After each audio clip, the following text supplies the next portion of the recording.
Welcome everyone to the third day of the Prague International Chess Festival. Amruta, today is the third round of the Prague Masters. Exactly, and we already have a sole leader. Can you believe that? Yes, Maghsoodloo has been in great form, and this is what the standings are. Parham on the top with Nodirbek and Gukesh right behind him, and Vidit, David, Richard, Praggnanandhaa on 1 point, Mateusz, Bartel, Vincent on half, and we have Nguyen on 0. And let's have a look at today's pairings. Today, we also should have a look at the playing venue. Amruta right behind us. The round is about to begin. Nodirbek takes on Navara. Gukesh takes on Vidit. Big Indian clash there. Bartel versus Nguyen. We have Pragg versus Rapport, and then the big one, the leader, Maghsoodloo takes on Vincent Keymer. Oh, that would be an epic game. Both are fighters. They were all excited for today's game yesterday when they came in commentary. Both of them, by the way, came in the commentary. Yeah. And there we have on the top board, the first move has been made. And let's have a look at the footage from the venue. And shake of hands everywhere. David Navara getting up in his chair, and off we go. First game. Richard was smiling. Why was it? You don't often see him smiling in the beginning. Yeah, he is, I think, in good spirits today against Prague, and Prague always takes his time for the first move. So should we, Amruta, go and check the game of Vincent versus Parham? I think that is the one, the Yes, leader of the go. tournament. Maghsoodloo has the black pieces against Vincent Keymer. And what is the opening we have there? On the far right, you can see, we also have the bars today, so very exciting for our viewers, can actually follow everything wonderful. happening from the bottom right of their screen. Knight f3 played by Vincent, Knight f6 by Parham. And here Vincent goes for the small little pawn push, Amruta, with g3. Okay. One And second, Sagar. I'm just trying to get the internet and it should be all okay. Yeah, so g3 played here, and now black, Parham, is taking his time because there are a lot of ways to respond here. He can go for the move g6, which looks pretty fine. He can also play the move d5 here. So do you see that one thing which Vincent has done? He started with a very solid setup here. Yeah. He knows that Parham is a very aggressive player, loves... yesterday when Parham was here, one of the times when I had asked him a question about the calculation, he said, who calculates here, you know? You play it on the field. That's how he wants to play today. And Vincent, I think, will choose a line where Parham will get the least attacking possibilities. Yeah, I'm actually a bit surprised that Parham is not making his move. He is actually just sipping on his mindfulness, cup of tea Sagar. or That coffee. is mindfulness. That's why he's, enjoying his tea and coffee. More than that, I think, Amruta, the move g3 seems to have taken him off guard. Like the Vincent most likely would have played c4 in this position quite a bit, or d4, but g3 would not be his main weapon. And I think this little move has put Parham slightly off guard, but I'm sure he will find a way to respond. He's just trying to figure out what way to play. Let me give you one information. Keymer versus Hans Niemann in 2023, where Vincent had gone for g3, second move. Yeah, I'm sure G6. he's played it. It's not like, Yes. but look at the move that Parham has played here. He's gone b5, and Amruta, now you realize that it was not about mindfulness or taking his time. I think he was just thinking whether this move should be done or not. Just the little change, like you could have gone b6 and then you go b5. Yeah. Does it feel visually more active?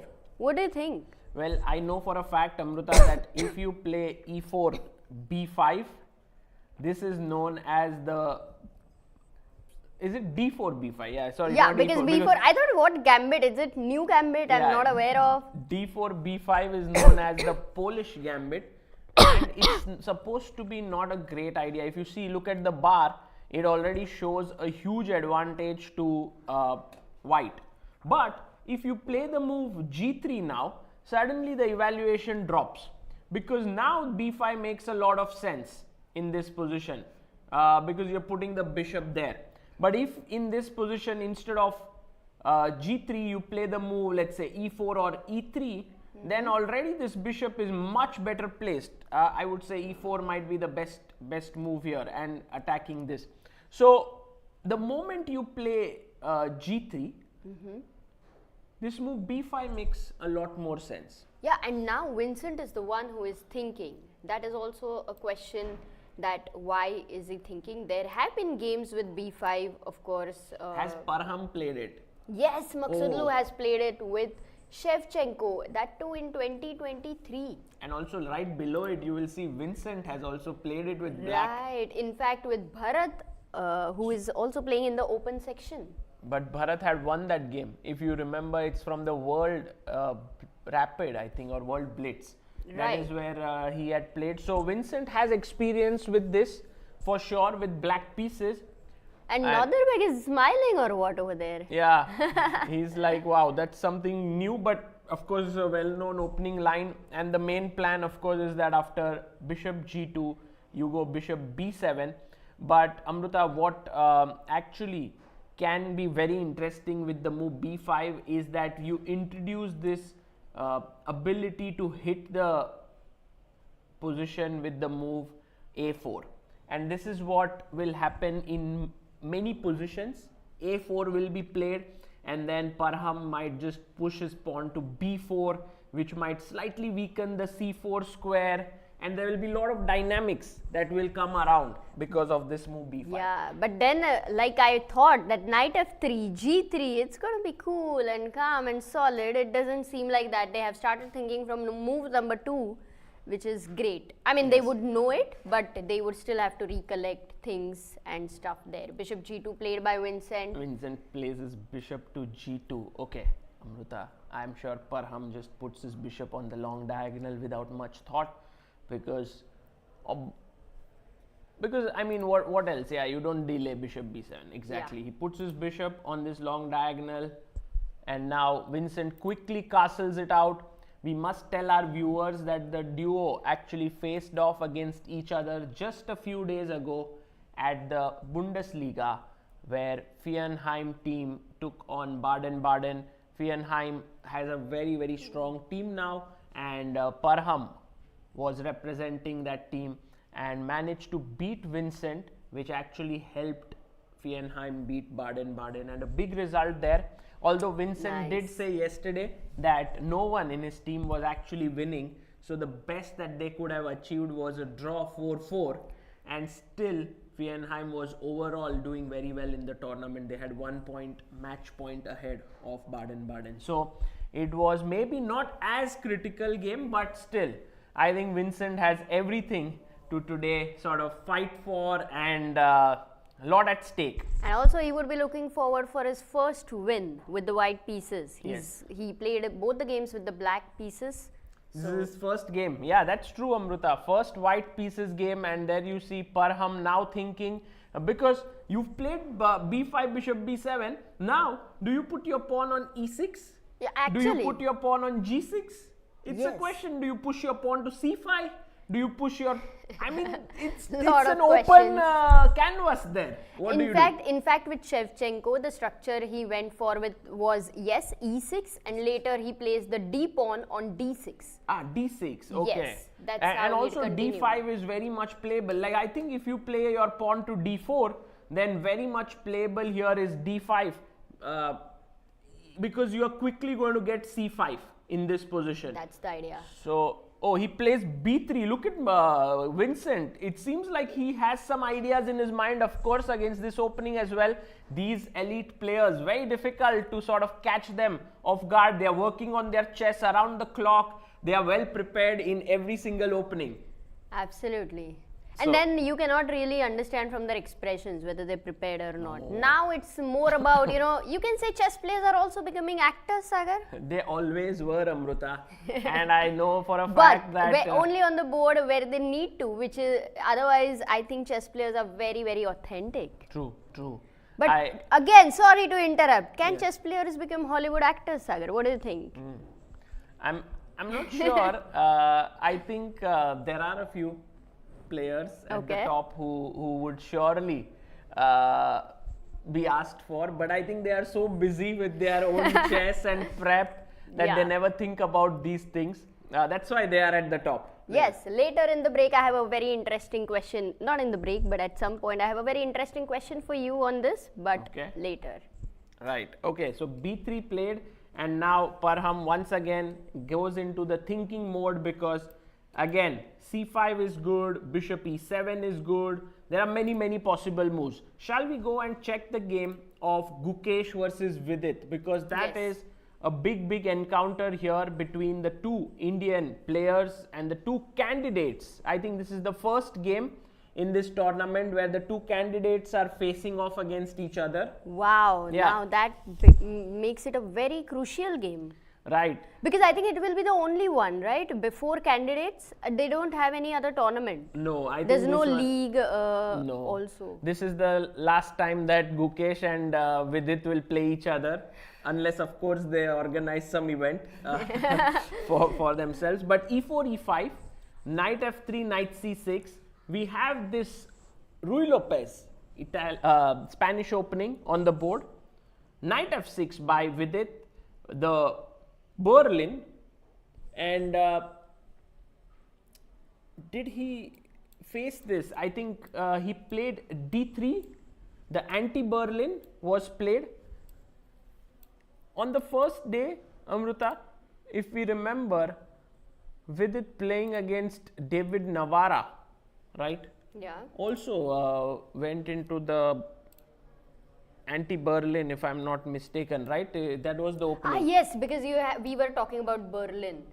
Yeah. Yes, you were completely right. So he played bishop c5 here, and now as we know, there are two approaches. One is you can take on c6, the other one is that you simply castle here. So Vidit has castled, not taken on c6, and now, sorry, Gukesh has castled, not taken on c6, and Vidit goes d6.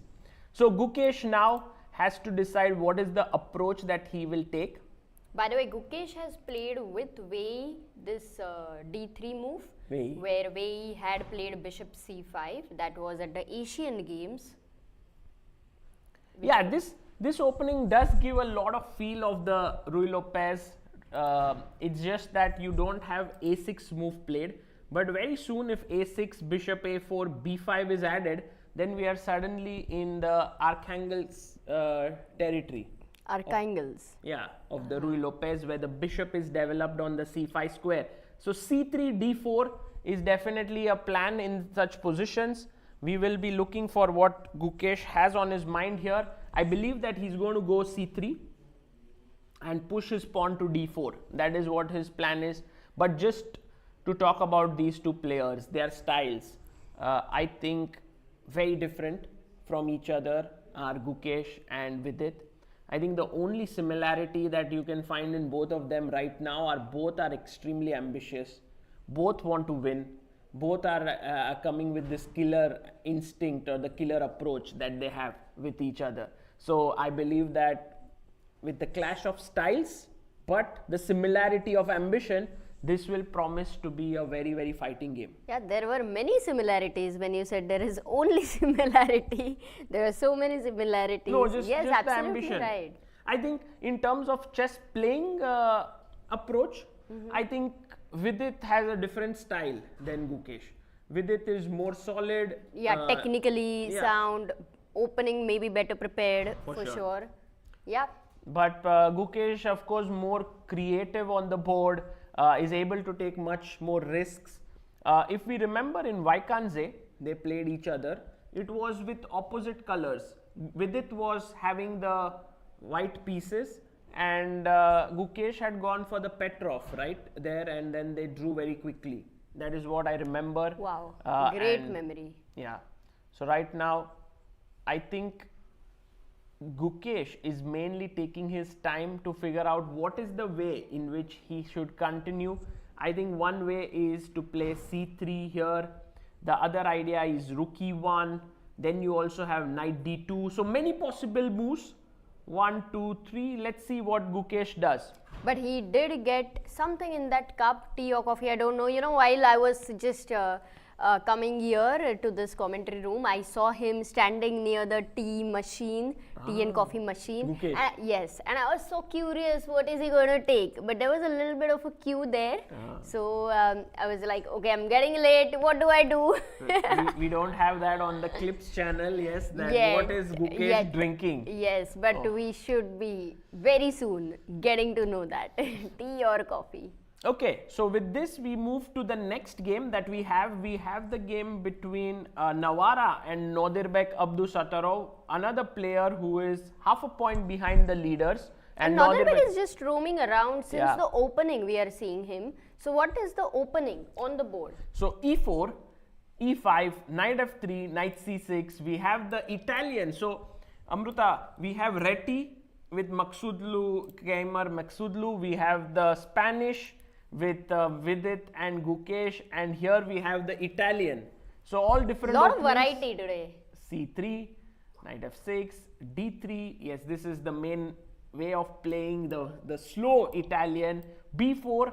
Wow. So a little bit of a change here, because generally you see them going for castle line or maybe knight d2 or even Bishop a4. also. But here b4, very direct approach by Abdusattorov, and then after bishop b6 there was a4, and now a5 played by David. Pawn pushes, knight goes back to e7, knight e2, castles, knight g6, and now d4 played. Ooh, so very direct approach there, but I'm not so sure, Amruta, if this is very accurate. This is the live board, and I think why David is thinking is because if there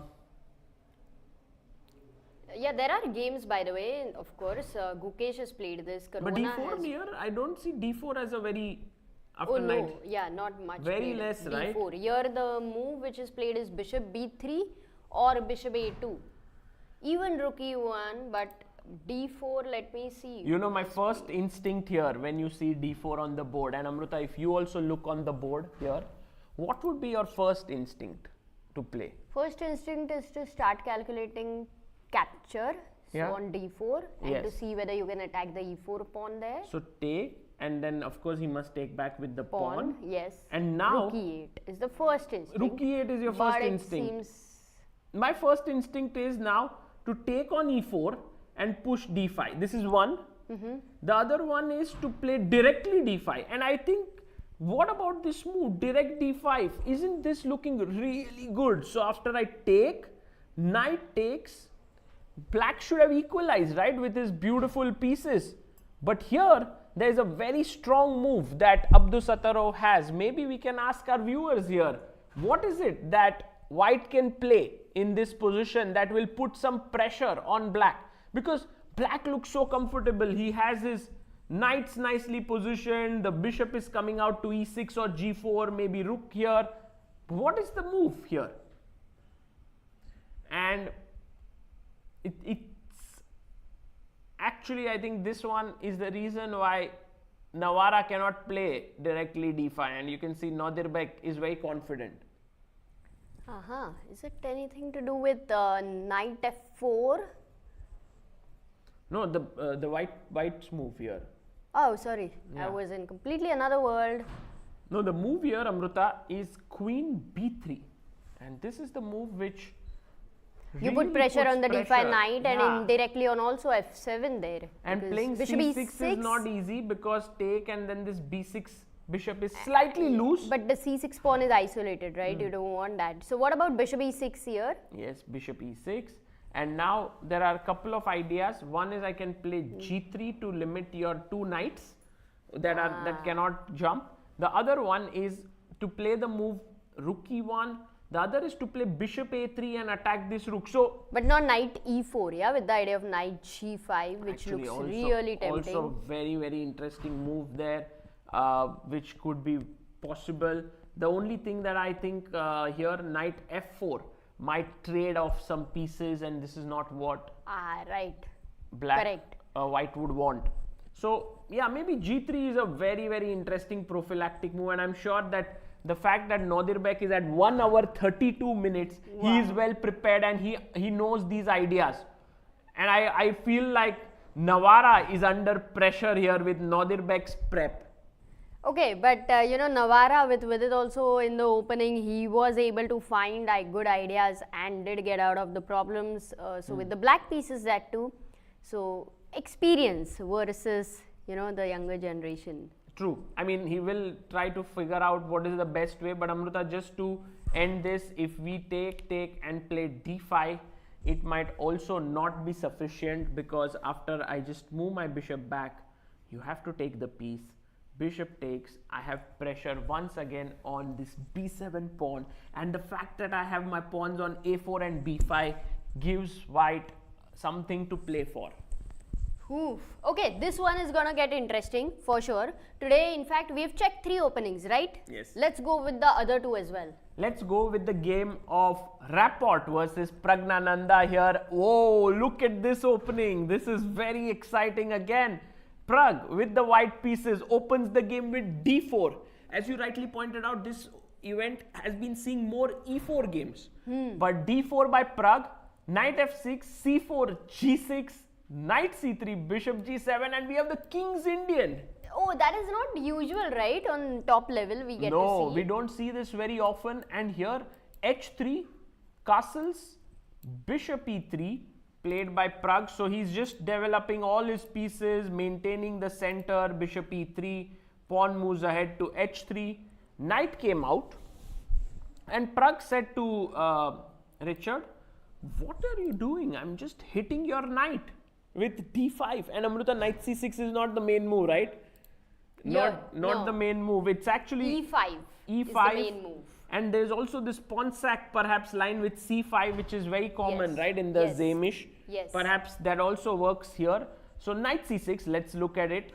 d5. Andrekin has played this a lot, but by the way, even Arjun Erigasi has played this 2 years ago. With black? With white. With the white pieces. And very important news today in the Indian chess, that Arjun Erigasi is now the live India #1. Yes, this changing every single day.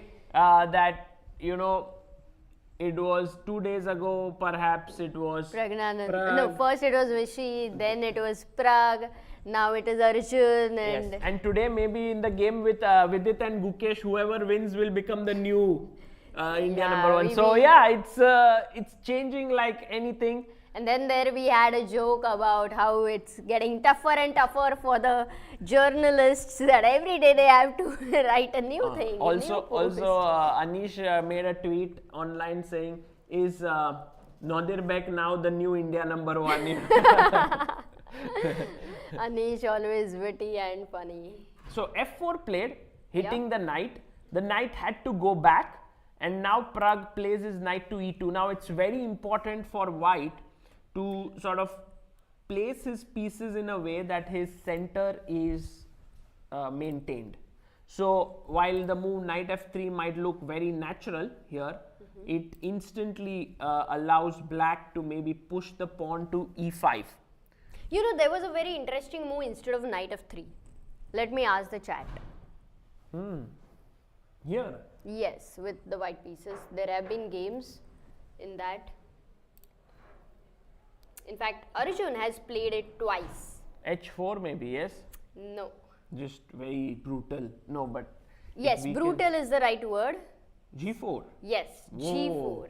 So g4 has been played in a few games, and Arjun played with Mamedov and Shevchenko. Amruta, has Rapport played this before? Because look at Pragg's time.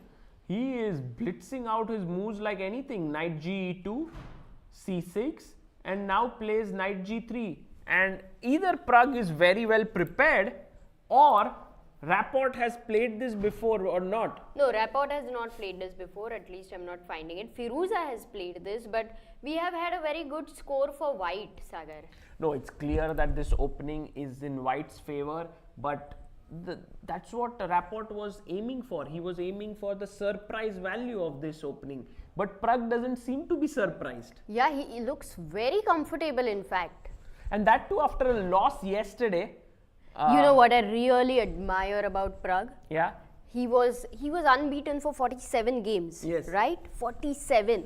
And then when you lose a game, that too which started with you having a better position. You have actually lost, you have forgotten how to lose, right? Yeah, and that too you had a choice to repeat at some point and you could draw, but why shall he? I mean, the main point is even after the loss, he was analyzing there for an hour or so. Like, it's tremendous. Very inspiring. Nerves you've got. Very inspiring this, what Pragg is doing, the character that he shows, and I think it's really a joy to see him grow as a player and also as a personality.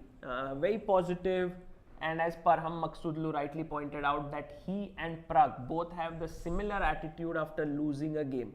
They want to know where they could have done better, to just take the loss in the stride and keep moving on. But that means the recovery speed for Pragg is so amazing, which is such a long-term quality for a chess player. I agree. That it's a very psychological edge he will have against many opponents. True. Now, for Black, at this point, if you see, his main worry is how to strike back and get some space for himself. Normally, you would like to go e5 at some point. Yes, I agree. So here, but doing that would be a mistake because then I can f5. take. You're not going to close the center. And then I win this pawn.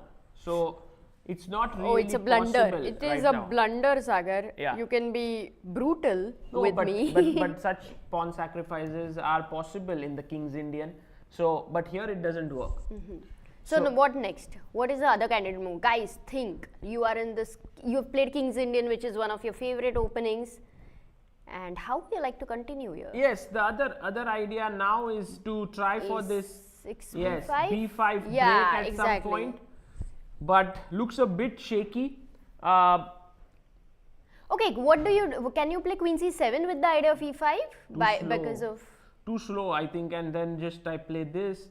Even when you play E5, now I have something like F5 already gaining space, the attacking possibilities, castle coming in, or I can go Queen D2 and long castle as well.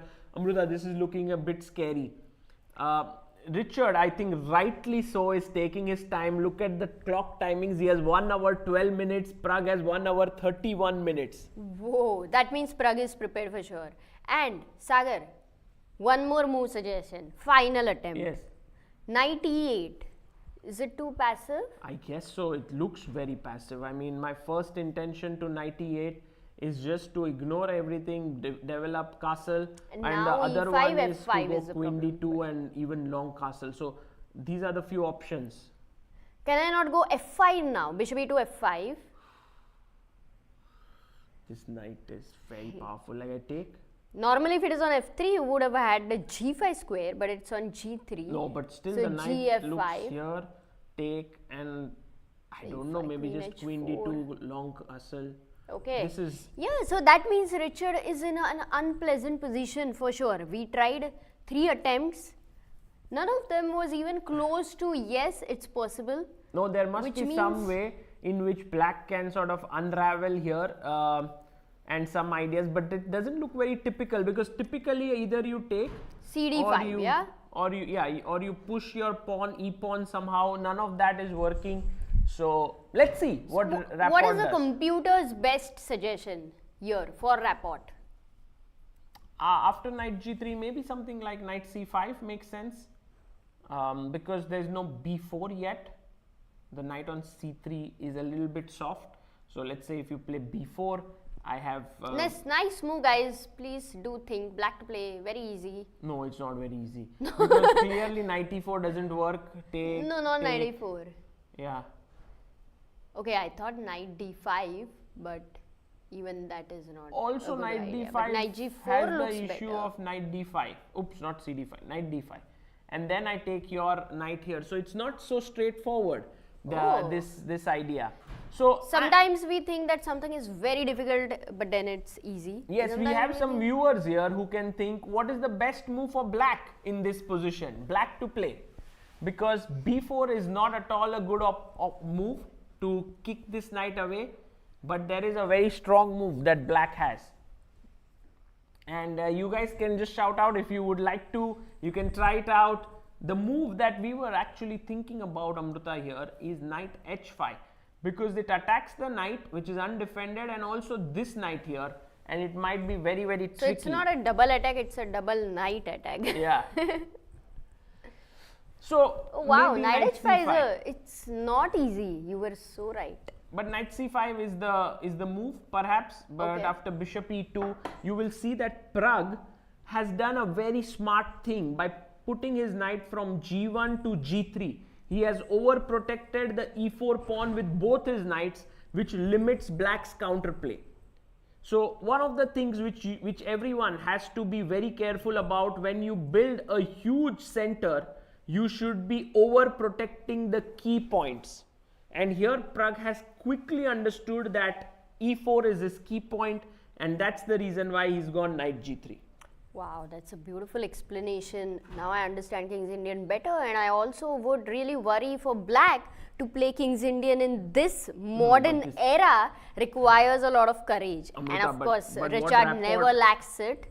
But what Rapport played with this knight c6 is a very provocative way. There are much more steady ways of playing the King's Indian if they exist. Steady because King's Indian is not a very steady opening as such, but e5 is a very common idea here. There is also other ways to play. Okay, let's go back and see our last games opening for today, which is Nguyen, Ooh, Thai it one already looks a little crazy there. Let's versus see. Bartel. It's a little similar to actually the game between Nodirbek and Navara. Today's, you mean? Yes. So they can look at each other's games as well. Yeah, I think it's the same, no? D6, A4. A4, knight f6. Just that in that game we had C3, B4 and A5, but here white has gained more space on the queen side.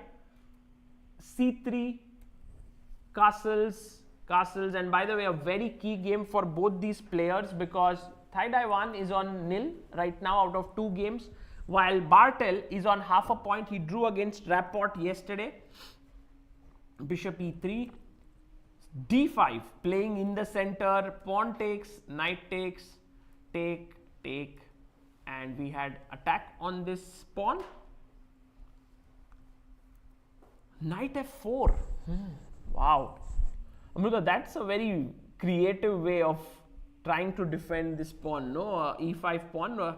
So my natural question is, What happens to knight e5? if I take the pawn, what is it I that found black had in mind here? Nice. That's a very good question there. Maybe you guys can try black to play. What did Thai 1 have in his mind? Because if you take this knight, rook takes and white is simply a pawn up. And it's a nice position. So here, what is the move that black can play? A very strong, in fact D4 was played, but we were talking about this one. By the way, we had a super chat a few minutes ago. Maybe we could read it, though it is a little bit of, what to say, maybe Indians get the joke. Maybe Maharashtrians get the joke. What is Ronaldo's favorite opening?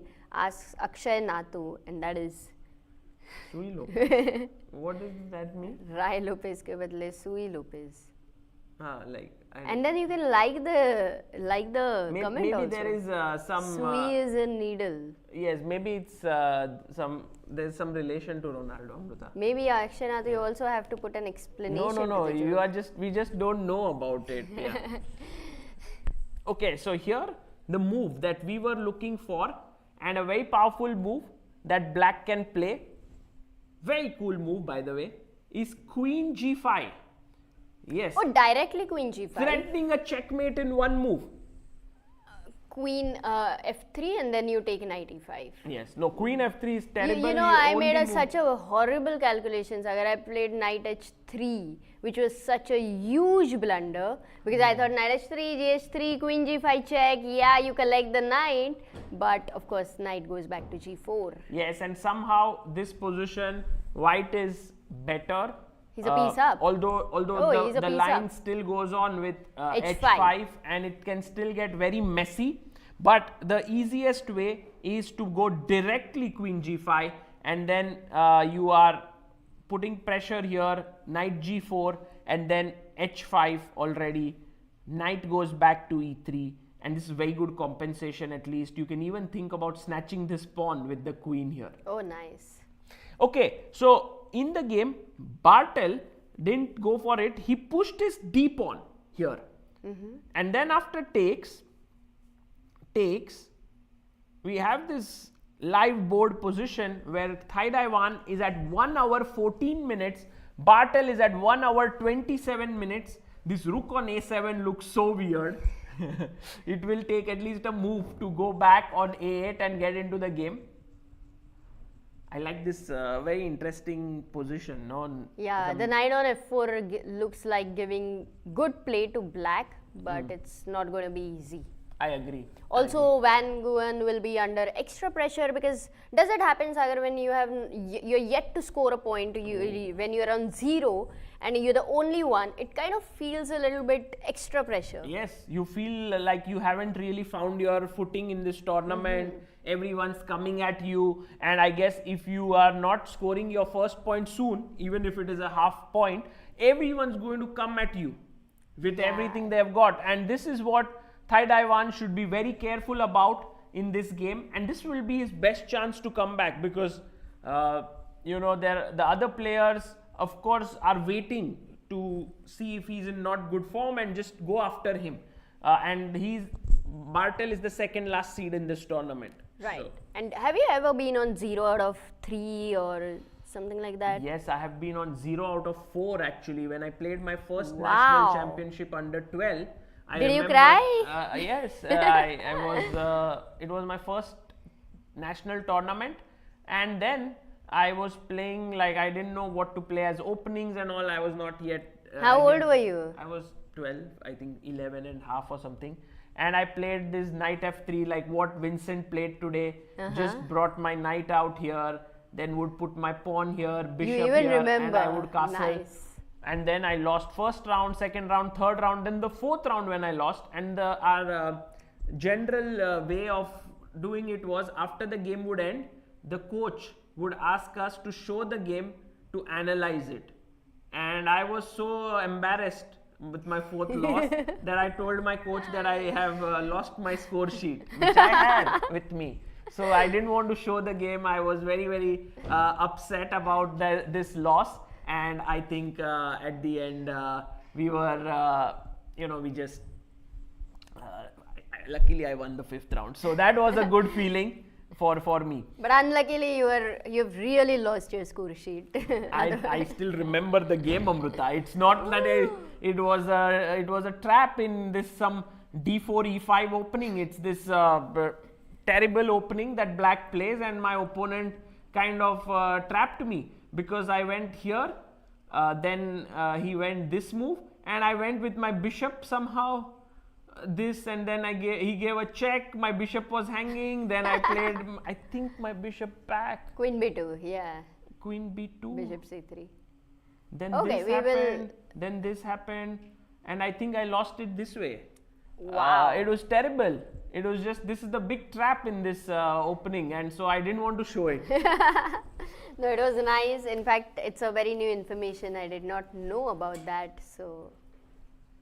Okay, Amruta, I want to go back to the game of Vincent. Very good. Yes, both of us thinking alike here. b3 was played. Maghsoodloo went c5. But I never thought alike when you were 11 and like that. If I would have played, I would have been on 0 out of 4. Luckily, I never was. Yes. Take. Knight c6. Knight went out to c3. Rook b8. So we have a very English kind of a setup now, I feel, somehow. You know how this comes about generally? White plays b4, then take, and we get this structure. But here, black has played b5 and take has happened. So this is how it has transpired. Queen, rook b1, and now black is the one who's waiting to make his move. I think Vincent has a solid 10-minute lead on the clock. I think he will simply develop the bishop, dark square bishop to e7. At some point he will keep the d5 move in hand. He may not want to go d5 Not here. because of the bishop, not here for sure, but even later. Yeah, but Amruta, the thing is, if you ever go d5, like in such structures, then With the bishop on 8 and it's with and lot of d4, preparation. This gives white a very nice position. Technically you are saying that it's not a good idea Yeah. anyway to consider. No, this would be a very nice position for white. So I think what Maghsoodloo might do is go bishop e7. But then how do you get your pieces rolling? Like, do you bring your knight to d4 in the future? Just without calculation, where do you want your pieces to be? I think a typical idea here is castles, d6, queen c7, rook d8. You know, you play like this. Knight d7 and then bishop hedgehog f6 kind or of something a like that. position. Yes, but somehow you have to be very careful because of this rook looking here and the bishop potentially looking here. There can be a move like d4. Oh, you're not at all worried about the c4 getting isolated. but like then- c takes d4, Yes, you will play knight takes d4. true. But Amruta, think about this move, knight d4. And here I want I got it. to you and the viewers to come up with a good move for white. White to move, what do you do? I got it. Nice.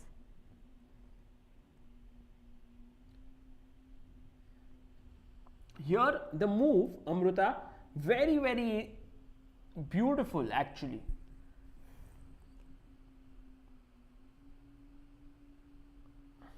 And I guess this is a great question. So firstly, if you think about it, there is this tactic lurking in the air with rook takes bishop. Yeah, I was looking at that But because when rook you b7. Then I take here. So now the rook is hanging. Yeah. And this would be two pieces for a rook if you move Right, the rook. c But takes then you take here. If you take the knight, I bishop take here, b7. and then you take here. And And then you think that you have double bishop. Also, the c3 pawn would be hanging if you go queen but you b3 are already here. pawned down, Amruta, as white. So even if white took back this pawn somehow, it's equal material. Yeah. Okay. But now comes the beauty, Amruta.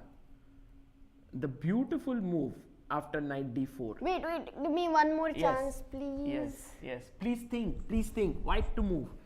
And now you have some patterns sort of developing. If you take knight d4, there is bishop g2, so that black should be okay there. Although there is some tactical justification. Oh, bishop f4. Take, and then this is, but it's also around equal, this position. Yes, bishop f4, Amruta, how did you find it? Like, what is the logic if I just go d6? What did you gain? I did not see d6. But I like that I'm developing with a tempo. Yes. Knight f3 is not possible. So that's the very e5 is again not possible. And now for d6, queen a. Well, let me Look check. at that one little second. boy there in the background. He is the Futures Group top seed. By the way, bishop a8 by Maghsoodloo is the best move. Queen a4 check here. No, Amruta, now take this.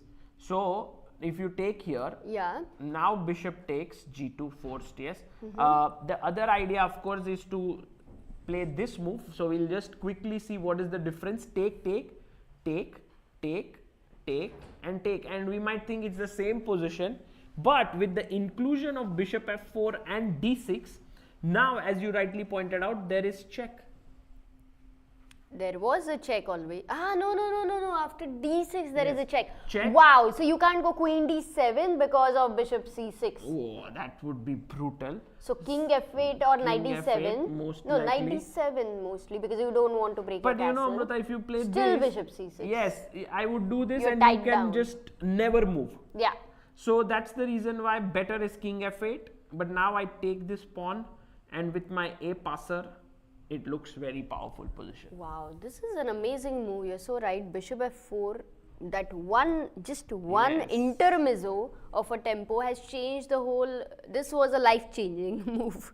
If you are at that position, it's a huge difference-making move here, and it's something which I think Maghsoodloo understood, that even in many of the lines, this queen a4 check, like for example, if you take rook takes rook, I can start with this check here, and that gives me quite a big advantage, because here I take with the rook, and this is, you know, I have rook b8 ideas and a better position. So that's the reason why he did not even venture into. Look at how David is looking at the score sheet. He just came and he was staring at. By the way, I met him today as well. He greeted with Namaste, and I forgot to greet him back with Dobry Den. Dobry Den. Yes, exactly. You forgot this, and Amruta, that's very bad. Yeah, tomorrow please. Yes, I have to definitely practice that. So bishop a8 is on the board, and now we are waiting for the move that Vincent will play. But I think already Vincent should be quite happy with the opening position he has got, because after take, he can actually keep putting small pressure with the move d3. He has a lead in development. Let's say bishop e7, you go bishop f4, and after short castles, d6, the queen was hanging, d6, and then next move I can go queen a4, rook b1, and I have at least some pressure that is going in this position for white. So I feel that white is putting some pressure in this position on black, and Vincent Keymer should be happy with the position he's got in the opening. Wow. Okay, so going to the game of Vidit. The Candidatians, yeah? Two Candidatians. They're playing slow opening, I think. What did they play right now? So, after what we saw, d6, the moves that have been played are knight to c3. We were actually discussing here possibilities of c3, knight d2, rook e1. But knight c3 was played by Gukesh, and maybe not the most common move here, right? Yeah, but modern times this move has gained a lot of popularity, and different at different move orders, I would say. But it has. I think maybe the move order here, the games have gone from the 4 knights. This like bishop b5. So for example, e4, e5, not through the Berlin move order, but through the 4 knights, like knight f3, knight c6, knight c3, knight f6, bishop b5 and bishop c5. I guess this is much more common to see. Yeah, and also Caruana has played this a lot. In fact, he's also played this with Vishy Anand thrice. Ooh. And 2 games Caruana beat Anand, and one of them was a draw. Also, Wesley has played this, Firuza has played this, Carlson has played this. So quite a top level it's modern, line. It's something which they are loving it. In the so d6 times. And Amruta, now Gukesh is going after Vidit's bishop, and Vidit is has not made his move for quite some time, I believe. So what is that, knight a4? Yeah, knight a4 on the board. Gukesh has played knight a4.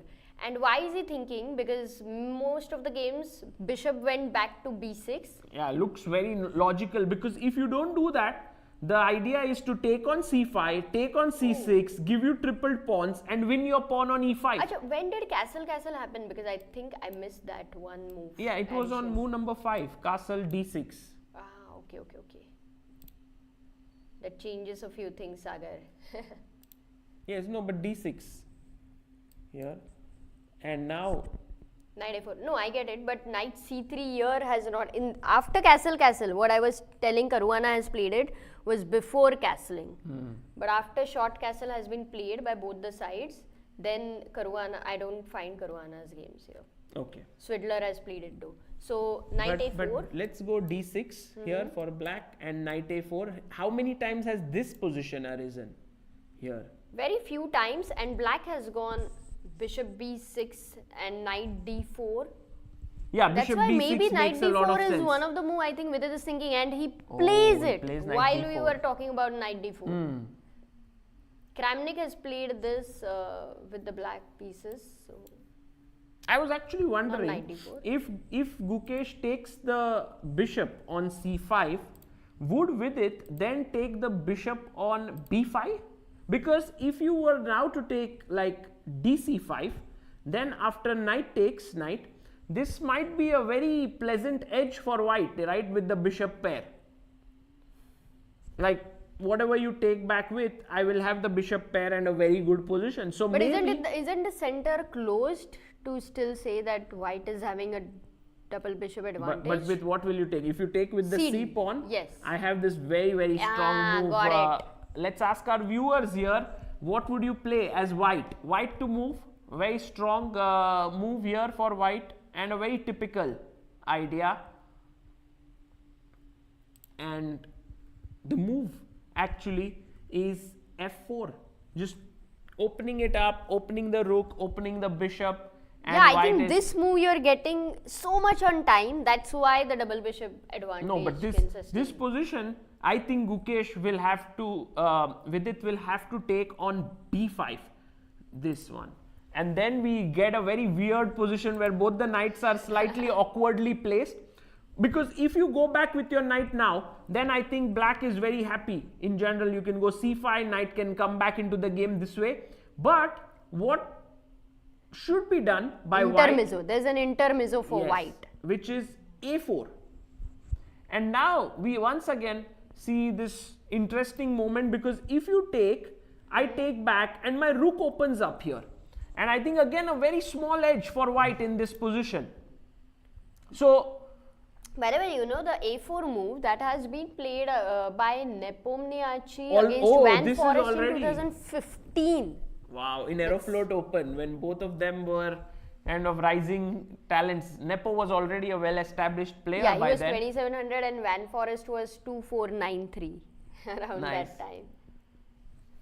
Okay, so maybe Gukesh will go ahead and take this bishop on c5 here, but if not, I don't see any other, because if you take here... What is with it drinking right now? This... No, he had something else. Purple color drink, right? He always has No, that one was different. Right now he was drinking something else.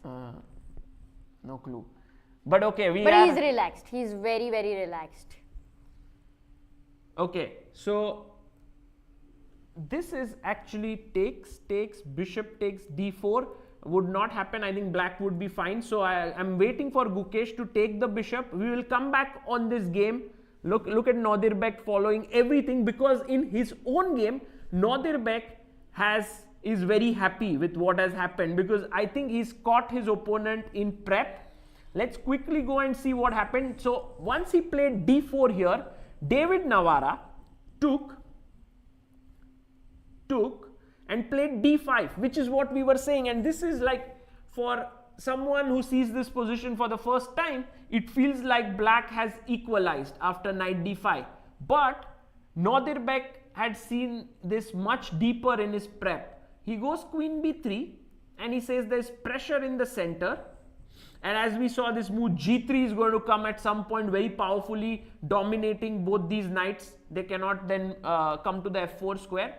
c6 was played by David, and he said, okay, fine, I'm okay with isolating my pawn if it means that I can sort of strengthen my knight in the center. But it still is a desperate attempt, right? You wouldn't otherwise like to play c6. No, but what else to do, Amruta? As we That's discussed, what, it's a desperate attempt. Not you have desperate nothing. Might be too much to say, but it's definitely something where David feels that the knight on d5 gives him stability in return for, let's say, this isolated pawn on c6. And I agree with it, but Nadirbek is not interested in these static things. Yeah, no, he has outprepared David for sure. Yes, this one, rook e1. Now let's think about what move black can play, because that is the real test. If we can find moves easily for black, then black's position is okay. So one move that comes to mind clearly is bishop e6, because then you are putting your bishop on a good square, right, and developing. But then I go bishop a3, I hit your rook, you come to e8, and now this rook is d1, rook d1, because eventually you want to go knight g5 at some point. You have queen on d8 right now. I think Amruta, you are right. Rook a d1 looks like a good option in general to put, but maybe I'm a little bit tempted towards the move g3 as one move, and then asking you again, what is it that you want to do? G3 is a very calm move actually. It's a very prophylactic move, so not necessary it would be the first choice if you have some active moves. If you have prepared this line, like what Nodirbek has done, G3 is something that the engines scream that, oh, play it, and I am sure that Nodirbek has come well prepared. So G3 is something that he'll play. As you always say, the knight, the two squares apart, when you have a pawn there, the knight is kind of dominated. This pawn does dominate the knight on G6.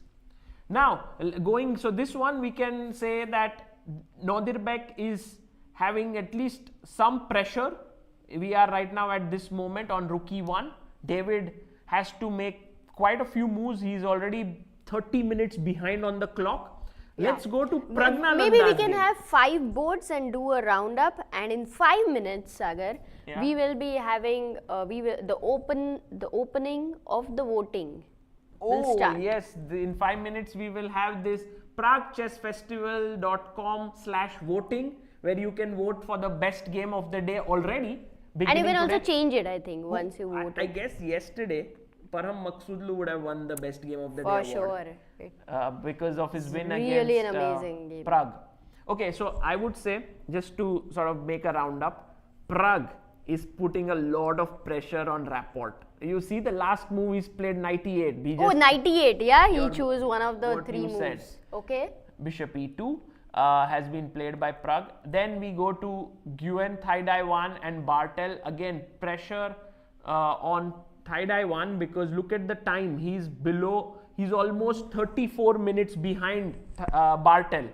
Then Nodirbek and Navara, you will see Navara has just moved his knight to b4, which looks a little shaky to me because of this sort of huge diagonal that has opened up. I would say Abdusattorov slightly better. Vidit versus Gukesh has happened. Knight c5, knight b5, which we were talking about. Those 2 bishops have been taken off the board. But a4, if Gukesh plays, I would say he will be playing for a small edge there.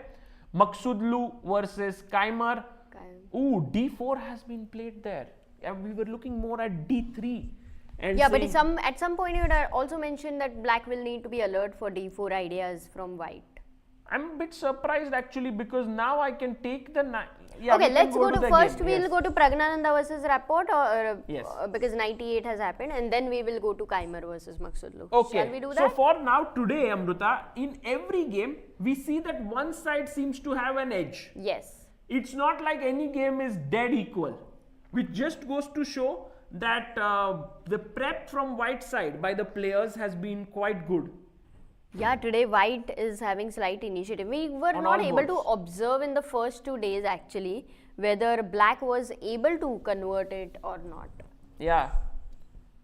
So for now, Amruta, there we have it. So knight e8, bishop e2, and you can see Rapport not happy there. Yeah, he is not a happy person. This opening which he has got is not something that he is pleased with. What is the move that, again, he's back to that same thing, right? What to do? So he didn't play knight c5, which he had to play. No, it was not like a had to play move, but I mean, the best move by the engines recommended was knight c5. But what else? Otherwise, we are talking about already he's in a bad position. And then we can't be like, whether this move or that move, it would already be a bad move. But if you remember, Richard Rapport was slightly worse against Gukesh as well, but he managed to fight back there. So he's a big fighter. He's able to find resources, and I think he is looking for ways in which he can complicate the game. So let's say if I do think somewhere he is keeping these ideas in the future with f5, e5, opening up. You want to create some counterplay. Yes. That's about it when you have a bad position. So cd5, cd5. And now I was thinking, what is the way in which black can get some play in this very passive position that he has? With the same idea, let's say if you go a5 Later, wanting to go knight c5. A5 does weaken the b5 square a bit. Forever, yeah, it weakens forever. But look, I am going to lose something with every move. Yeah. And I'm going to gain something. So, I must try. Sure. I was thinking, Amruta, what do you think about this move b5? Because What? I'm giving up a c6 pawn. is weak. b5 you are giving. Yeah, but But it is very Richard-like move. That I can definitely say. it just sort of muddies the water. And then if you take here, which is very much what I wanted, I can get my counterplay down the b5. This is what I wanted. Whoa, that is super cool. Just I a mean, thought. just to even know such a move can exist, you can't discard it. It's super cool, I would say. And as you rightly pointed out, it's a Rapport-like move, and he might go for this idea. But then again, b5 need not even be touched. The c6 square has been weakened in a big way, and if you play something like castles, white is still doing fantastically in this position. So my feeling is that here Rapport has some serious thinking to do. He's under some serious stress. Let's quickly go and check the game between Keymer and Maghsoodloo, because after the move bishop a8, we did see take, and d4 directly that was played. Takes, knight takes d4. And now, And do you exchange the pieces? Like, let's say you go knight takes d4, yes, queen takes d4, or first bishop a8, whatever. I think taking here might make more sense, Yeah, because queen. then otherwise if bishop a8, I have an You allow my intermediate queen. knight e2 check and winning a pawn. So maybe first take, bishop g2, king g2, and Queen b7 check first, or should I keep that in hand and develop my dark square bishop? Bishop, where should I develop? is e7 maybe. Question. Can I even think of queen b6? No, your development is.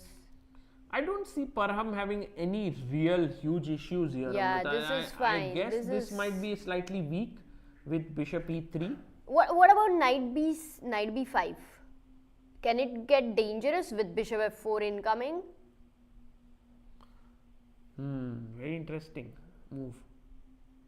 Wow, computer doesn't like this move. a6 maybe. And then bishop f4, I thought. But then I have check on b7, right? Remember. So if you had this and I didn't have the Sagar, check, if I remember, do you think I will play this? and then you lose the knight. So yeah, that's Of course I didn't perhaps remember. the reason Yeah. why. Maybe bishop e3 makes sense to attack this pawn. But then black goes, A6 anyway. yeah, I was thinking about it, a6. But I here Rook b1. Yeah, rook b1. I check, don't know, it looks pleasant for white in F3. comparison to black. and castles.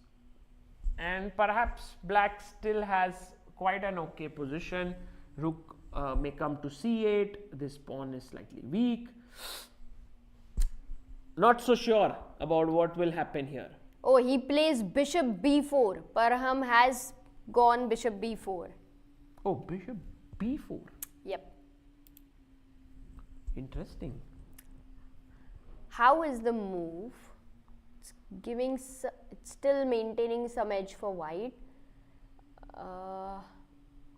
I was wondering, Amruta, if knight d b5 should be played here. One idea, that is a possibility, but then a6 is A6, quite yeah. irritating there. You don't have the tempo with bishop f4.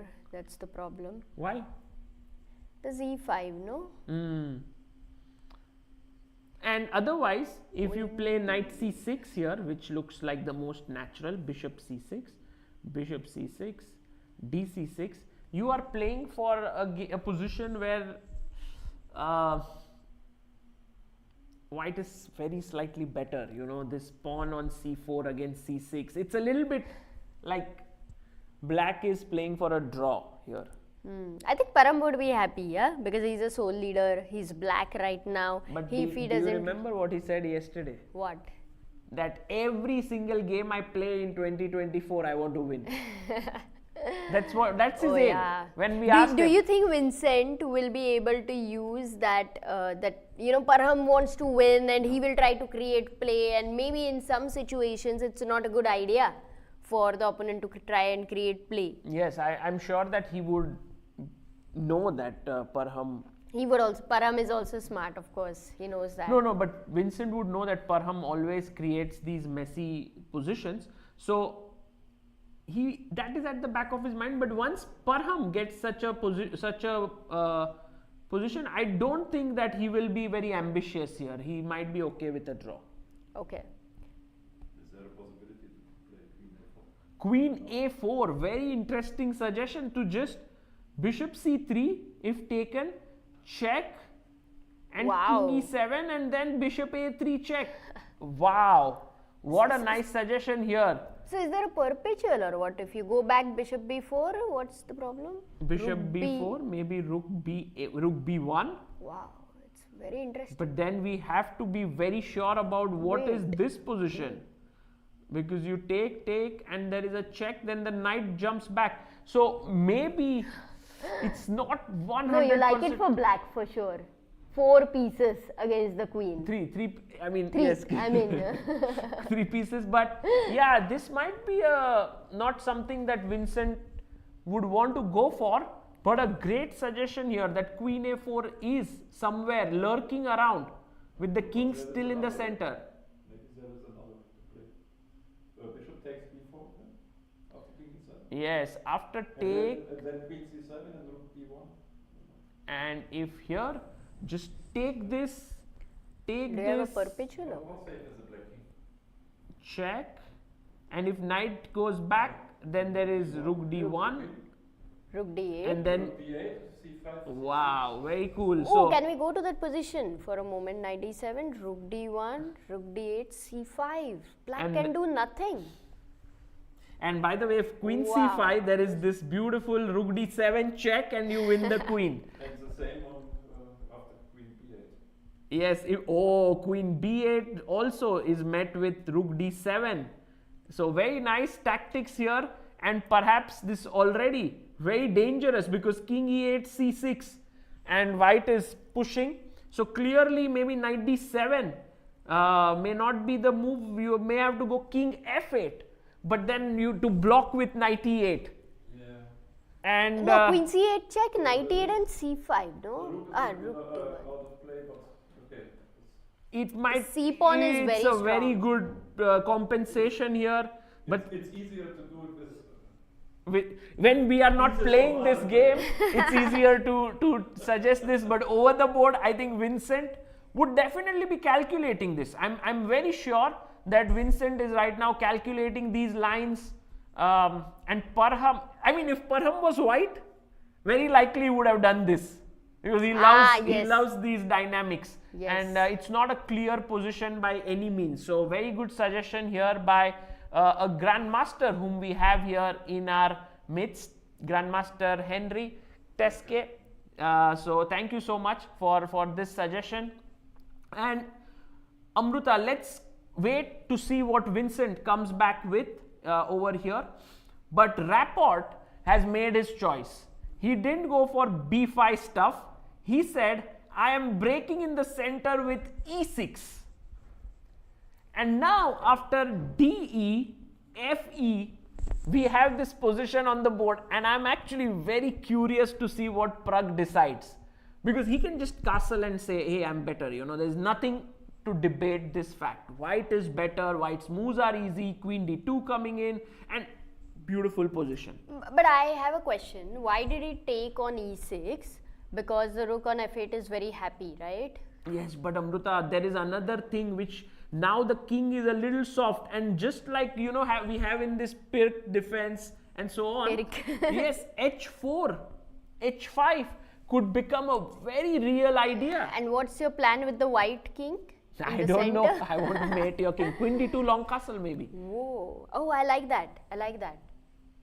So, but I mean, it's like, you know, when you have a great position with castle, why do you want to go into this messy position with H4, which Rapport does want?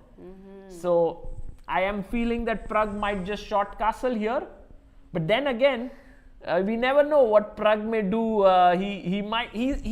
He's known for his sort of universal play. Yeah, so that's why sometimes it's very unpredictable because you think he's going to play some calm moves and he just comes up with some rash ideas on the board. That's how he is. So we'll wait here for Pragg's decision. We have some interesting moments, no, in all the This games. seems like going towards the game of the day as of now. Firstly, because it's King's Indian. Yes. And you don't get to see such interesting, conversion of the opening.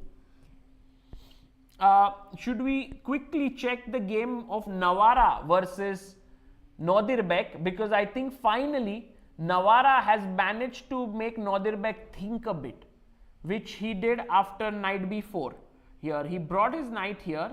Nodirbek moved his knight to e4, maybe still in his preparation.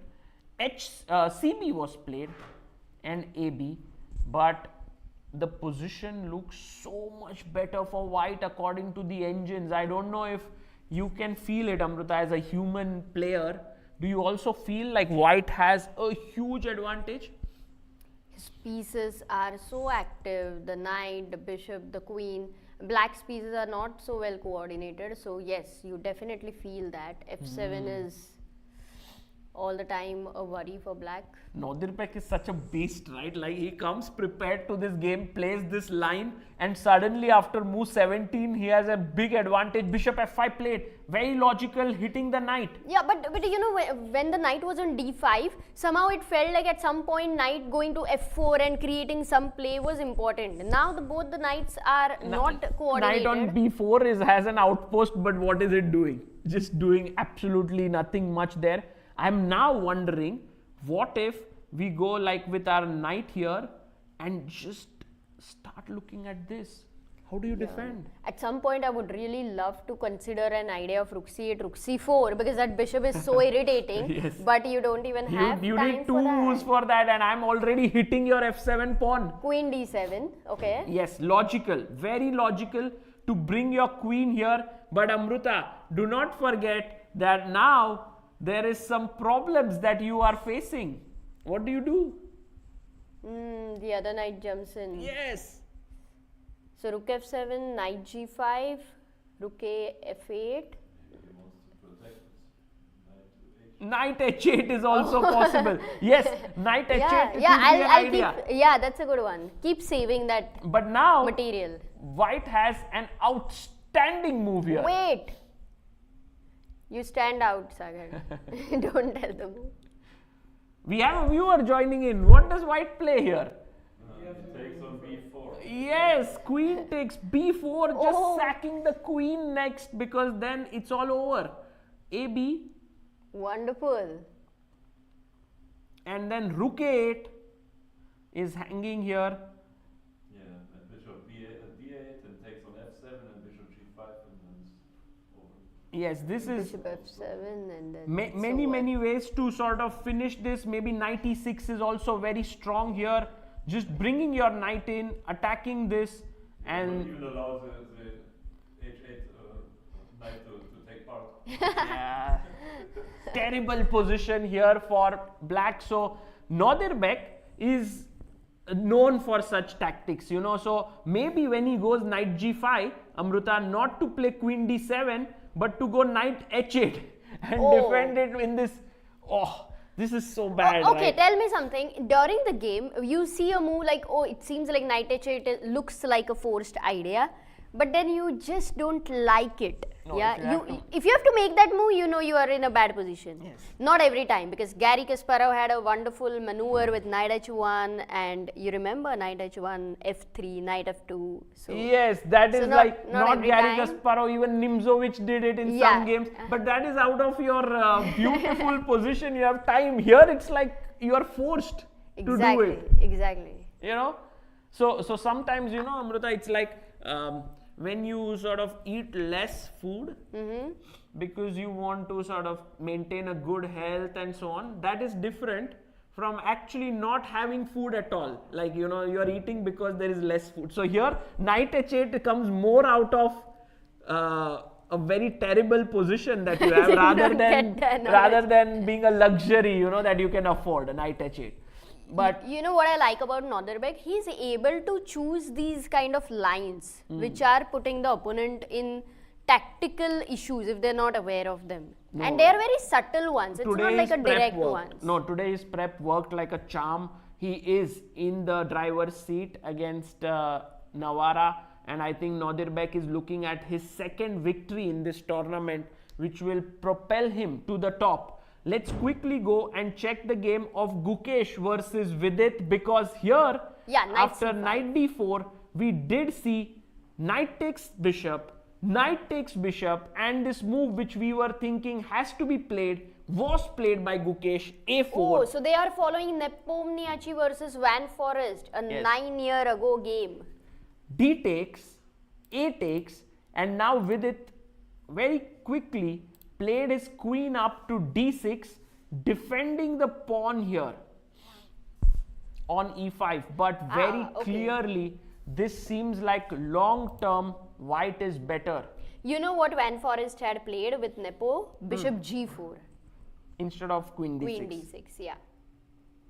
And then later anyway he went queen d6, he went knight d7, but after h3 bishop went to h5 and that was he took this sort of risky decision, yes? Yeah, right.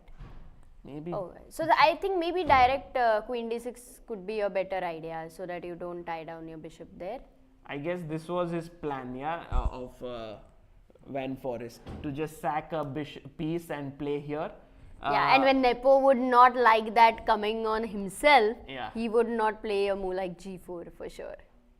So maybe that's the reason why here Vidit did not want to get into all of this mess and he played his queen up. So the question remains, what should white plan here? One idea that comes to my mind instantly is go knight d2, knight c4. It's the square, beautiful square for my knight. Right. But then he would put his bishop here and maybe take it when the knight comes there. So not so simple, yeah, here for... Yeah, exactly, because even bishop g5, if you play, you can't say that you take the bishop versus knight and the knight is better. Your knight is better in this closed kind of structure. I don't think so. Correct. Right? So I would say that it's not so clear also opposite colored bishops.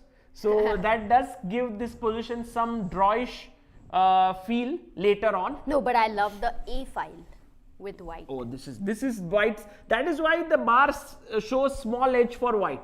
It's that A rook and this B5 pawn limiting this A7 pawn. These are the things that are working out for white right now. So Gukesh is thinking, what is the best way in which I can create some play here? By the way, is queen d6 threatening queen b6 now? That you ask him how you defend a b5 pawn? Yes, and you want to provoke c4. Yes. So then d3 becomes weak. c4 would be a suicide. That is terrible. Okay, suicide would be a bit too much, but... No, I mean your d3 on d5.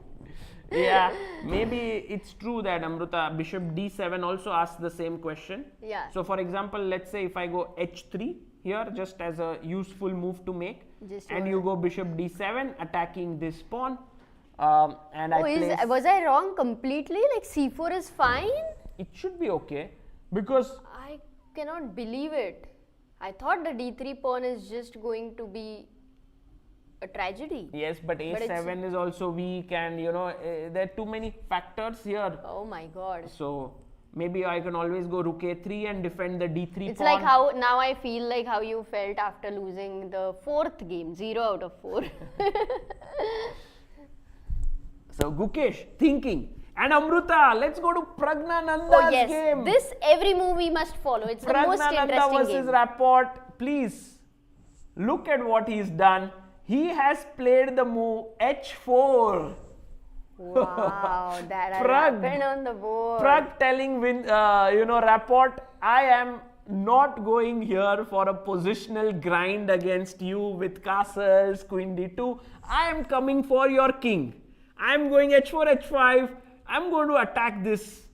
You know, when I was a very aggressive player and then the players started attacking me, Sicilian, of course, you know that white is going to attack. But in some positions, you just don't feel comfortable. You don't want to defend. You want to be the one to attack. And here, Richard might not be happy at all. And Pragg is also having such 20 minutes more. To tell you the truth, I think Rapport would be slightly happy here. Because Now he knows the game is going to get very messy. So he likes That's just that. the kind of kind of Okay. position he likes. By the way, this position does remind me a little bit of sort of these, Amruta, these lines. No, I don't know. Show me. D4, knight f6, knight c3, g6, f4, bishop g7, knight f3, castles, e5, and then you go knight d7, and then h4, and you just go all out. You want to checkmate him, then c5 happens. It's such a crazy line, right? Have you played it? I think somewhere e6 is pushed in, then like here. Nice I think line. this. No, but takes, have you takes. played it ever? No, yes, I was studying it actually with, and this is exactly kind of, but if you look at White's position, he's not developed and he's attacking. While in the game, if you see Pragg's h4 comes at a much better space, like he's well developed, he's now playing h4, h5. So it does give a feeling that Pragg's position is much better here. For sure. By the way, look at the bars we have there on the right side. Currently, Nodirbek is having the maximum advantage. It's a day of Whites today. Oh, Clearly, yes. you look Oh at my look at God. all the White. Pragg better, Nobody's in trouble. Bartel better, Abdusattorov close to winning, Gukesh better, Keymer slightly better. Great day for White pieces. And Richard picks Will up we the get pawn. 5 decisive White wins today?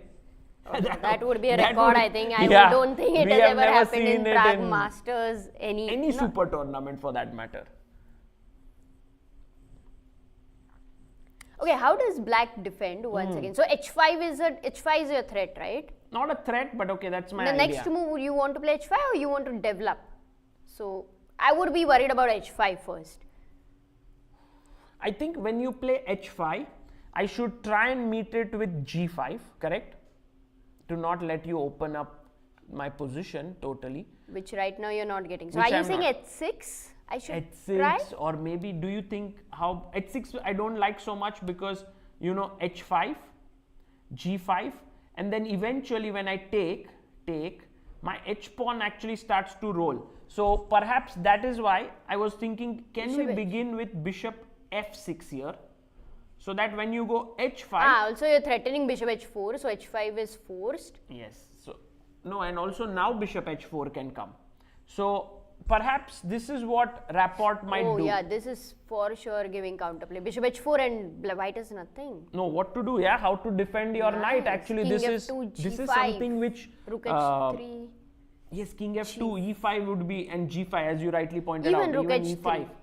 This is what Pragg doesn't want. Like when you play a move like h4, what you are wanting is to attack, but not that you start defending. Yeah, but even in his sleep, even in his dreams, he's not going to go h5.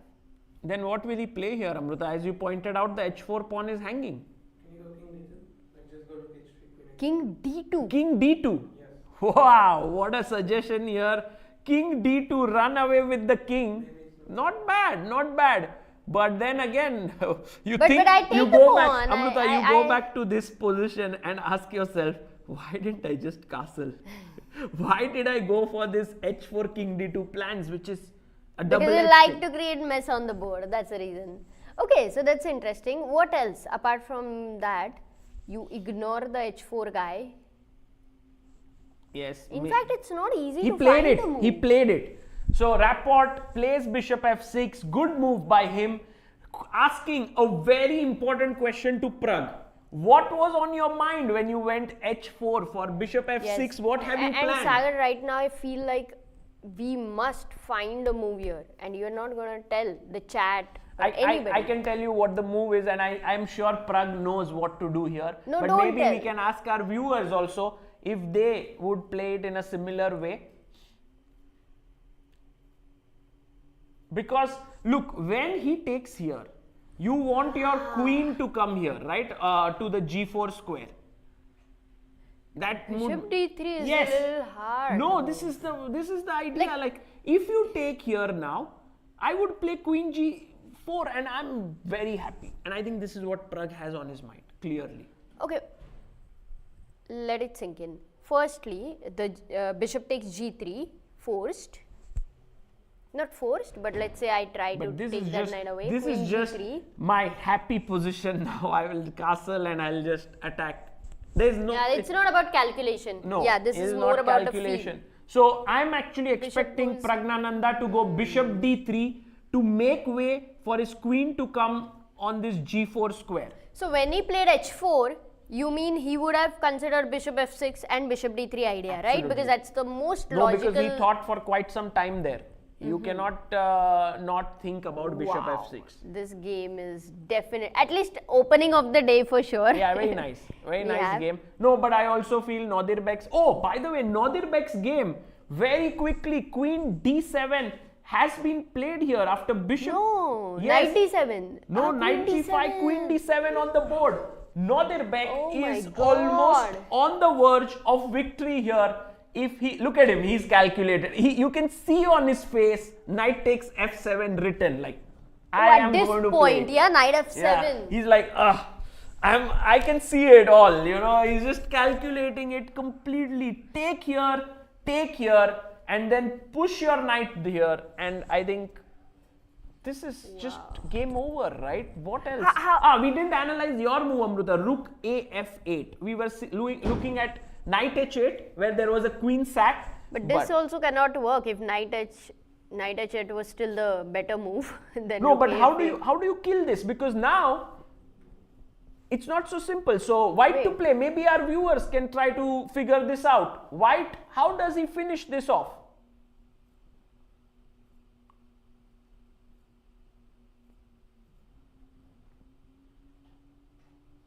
It's actually very not so simple, yeah. But there can be only one way, right? There has to be. No, there's only one way to win. Oh, really? Yes, Wait. that's why I think Nadir Bek's calculations have to be right on the spot. And that's why maybe David has also considered knight Yes. f7. Knight takes, bishop takes, and Oh, he doesn't play.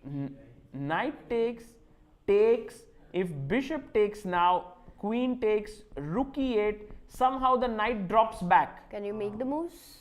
and it doesn't really end in a win for white. And black is still fighting. That's a very good attempt, but But also we do have a news that Nadir Beg is not taken on f7. oh, he didn't take on f7. So he also couldn't find this. But here. the winning move here, and a very cool move, somehow very tough, I guess. Before, no? One move before. No, even here, take, and now bishop a3 to take But- the but knight why and is it- prepare rook a8 check. I guess that is the idea here.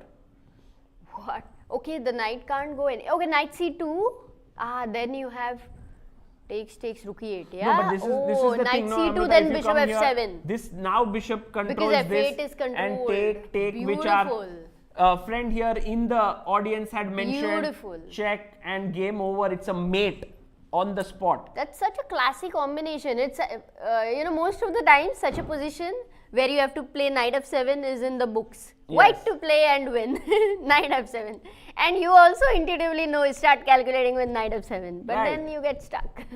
But take, check here, knight f8, and this is where the winning line continues. rook e8? Yes, exactly, and then this is game over, because this is where you lose material. So there could be some defenses, but this is essentially the idea that bishop a3, there is no way to defend the knight on b4 apart from this pawn, and you are simply opening up this line for your rook. This was the idea with which Nadir Beg could have taken, but look at Nadir Beg, by the way, look at him there. He's gone bishop a3 It seems like directly. he's in a little bit of a disbelief that this position is there on the board. That kind of, it's a weird expressions for Nadir Beg. I don't see him often. Normally he's in that killer mode generally. No, he is in that mode. No? He's actually, his threat now, Amruta, is to take on f7 and take on b4 when the rook is hanging on a8. That is his threat, big threat. it's more or less the same. But now if black moves the rook away, what do we do? Now that might be what David does, just moves his rook away. Isn't he winning just if nothing? Same way, yeah? No. Yeah, but there's same opponents. Knight takes. So let's say we start with taking here perhaps, then take here, then take rook takes and bring our other knight to g5, and we reach this sad position with knight on h8. Oh. But it's not so simple now to Why? finish this game Because rook d8 has been quite a useless move, no, in that sense, for the no, position. but the rook was always hanging. Takes on a8. Yeah, it's not falling on a8, so that is a small improvement there for white, for black position. And maybe here it's not so simple to figure everything out. So Navara should, for sure, David should go rook d8. He has to play here to get his rook out of there, or he can try to take away one of the knights so that at least he doesn't have to get into the trouble all the time. But then again, after rook takes e4, white can bring the other rook in, and this looks also very, very dangerous. Wow. But yeah, this doesn't seem like Navara can, find something to keep saving such a position against Nordirbek. It's tough. Practically. Nordirbek, of course, in the driver's seat. And Gukesh, by the way, going to Gukesh versus Vidit, he has played the move knight h4 here. This game, Amruta, is moving very, very slowly, only on move 11 after 1.5 hours. But it's also strategically perhaps the most interesting one from a positional standpoint. Like, what is the way, will someone get outplayed here? Yeah, quite a fresh position for that matter. I doubt even whether they know the Nepo's game. You think they would know? Because look at the times, yeah. They've both taken 40 minutes on the clock to reach here. Yeah. So they are not And aware. they are maintaining the time very well. Yeah, the gap is not much, 2-3 minutes at the most. But isn't Gukesh simply aiming for f4? And Gukesh is saying, when it's an opposite colored bishop position, the side that has the initiative is better. So I'm going to use f4, use my bishop, rook and knight along with the queen to sort of put pressure on the king side. Can I copy you? But it's not happening. No, you can't play knight h5. No, knight d7, f4, but I don't have f5, Knight f6. d7, huh? Very passive. Or knight Just the fact that I wanted to play f6. c4. C4 is nice. I like if you this take, move then knight because e4. he's going for the king side and he's played in the center. Very good suggestion, because take, queen takes, right? Or maybe take on e4. Maybe you take. No, you take on e4 maybe. And then take here, and this is maybe what you want to do. But rook e1. Yeah, rook e1 could be. Knight d6. You attack c4. Yes. Rook e5, knight c4. Maybe, I think Vidit is thinking on similar lines. Yeah, he's thinking Gukesh is coming at me with f4 and I really need to play in the center, so he plays c4. Okay, one more thing. You want to play f4. Right now, what if I just continue with the idea of bishop d7? Yes, I was also thinking about the same, because I don't think Gukesh cares about this pawn at all. Yeah, now. Really? I guess so. Really, you want to play f4? I was wondering, should I start f4 right now? Let's go. Try. f4. Bishop b5. Bishop b5. I mean, I'm just thinking, why can't I win the pawn? Well, then my knight jumps in, and now it gets very, very dangerous for you. Yeah. E6? So actually taking that pawn might not really be that safe. No, but I want to see how white is getting the compensation or such a huge take, advantage. You take with the queen, and now I bring my bishop. You go back. Bishop c7. Are you just going to collect the pawn? Either bishop c7, but also I can Amruta, just lift my rook, or I can try to bring E1, my queen queen e1, queen g3. So a lot of attacking possibilities. And this is Gukesh's style. No. So for sure you don't pick up that b5. I am going with his move. c4 is like, just saying that I am stressed about your king side play. And I'm playing in the center. No, not c4, because bishop d7. No, but bishop d7 is just what we saw. You don't take the b5 pawn. Yes. Yeah. One question after c4 is possible to play b3. c4. Here to play bishop a3. Oh, b3. b3. Oh, very Gukesh-like move. And what if I just take here on d3? Then to play Bishop a3, just winning an exchange. That's the plan. What a nice idea. b3. Oh wow, what a move. It looks so beautiful, no? On the Yeah, board? and I think Vidit has to also calculate this. So c4 is not only about dc4 and assessing that endgame position, but also this very fighting move b3, which threatens bishop a3 to win an exchange. Oh, b3 is... Intense. Look at Vidit there. He's calculating very hard because the position has suddenly become quite sharp. But after b3, is black losing material or is there a defense? He has to sacrifice something. Well, we have to maybe move the queen back, but then you just lose a pawn, right?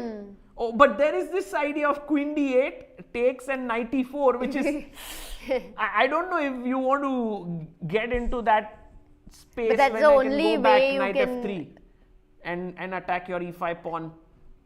I'm not sure. But Amruta, the thing is, there is also something which can be thought of with the move bishop g4 attacking your queen. But then f3, bishop h5, Yeah. g4. No? D4 and the Exactly. This is something Oh.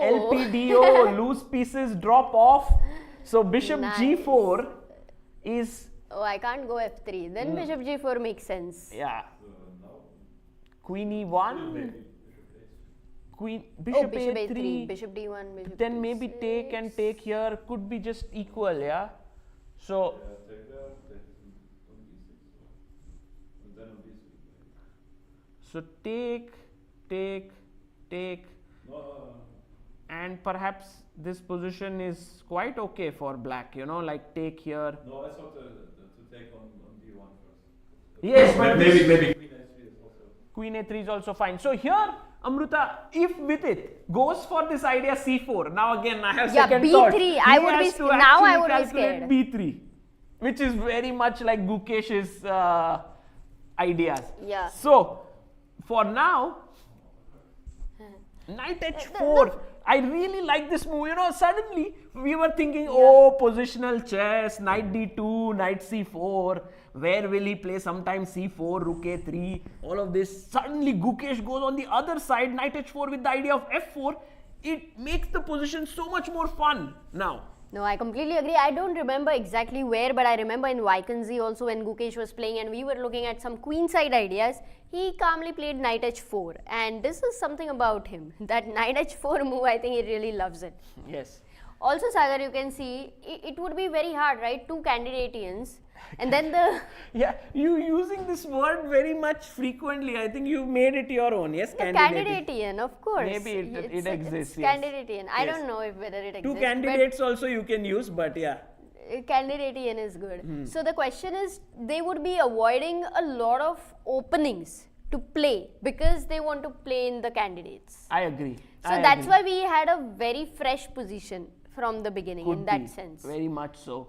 Very But much so. if they play like this in candidates also, it would be very good for us. Yes, yes, I agree with you that there's a lot of psychology at play when you are choosing your openings, especially just 1 month away from such a big event. But then again, I think modern chess has become more like one game ideas, more than going into some deep prep that, oh, Vidit says, now for candidates I have prepared Grunfeld and I'm not going to use it. These Use days and are throw, gone. yeah. So it's These all about days use are and gone. throw. So even if you use this line in the candidates, you will go with more one game ideas. And so I don't see it that now playing tournaments has such a big impact. Because if we go back to the times of Vishy Anand, when he was trying to defend his world titles, you could see that he was literally not playing too many tournaments when he was having the match coming up, because he wanted to save his ideas there or save his openings. That's But I true. don't see that happening anymore. Yeah. Okay, so maybe we can have a roundup as well, and Yeah, let's have a quick roundup of no, but Amruta, firstly let's go to Pragg versus Rapport. He is not making his move. Pragg, did bishop Oh, f6 did he miss bishop f6? surprise you? I would be surprised if you chose f4, h4, and you didn't consider bishop f6, and now you're thinking for close to what, I don't know, 15 minutes. But how does his body language seem? Like do you think he seems calm? I'm sure he'll find bd3, but it's just that he thought for No, like... sometimes if you've not seen bishop f6, you might just feel, oh my god, I missed it. No, and but then he's looking confident. The only drawback I feel, Amruta, is that he took 15-20 minutes to play h4, and then again Another a lot of 15-20 time to minutes play to play. bishop d3. So he's kind of burning time, and this position is going to get sharp. That's the thing. So Pragg, I would still put him in a good position, but not a very good sign that he's thinking here. Then we go to Bartel versus Nguyen, Thai Dai 1. And we've come here. Oh, here we did see this game, right? And no, bishop f1 we didn't see, rook d8, a lot of moves have happened. so then we should just look at this. I think we left Rook it e1, knight f4, this also here. we saw. Yeah, bishop e6. We left it here. Bishop f1 was played. Queen d6. Knight came to c3. Rook d8. He's attacking the d4 pawn. Knight e4 attacking the queen. Queen went back to f8. Queen c1 attacking the knight. Knight went back. And now this is the live board position. It does give a lot of feel like the Abdusattorov Navara game with an isolated d pawn, knight on g6, yes, knight on e4. So true. But the only thing is that you don't have the light square bishop as sharp as in that game, Yes. which is one of the big I agree. differences. Which is why I think Thai Dai 1 has a much better position than Navara. Right. And for him, he's definitely looking at, opening the account, as we can say. He's on 0 right now. Oh, rook a3. Wow. A rook lift happening there. Okay, knight c5, you were right, the rook on a7 doesn't seem good. Is it a good time to go back rook a8, or is it too slow? That would be the question. If you can go rook good a8 question, and it's Amruta, good question. fine move, then I think no. But you know, let's ask our viewers here, what is the weakness with which Bartel is actually going to play here in the Black's camp? B7. Exactly, beautiful. B7 is a weakness. He's just going to jump with his knight, and then you have to put your bishop back. It already doesn't feel great. Can't he just go bishop c4 maybe? Bishop c4, or can't he just take a pawn here and then the knight is hanging? So I think this is a big threat, Amruta. You hardly have time. Knight c to play rook a8. But that means that rook on a7 is a very big disaster. And it's not going to be easy even today for Nguyen. Until the rook is on a7, it's not easy. That's what I would say. And this b7 pawn is the big weakness, along with the knight here, which is kind of stuck. The queen putting pressure on the c file. I have a feeling that David Navara is having a great position right now. Oh, he's going to play bd5. Yeah, he's going to put his bishop in the center of the board. Yes, he's done it. He's put his bishop there, but now maybe it makes sense. Now there's knight c5 doesn't work, right? Because he can take on f3 and take on d4. That is his point. So then clearly moving the knight from e4 does not work. Good defensive move by Thai Dai 1. And now you have Bartel who will figure out what to do. Let's quickly jump. Overview, and then we go for a break. Yes. So let's have an overview.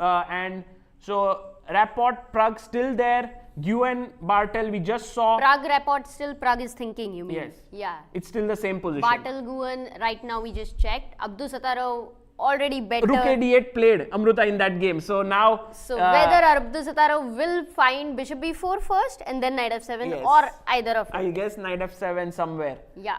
And then Vidit has gone rook d8. Okay, maybe we can check that before the break as well. And Vincent and Maghsoodloo. Oh, it happened! Where is our friend? He's just left. Yeah, He's just left. No, we cannot take a break right now. It has happened. Queen a4. Wow, Vincent versus Maghsoodloo. But should we go there immediately or should we first check the rook d8 move? No, first this. He sacrificed a piece. He's given up a piece here. Oh, that variation Vincent where the Keymer. c pawn is just going yes. to roll. Yes. And we thought if Parham was white, he would go for it. But this time it is Vincent who has gone for it. Maybe we can just show the last move again, Sagar. Can you go to so the 3 last moves back? move was, this was the position. And here bishop b4 played by Parham, attacking the knight. So he took on c6. Did you tempt him into that? No. You can see Parham. By the way, here, Parham, look at his calculation here. Queen a4. Like, he can bail out from this. He can say, I will castle. And he can say, I'm bailing out. I don't want to get into this stuff. But then, he can also say to himself that, hey, I have a chance to take the knight, piece up, give this pawn, and then he starts calculating. Where does my king go?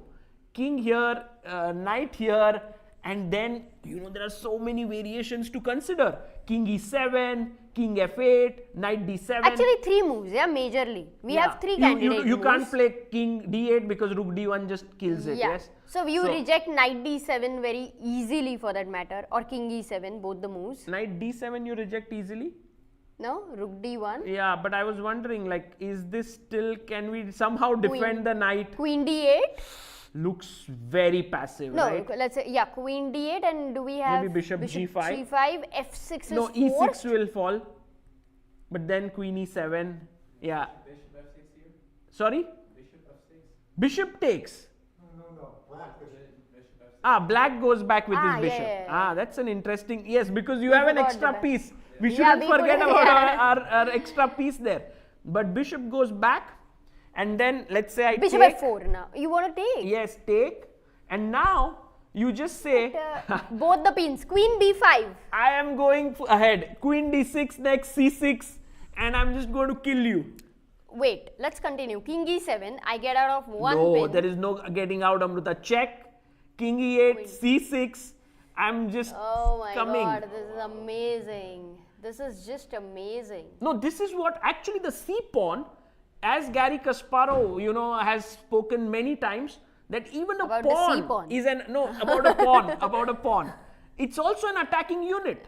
That here, the pawn is actually like a piece in It's this a force. variation. It's a force. Yeah, it's a force in the attack. So here you go king e7 because king f8, where you are trying to run, I go check, king here to g8, and by the way, hats off to Vincent because he calculated most of these things which we are looking here. Bishop d6. You can't move your queen anywhere to allow queen c8 check because that would be game over. So you maybe play your queen where? I guess queen d8. That seems like the only logical. But then rook, I'm not sure, rook d1. Or rook Queen d1 e8. just- Can we go for queen e8 there? Instead of queen Yes, d8? offering a queen trade makes much more sense than here. And then the question is like, No, don't exchange. yeah, we don't exchange. We just go There back. is no question. And then we are just saying that my c pawn is as good as a piece because I'm a piece down, and your rook on h8 is out of the game. For this, he sacrificed a full piece. Wow. No, come on, Parham, don't castle. We want to enjoy this game. You have to play bishop No, takes but c3. if he doesn't castle, then he's in a bad position. No. He can actually defend. We saw this line, right? That if takes, check, go king e7, not king f8. And then Wait. Now if bishop a3 only check, move, yes, only move. Bishop I b4, block, yes. rook b1. No, rook b1 has a5. So it's not so clear, right? Or sorry, rook b1 is bishop a3. Remember we saw this. Oh yes. Rook b1 has bishop a3. We should show to the people. Take, Bishop a3, lot of material for black. And now I have 3 pieces, and also when you give a check, my knight blocks and my defends the rook. So Yeah. in a way, this is not working out. So you basically have to go for bishop A5. takes b4, queen takes b4, then you give a check. King f8, rook d1. No, if you go knight d7 there, it's over again. Maybe that is a moment to show. Oh, you try to block, and then this very cool move, rook d1, rook d8, and then you play this very nice move, c5, and what a line this is. Actually, Yeah, you're the using pin, your C pawn. Queen takes pawn doesn't work because of rook takes knight. So we are using a passed pawn, we are using a development advantage, we are also using the pin. So many themes coming together. Yes. It's And beautiful. Parham, you can see from his face that he is thinking, you know, if you are on that fork of two roads, go into the danger zone where you don't know how it will end up, but it's exciting. Or go on the safe path where you know what the end is. Like, oh, I'm going to castle. I know that this is going to be a safe place. Normally What do you guys even- think? What will Parham choose? Danger zone or the safe path? Yeah, danger zone. Because he's Parham. No, normally he will go for that. But do you think it might make a difference that he's already on a sole lead, he's black over here, and then he is expecting his opponent, that opponent will expect Parham to choose a danger path. Yes, but That's he's where you Parham. kind of For all your arguments, I have only one line. He's Parham. You know, he loves to sort of make things messy. That's the thing that makes him such a loved player. And I guess he's also right now fighting with, come on Parham, let's go. And what's the best move here? Best move. Computer's suggestion. Yeah, computer would take on c3 and defend with this. Yeah? this. Computer wants so, the so, extra so piece, it yeah? wants like take the best line, yeah, of the engine. Take, bishop a3, bishop b4, take, and then this line which we just saw right now, check. And going king f8, Yeah, not we knight didn't see d7, king but f8. king f8. And then putting your knight on e8 and just playing this, but Wait, but rook d1. yes, knight e8. Remember we were seeing this and we felt like this position Yeah. is risky. It looks like a lockdown for black. you don't want that, right? What about queen takes pawn now actually? Does that work or? Because Rook I d8. kill one of your key. Gone. Rook d8. No. Rook d7. No. Rook d7. Rook d7 I play e5. That was my plan, like to defend f7. So why not? So a4 only. If not So let's rook ask d8. our viewers what's the winning move here for. Winning. Oh, no, Parham. But also I think That's Makes a sense now. practically good thing for him. Actually. No, you always said it, Amruta, that in this tournament situation, perhaps he didn't want No, to. not just that, because his opponent expects him to do something. And there is a fun element here, which is a Parham element. Oh, you expected this? You're not getting that, boss. Yeah.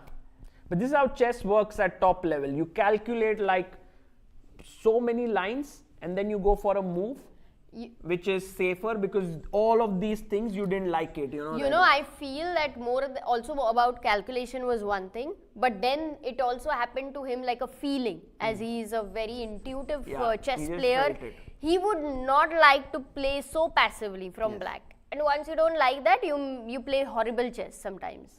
But Vincent quickly plays bishop f4 and he says, Parham, it feels like now I'm the one with the initiative. Hey, can we go back to that moment? Because you had asked a Yes, I question had and asked I'm a very question. curious to see what's the answer. So I had asked a question here, what is the winning move for white? And the right answer is yes. King g8 to d8. Very good. I was also thinking if queen e7 was the better way to execute. Queen Queen a3. a3 and Queen e7. Yes. Queen Nice. a3. Queen a3 is a nice move. King g8 and then we go here queen e7, but maybe there is h6 here with the king running away, so perhaps the rook d8 move just makes a lot more sense.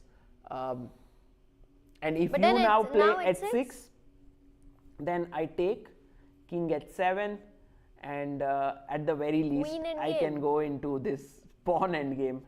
Not at the very least, yeah, but yeah. this is just winning and a pawn. By the way, a very nice rule of square we can show here, that will the king be in time to reach here? If some like Draw the square. yes, but not it's not because the pawn goes 2. So here you have to be drawing the square from here, from a3, not from a2. No, a4, from a4. No, but it's white to move, right? So after a4 is played, you can draw it, of course, like this. Yeah, so because he's But playing when black A4. is calculating, let's say you are calculating here, you have to draw the square from here. Ah. No, from A2, no then? No, but if you draw from A2, then you say I come king G8 and I am in the square. No. Who to play is also important, right? Even if whoever is to play, if you want to calculate a square from a pawn that is on the second rank, like it can go 2 squares, then you do it from one square above. Okay. For the second rank. Yes, this way, like you draw a square like this and the king is outside the square. Nice. So what did he play?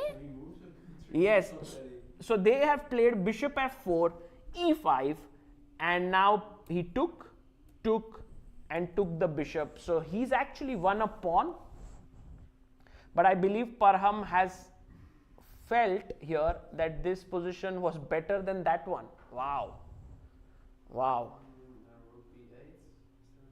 Rook b8, maybe yes, going with the rook, attacking the queen. And then where do you go your queen? Let's say you go to a3 because you need to keep your knight protected. And Vincent asks a question, what's your compensation? So let's go back and say, if you were Parham here and you are pawn down and you are looking here, what is the move that would come naturally to you as black? H5. Fantastic. Wow. H5 with the idea of H4, H3 creating this, the compensation where white king has these slightly weakened light squares. That's a really long-term move. Fantastic move. And now I guess Parham will play that. You know, this is his but style, I'm no? not This able to one- guess Parham's moves today. You know, somehow he's playing a little too safe. He's doing these things. Maybe he does rook b8 and suddenly, you know, his pieces are a bit misplaced. So yes, very interesting game again. Pawn up position for Vincent, who's taken some big risks today to reach here. So great play by him. But the position, as you can see from the bar, still says it's not really better for white. Only very slightly. Okay, Amruta, we had planned to take a break, but do you want to take a break? Depends on we have some very nice food. You've not had No, I'm lunch fine. for I'm you. fine. If you are okay to go on because the games are so exciting, I guess we can continue. Okay. And then Okay. yes, okay.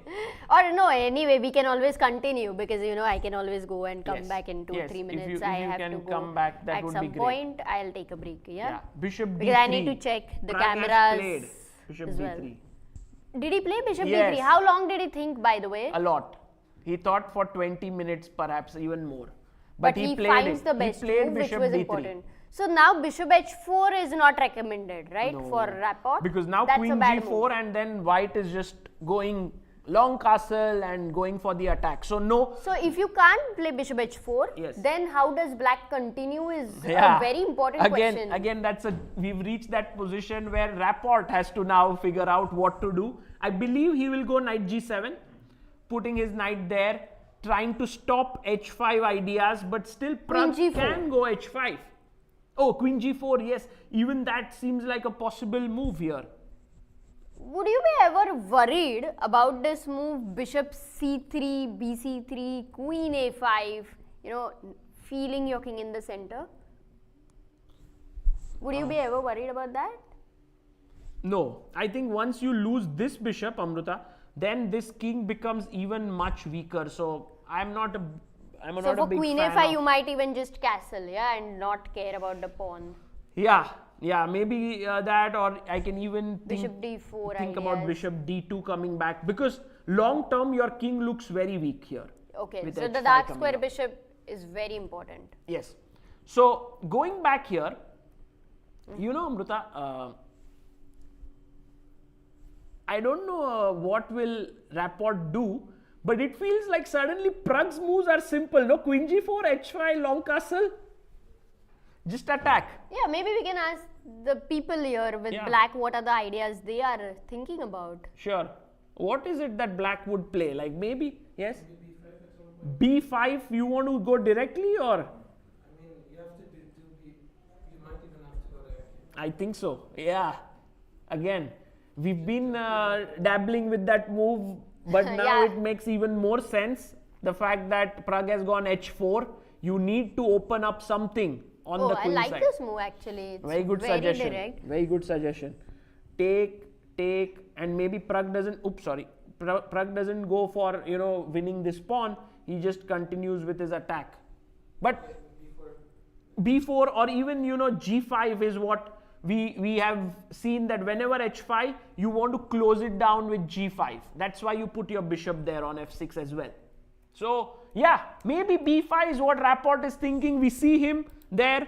30 minutes left, and guess what? We are on move number 14 just. 26 more moves to make in 30 minutes. This game, I think Pragg is playing the most complicated games in this tournament.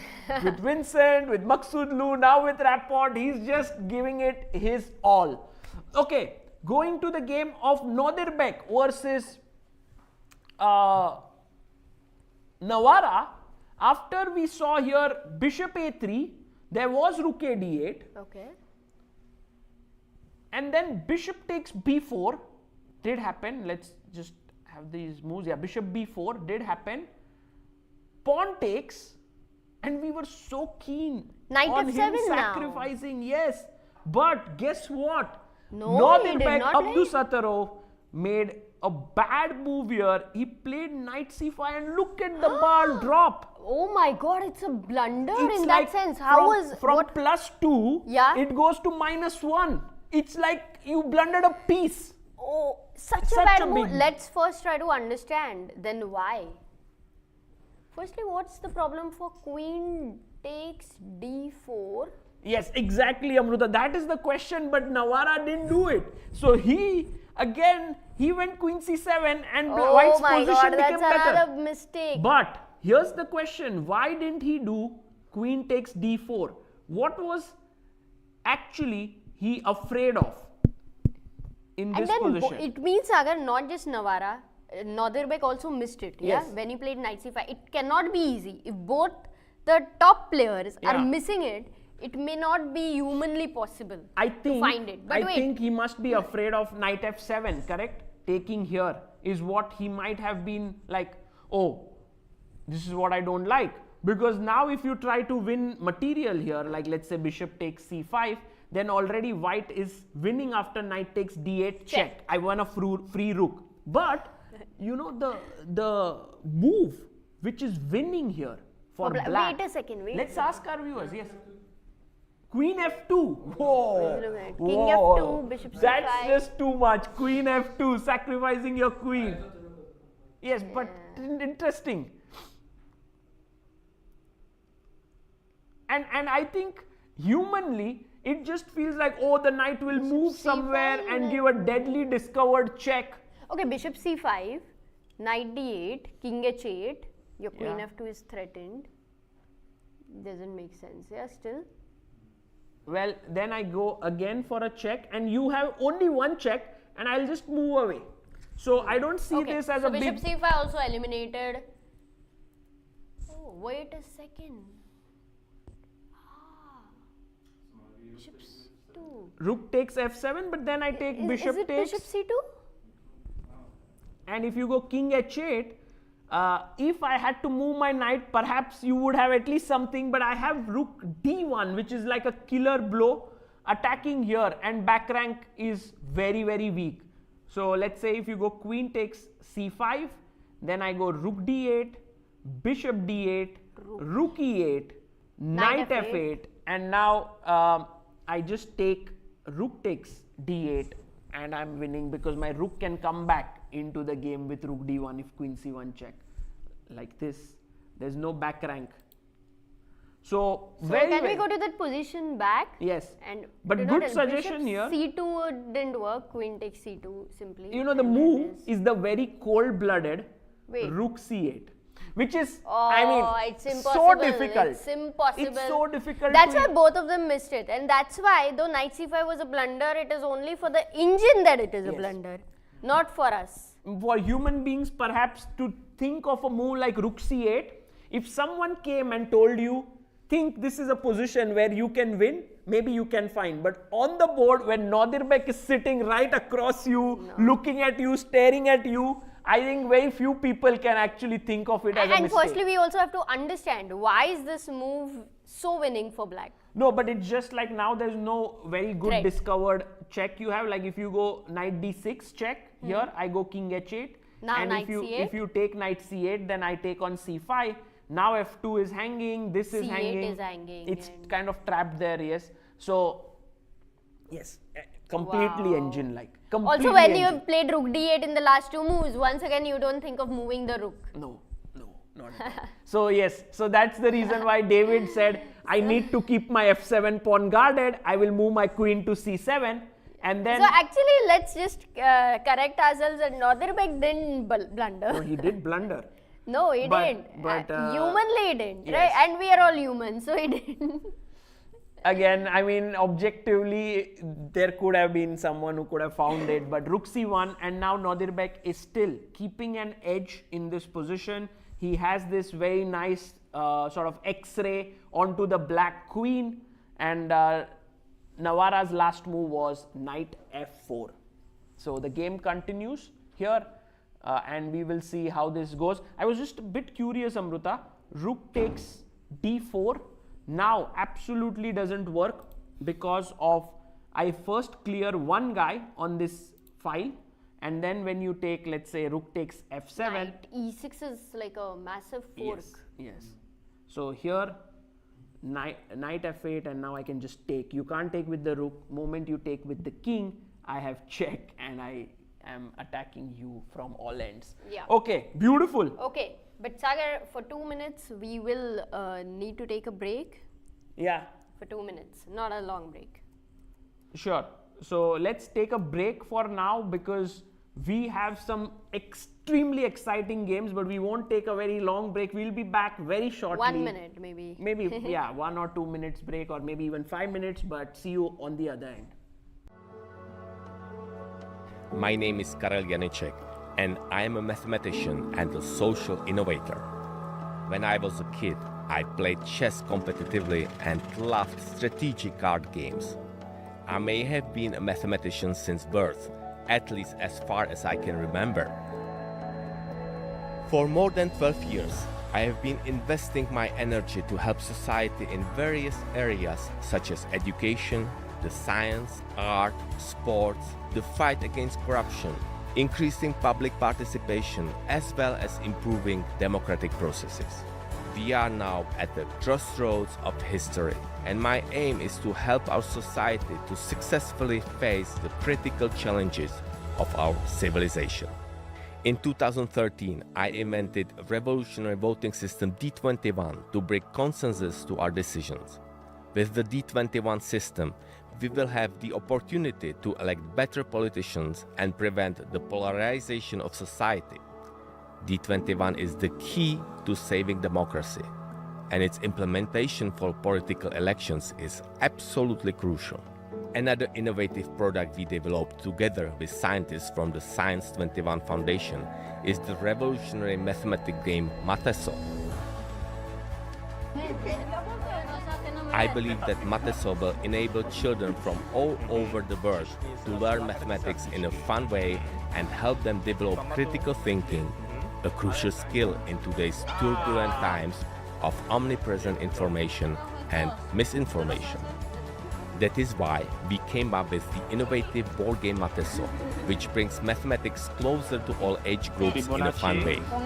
By playing Mateso, preschool children subconsciously gain knowledge of key information about the structure of the number system without having to know any number or perform a single calculation.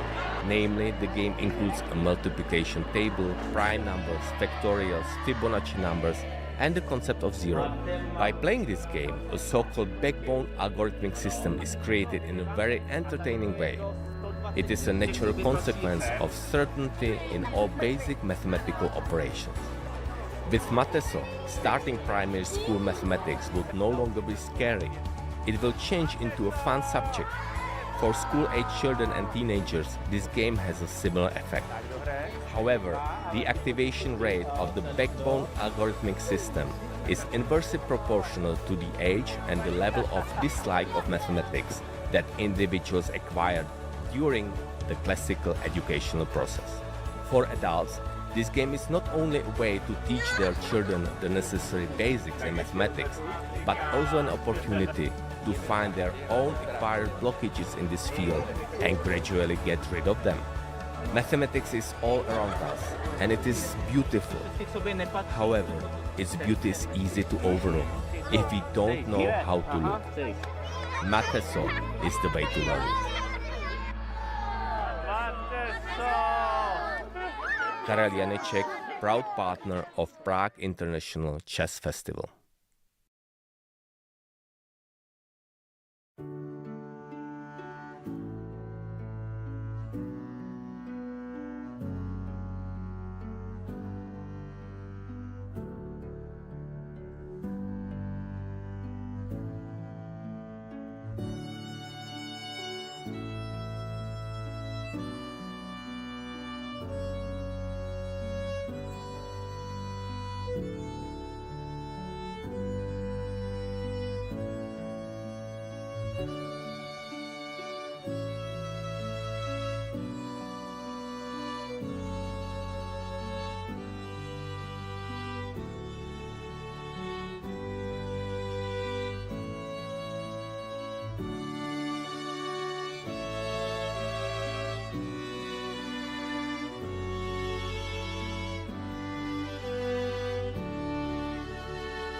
Welcome back everyone to this third round of the Prague Masters, and which I personally think is one of the most exciting rounds. I guess the most exciting round we've had until now. All 5 games filled with exciting moments. Let's quickly go over the games. Where should we begin with? Amruta will join me in a bit. So first we'll start with the game of Rapport and Praggnanandhaa, because there we saw what Richard Rapport has just played a move which we didn't consider. We were looking at all the kingside play, knight going to g7, trying to sort of make sure that there's no attack but in came queen a5 here.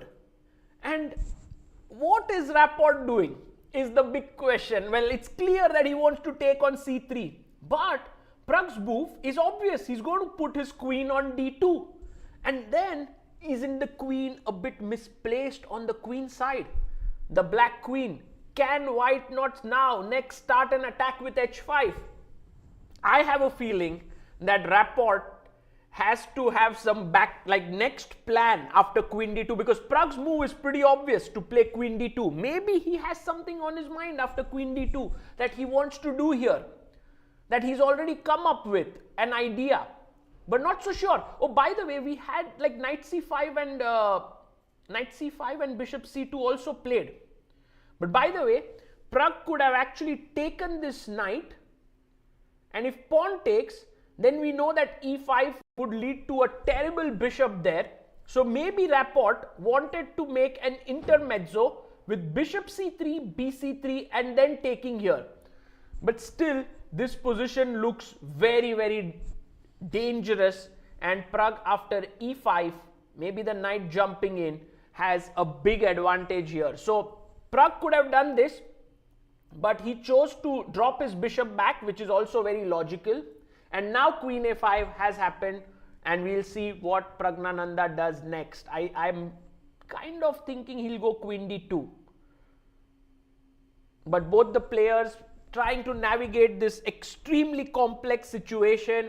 15 moves have been played, 25 to make under time control, and they are down to their Rapport has 23 minutes, which is almost less than a minute for a move now, and Praggnanandhaa has 38 minutes. Let's go to the game now of Keymer versus Maghsoodloo, and after queen takes b4, Maghsoodloo did go h5. Your move is on the board, h5 was played, and then came the move rook d1 by Vincent, and Maghsoodloo now goes, he could have gone h4, but he's very accurate, and he first plays a5, hitting the queen, asking it, where is it that you want to go to? And let's say if I go queen b3, just staying there, then now h4 makes more sense, because if he had done it straight away here, which was like h4 in this position, then maybe there was an opportunity to play c5 and the queen could come to the center. So this very small little nuance of first playing a5 and then playing h4 makes a lot of sense here, so that the queen is no longer in this very nice position on the fourth rank. So Vincent has to decide where to move his queen, and while we thought that he had a risk-free advantage, I am starting to feel that it's no longer that risk-free. It is quite possible that Maghsoodloo will create a mess on the king side with h4, h3, with his knight being here. Also on the king side, it can get very, very messy. Okay, let's go to the game between Vidit and Gukesh. We have some moves played here. Vidit got greedy. We call him the greedy Vidi, and he did take a pawn on b5. So what happened was, he did go rook d8, queen e2 played by Gukesh, bishop went to g4, pawn pushed the bishop away, bishop came back, and pawn went to b3. So slowly Gukesh is taking away Vidit's active resources, which was c4 and so on. And so Vidit went queen b6, and he said to Gukesh, I'm attacking your pawn, and if you intend to save it with the move c4, get ready for your d3 pawn becoming weak. I will come back, I will attack it, I will also open up another front with a6. Gukesh said, take that pawn. Take that pawn, I'm happy, your queen will be offside. And then he went and played bishop g5, and believe it or not, this position has become extremely risky for black, because now with bishop f6 threatened, also f4 coming up, what is Vidit going to do with his extra pawn? That pawn is not as relevant as the attack that white has here. So Gukesh really showing some great understanding of this position, while Vidit clearly in big trouble. And as always, we keep continuing this sort of who's going to become the new India #1. If Gukesh wins today, he then surpasses Arjun, who became India #1 few hours ago. By surpassing Vishy Anand, Gukesh will surpass Arjun. So, all of them are sort of playing this moving around in circles here. But it's also actually very good competition, very positive one, because it's pushing everyone to move further ahead.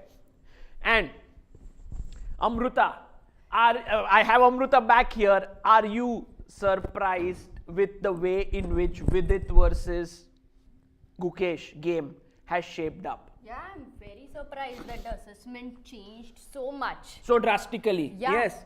If we can have the chessboard here, and this is Vincent Parham, if we can have Gukesh and Vidit. Oh my God, look at what Vidit has done. Vidit is telling Gukesh, I don't really think that your attack has any merit. I am playing on the queen side and I'm going to play a4. Wow. So that means he actually assesses it in a different way. Yes. He's considered it all. Yes. So what does he have in mind? If bishop f6, Yeah. first of all. Yeah, or f4. I like both these moves, Right. but let's try this. Bishop f6, gf6 and then f4. That was the f4, idea. very, very direct. You are Yeah. opening your rook. Your knight is well placed. Your queen is ready to enter.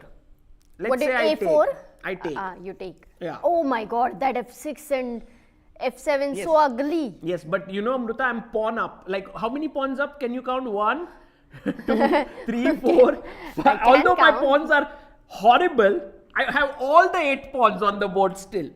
While you are down to your 6 pawns. So yes, you're 2 pawns down. Okay, you take back 1 pawn. Doesn't matter. Here. Yeah, rook f4. a4. Yes. Okay, mate me. Actually, Vidit is telling Gukesh, checkmate me somehow. Because the moment your knight will come here, I can actually take it. But I can even be extra brave and go here. Believe it or not, like you give this check, I go king f8, you give another check, I go king e8. Wow, And I'm he's running running. away. He's running away. Yeah. And Gukesh made a move, by the way. He goes queen. But this This line, one is- this line yeah. is so crazy, right? Amruta, rook takes 8, check, king d7, you take here and b2, and I'm making a new queen. Oh. No, this is Wow. actually victory of Vidit's concept, where he says, I will sort of absorb your attack and I will find play on the queen side. I mean, it's just an illustrative line, but Gukesh says, Vidit, I'm more subtle than what Sagar and Amruta are. Like they are just trying to attack like without like cavemen, but here I'm going to go very, very carefully. I'm going to go queen e3.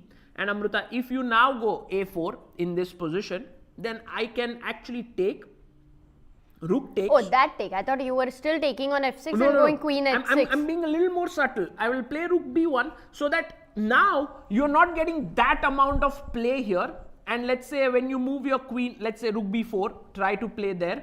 Then I can maybe take at this point and then try to play on the queen side. Maybe that's a possibility.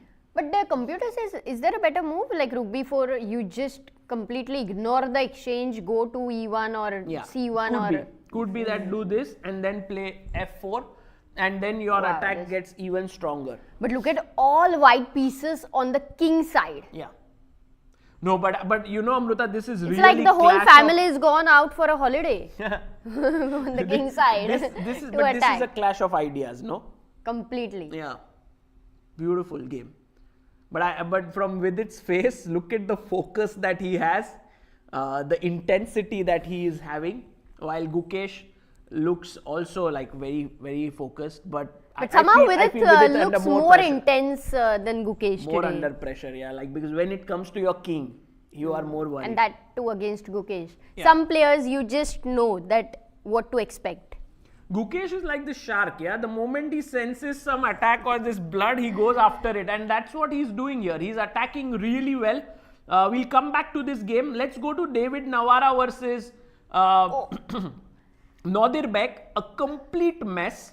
You know, But this, the position is equalized. Again, is it the human equality or what sort of equality we are talking about? yeah, let's look at it. So we left it at knight f4 here, and then Nodirbek chopped off this pawn, which according to the computers was not the right moment to go for it. Okay, he went king h8, because if you took here rook f7, then in this position is exactly what Nodirbek had in mind, a very nice move. Maybe we can ask our viewers here if they want to guess what is it that Nodirbek had on his mind if David Navara had taken his bishop. It's a little complex move, but you know, sometimes backward moves are the toughest to find. It's a backward move. Yeah, that's a small hint for you that it's a backward move. 93? Yes, fantastic move. Knight d3. That's the suggestion. With this, you attack the queen, and next move you will take this knight, so the queen is distracted, and then you can pick up this. I thought you had mentioned we came to the same position and knight e6 was the move. Was I wrong? Like knight It was C slightly E6? different, but here knight e6 doesn't work because. One second. Blunder. Ah, oh nice. Yeah, it's actually, I mean, there are many ways. Bishop e6 also is playable, but the main point here is that I have this check, which with my knight on d3, the rook was being defended. But still, king h1, queen c1. No, I'll take with the knight here and attack your queen. Oh. That's a very little points here. Yeah, and David is of course very aware of these tactics. And so, by the way, he did not take this bishop. He just moved his king to the side, and he said to Nodirbek, okay, you got a pawn, but I am now a little more safe. Nodirbek now goes queen f3. And you are very right in asking this question, that is this equal, just the engine saying it, or is humanly also this looking equal? My answer to it, Amruta, is that humanly this is just not, you cannot even understand what's happening. But David Navara is playing like a superhuman here. He's found the move h6, which was the only move to be equal here. So he's found this best move in the position h6 on the board. Fantastic chess, you know. The homeboy is playing great chess. Not giving up at all here. For h6, it looks like the bishop on f7 will be lost. Of course, you have this discovered attacks again and again with knight e6. My first question is, why not knight e6? And this is what Nodirbek is also thinking to himself, that okay, earlier you had knight e2 check, but now my queen guards that square. But you know what? Knight takes e6, simply. Exactly. Because if you take with the knight, Yeah. you lose the f7 guy. Yes. And if you take with the bishop, No, but I'll take your queen. Here. rook c7 first. And now when Knight you take g5. this, yes, you take here. Which I had attack not the seen, queen. by the way. It was pure fluke. Queen And then queen f5. b3. Queen f5, of course. And now I take here, and then I take this. So it's So many pieces were it's hanging. such a crazy game. And then in Oh, order it's to tough. save this bishop, you have to go rook e7. So materially, you have a rook and a bishop for a queen, right? Or yes, a rook and a knight for a queen. But then after this position, the b pawn is an extremely strong pawn, and then you know somehow. So it's like rook and knight, and that b pawn is also as good as a piece, like we were looking at Exactly. Maghsoodloo's game. Exactly. In some way, similar. And that is the reason why David is considered as one of the best calculators out there. He has actually calculated that knight e6 is not working out for Nodirbek. This is incredible to find h6 on the board. Yeah, I agree. And I think this position can go down in many books for defensive ideas, that you know, you stay cool, your opponent has gone to f3 in order to control the e2 square and give a deadly discovered attack, and then you just calmly play it. Yeah, and we had discarded this as, okay, Nodirbek is crushing it and Yeah. he's gonna win it, Yeah. but David has managed to It's make a it great extremely difficult, and also maybe, who knows, with such a thing, anything can happen. I agree. It's now because, unclear. Because you know, now the flow of the game and the tide is shifting, and there Nodirbek, if he's from the opening, he was like, I'm winning. And all of a sudden, he can't see wins. He can suddenly start making some mistakes. And David Navara can get his chance. So here, Nodirbek down to 34 minutes. David Navara has 23 minutes on the clock. We'll come back to this game after Nodirbek has made his move. Let's go to Bartel versus Nguyen Thai Dai Wan. We left it where bishop d5 was played. Here in the center, h4 played by Bartel.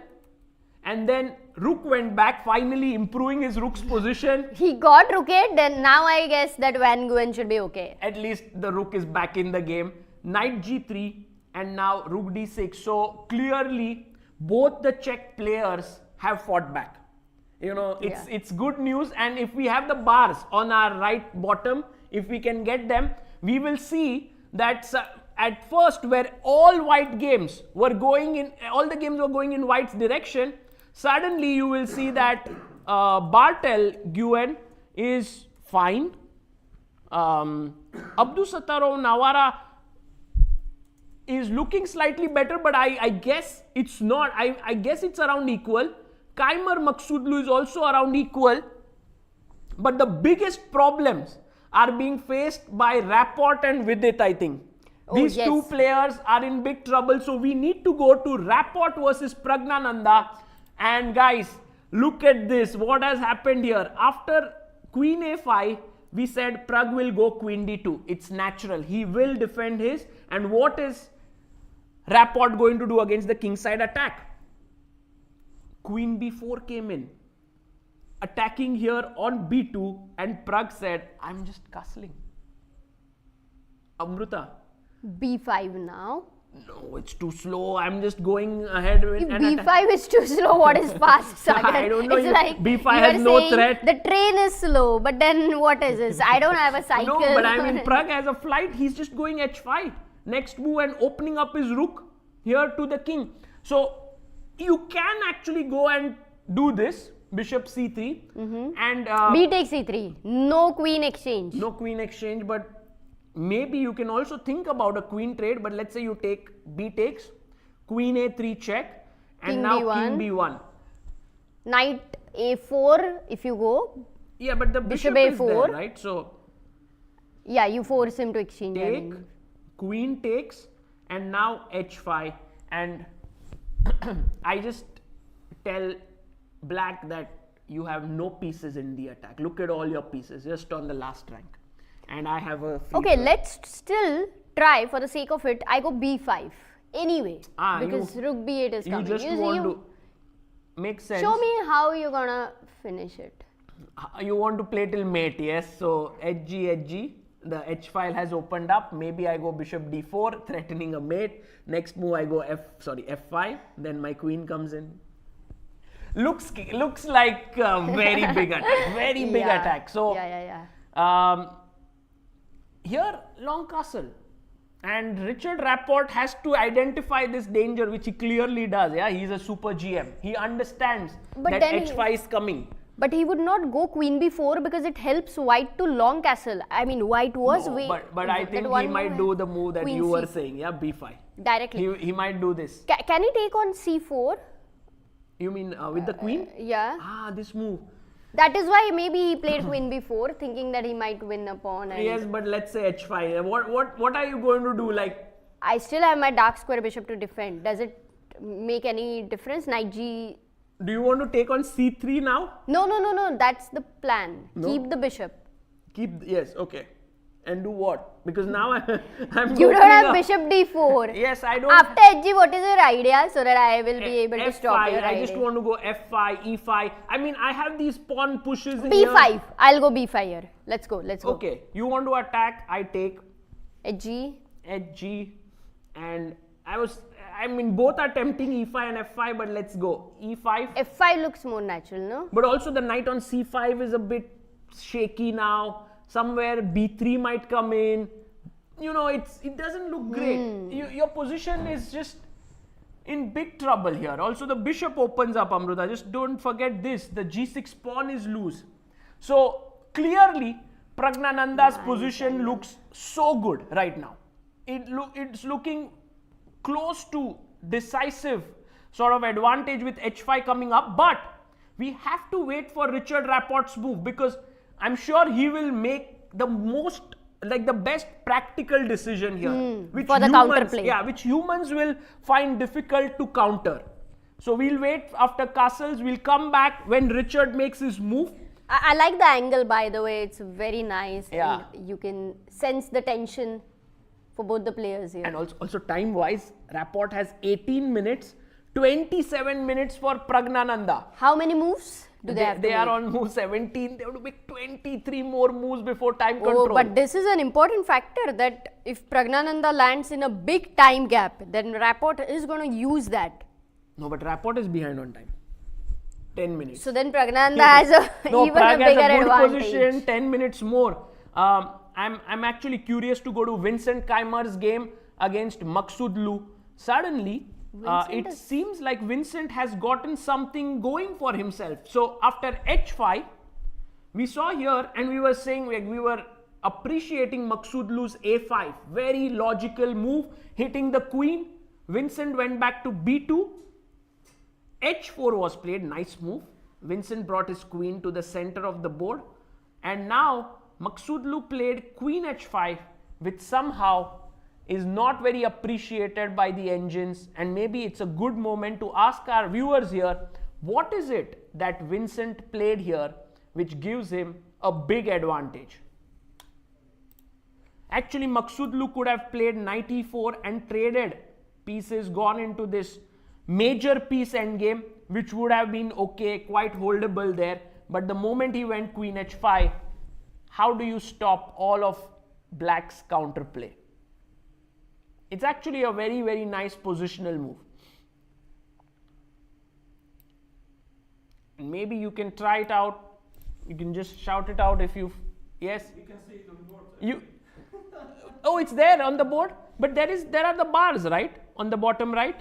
And now you can see it. f3 is played, and that actually dominates the knight on f6. Wow. So the question That's is, a nice move. I'm sure that Maghsoodloo wanted something like queen Yeah, h3. it feels like weakening when, to make such a move. Yes. But if that's a good move and Vincent played it, he's so alert for it. Yes, because Vincent realizes it's only one weakness here, and he can control it with queen d6, and his queen is so beautifully placed there, and even if you try to create more mess with knight coming in here, Rook d... No, you don't have time for rook d4, rook h4 when the knight was on f6. it's like you go knight e4 perhaps, Amruta, and maybe this starts getting quite tricky, no, in some ways, like Yeah. f5 as you mentioned, Queen e6 check. knight g5. f5, queen e6. Okay, knight g5. Yeah, take, and then maybe this endgame is clearly preferable for white, because equal pawns with a very nice piece, rook coming in. So Vincent might be looking at something really tangible here, he, by the way, Maghsoodloo did play rook e8. He's played his move. The tournament will become very interesting if every time Yeah. the sole leader is beaten by all other players. I agree. If Maghsoodloo loses here, then we will have like a wide open event with no one on more than 2 points, because I don't see Nadirbek Abdusattorov also winning. By the way, let's go to his game against David Navara, because Nadirbek has just taken the pawn on b7. He calculated that e6 was not the square where he could go to because of all the mess we just saw. Knight takes, so he takes on b7, and he tells David, hey David, I'm attacking your queen, and if you move your queen, I'll take your rook. So what do you have in mind? And guys, what does David Navara have in mind here? Black to play. What is the move that he has planned? Because clearly he doesn't want to lose an exchange in this messy position. It's a beautiful move, by the way, that he has come up with. It's a game of knight jumps actually. If Nadirbek moves his knight, David also moves his knight. So here's a hint to you. It's a knight move. Knight e2 check, fantastic move, because here if you take with the rook, your rook is hanging on c1, and if you take with the queen, all of a sudden the knight has lost its support and queen b7 is equal. I mean, this game would be the craziest game no matter. Today, game of the day is going to be very hard Very to tough. choose. Yes, very tough to choose. So if you are watching this and you want to vote for your game of the day, go to praguechessfestival.com/voting and you can vote for your best game of the day. And based on that vote, each day the players are getting a small memento at the start of the game. Yesterday it was Pragg who got it in round 1. Round 2, Maghsoodloo got it. And who knows who will get it in round 3. It's also a nice little incentive, right, to play nice games. Right. Maybe, you know, someone who's in great form can play like 3-4 good games and then go back with these 3-4 cubicles of, you know, back home. Okay, so I don't think David has still played his move. He's thinking, but I'm a bit surprised as to why is he thinking, because clearly there is no other option. Otherwise, he's just losing an exchange. How many moves do they have to make? They have to play 15 more moves in 14 minutes for David, 33 minutes for Nodirbek. And if in the next 2-3 moves David uses 10 minutes, then it would be very hard to play such a position because it's the highly complicated position on the board. I agree. I absolutely agree. And we even saw yesterday with Maghsoodloo and Praggnanandhaa, in the last 3-4 moves, you're playing with 2-3 seconds, you know, on and the you clock. go wrong. No you matter will go how, wrong very quickly. How young you are, no matter how good nerves control you have, when the time goes to like 2 seconds or 3 seconds or 5, you are going to make mistakes. Yeah. But what is very curious to me No, is but that Grishchuk didn't do that. yes, till a certain age, yes. Yeah, that's the And now point. even he is finding it difficult to be very accurate in time trouble. There you have David about to make his move.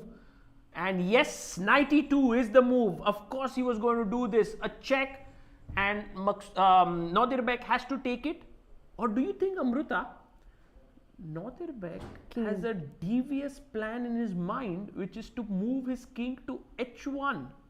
Because think about it. If I go to knight h1... c1, knight d8. No. Then? I was thinking about taking on f5 and threatening a mate in 1 here. Oh, it's gone. Hg, queen h3. Queen h3, game over. Mate.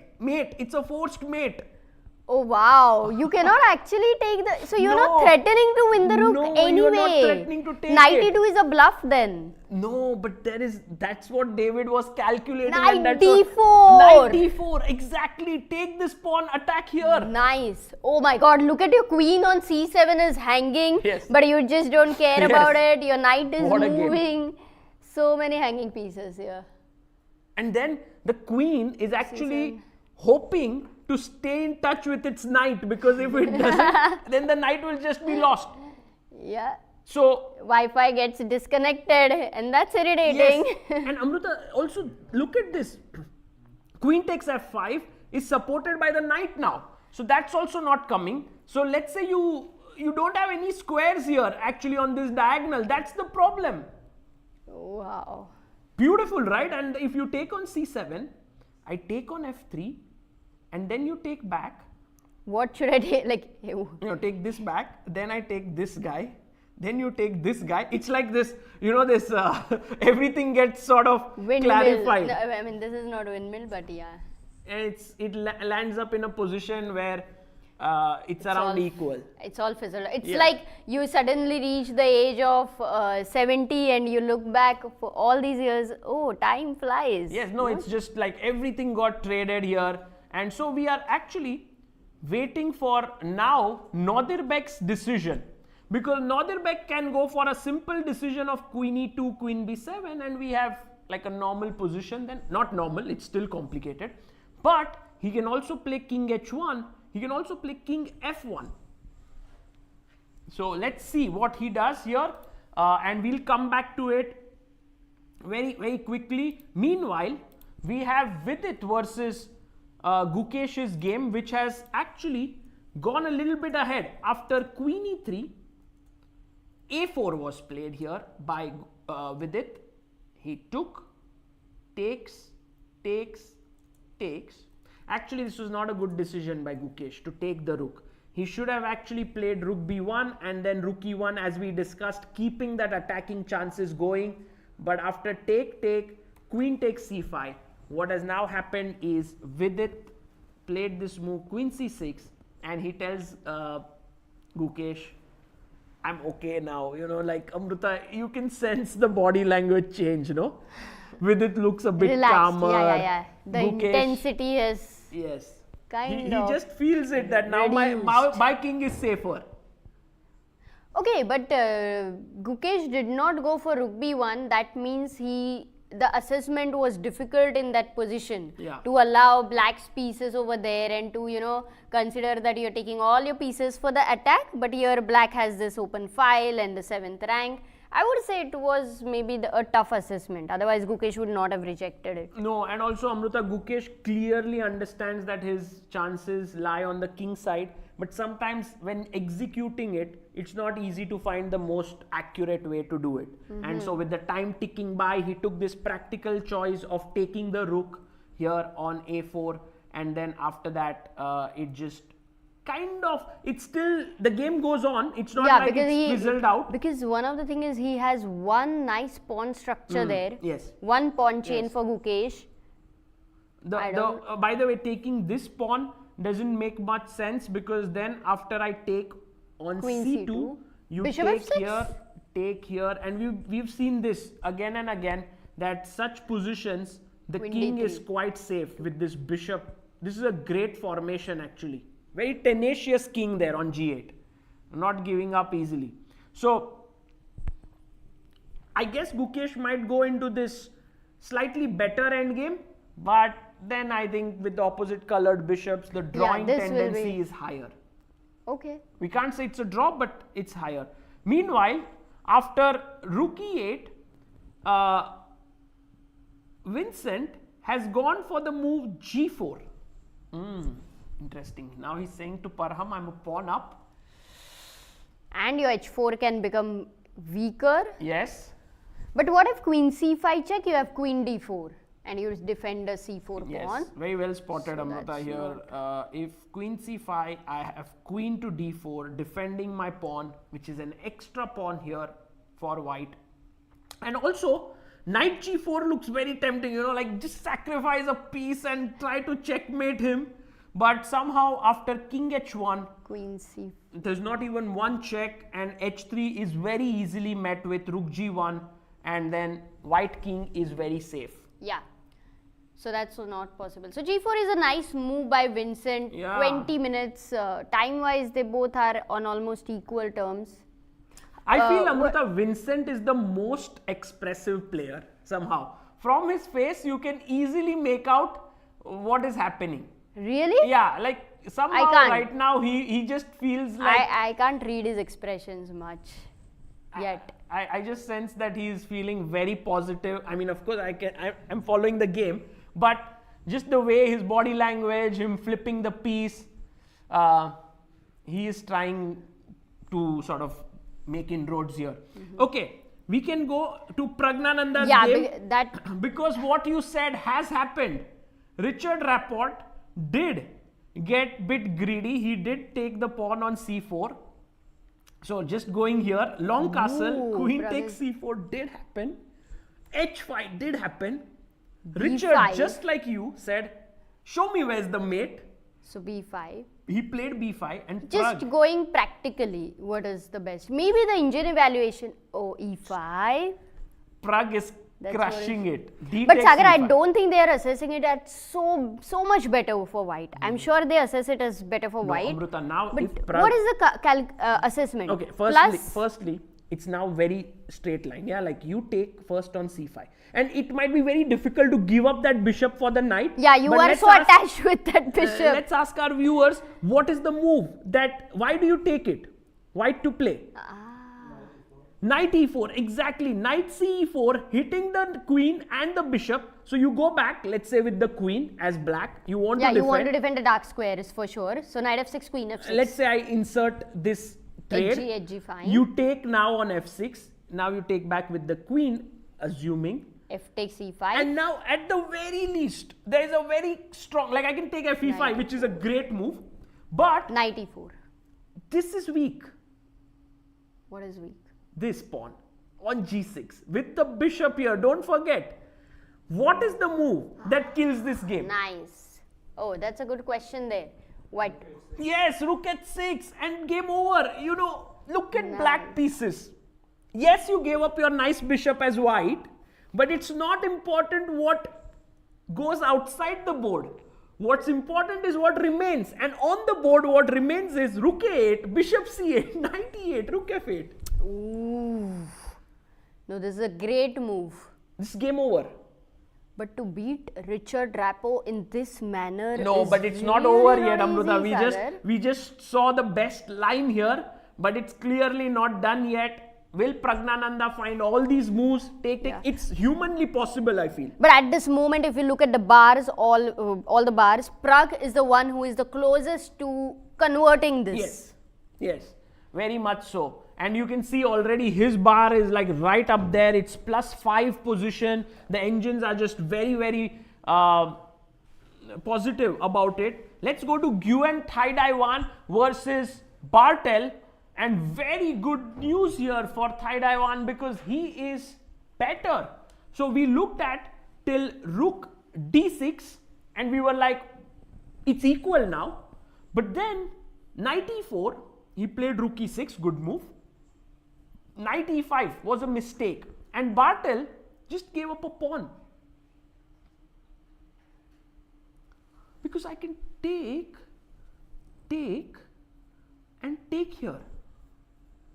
I don't know what was Bartel's plan to this one. Oh, did he blunder? Well, maybe he played queen And f4. look at the time gap because earlier he had so much time more, but now he's down to 25 minutes. Yeah, but I'm a bit curious. Like what is he planning to rook takes h5, which is another pawn which is snatched. Maybe he will take on c7 then because Amruta right now he couldn't take this pawn. He would have loved to. But then he was just dropping a piece in the center of the board. So he needed to actually defend. Maybe it. he saw Sagar queen c7, rook e4, bishop e4, rook e3.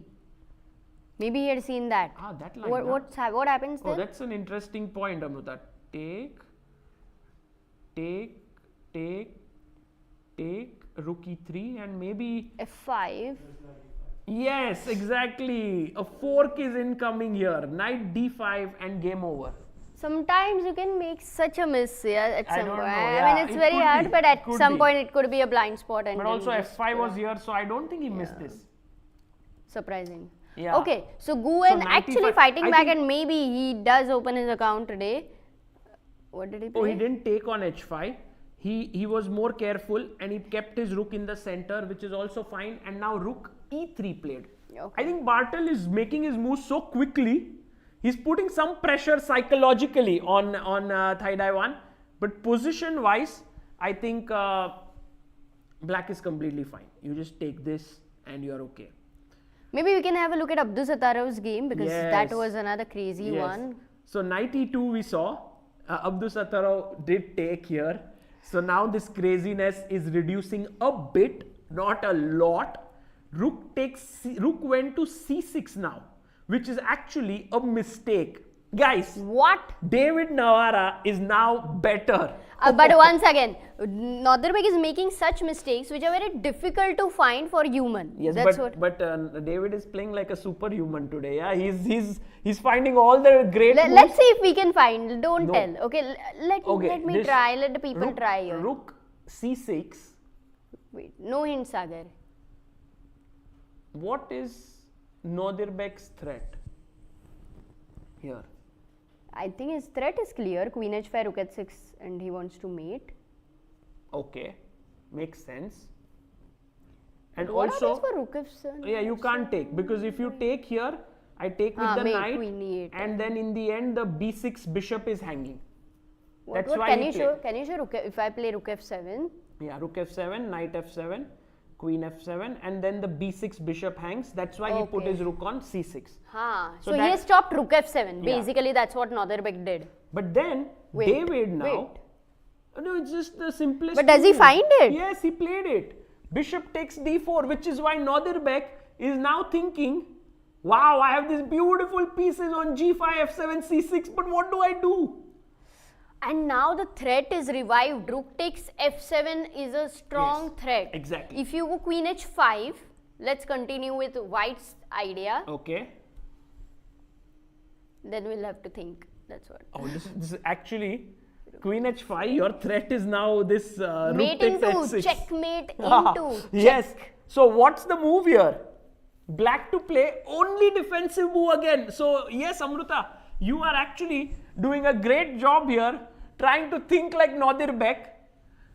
But David is thinking like an engine today. But still, so many possible ideas here. It's no, but not rook at easy. 6 is just the so you need to yes. stop it. So it has to be forced. Either a check like bishop f2, or it has to be capturing one of the piece with.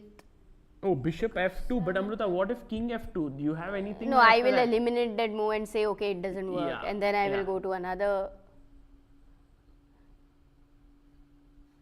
Bishop And f6. it's a crazy move, yeah. And maybe this is what David has spotted. And maybe this is what Naderbek missed. Yes, Because look, yes. bishop d4 is not something he's going to miss. It's like Yeah. a move in one. Yeah. So queen h5, now he's thinking, I don't even know if Naderbek has found a move yet, but have the people here found it? Yes, Black to play. Can you think like, I doubt if Naderbek will go for this, but if he goes for this, David has to play this move. He needs to find this defensive idea because the threat is to take, and it's checkmate. Yeah. And you can't go bishop f6 because rook f6 and that is also game over. Absolutely, well spotted there. Rook f6. If you take here, it's again queen takes h6, checkmate. Okay, so that way you cannot stop. So bishop. Bishop h7 is the move. Wow. Beautiful. Wow. What a move. So now if rook h6, Yeah. g h6, Yeah. queen h6, you have rook takes f7. That's your idea. Yes, exactly. Take, and now rook takes f7, and I have defended everything, and I'm And rook winning up. with 2 extra pieces. Wow, bishop h7 Bishop is the h7 move. But maybe. that's the only move, Sagar? Yes, is it's that the only move, and it's all. I Really? think it's missed by Nadir Bek, and David has seen it. So now in this position, suddenly Nadir Bek doesn't have too many possibilities. The game has kind of flipped, and you can feel it. You can sense this shift happening. Man, David has been completely impressive Yes, today. Yes. Brilliant chess by him. It took to first of all withstand that Yeah. pressure in the opening, your opponent playing fast, you having a tough position, Yeah. then calculating those, like you were walking on this tightrope on the tallest of buildings, like you were on this, he walked it, and now he's better. I think this looks like the game of the day for me because Yeah. everything at every move was hanging here and there, and these people are calculating and finding so many amazing moves. Can't beat Well, any other game today. I guess game of the, maybe not No, game not of this. the day. Because I think from the opening, Prague kind of out-prepared him in Yeah, some way. but you see, Amruta, So Pragg it did would be take the on opening C5. of the day. He took on c5. For him, it's Queen like c5. just Knight e4. We easy were flow. actually thinking the other knight going to e4, knight ce4, but he played knight ge4, which is okay. And now he took on f6, and he is crushing this completely. Richard Rapport, I think, never got really a chance in this game, and this is just complete domination. I thought when Richard went 98 in the opening, he thought he will get play with b5 and all, Yes. but somehow Nothing happened there. No, this Prague has actually shown great play here, but also what I liked, and I think you mentioned it, he lost yesterday but came back so strongly today. yeah. This is just brilliant. And because yesterday's loss was an extra problem. After 47 games, you have not lost. Yeah. It's something new suddenly. True. And then it might feel like, oh my God, I've broken that streak and all of those thoughts. But I think No, Prague's I think these top nerves. players are very quick to recover. I think that's what makes them these best But players. for Prague, it is especially at a very higher, thing. Yes. He is really quick at that.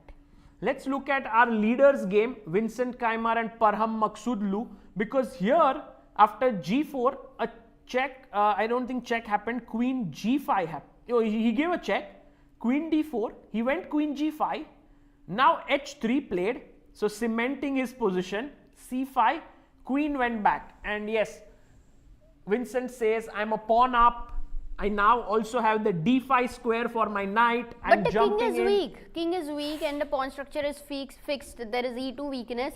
I dream for the knight, Sagar, if it can be on f4 or e3. Black E3. knight, yes. But it's very hard. Yeah, and also Amruta, h4 pawn, not to be forgotten, is slightly weak. So I can act, if the queen moves, I can take the pawn.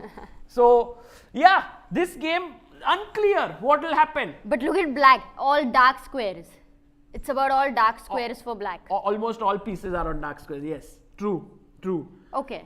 We But saw, this might go beyond 40 moves, for sure. I predict a few games ending before 40 moves. One is Prague versus Richard, yes. for sure.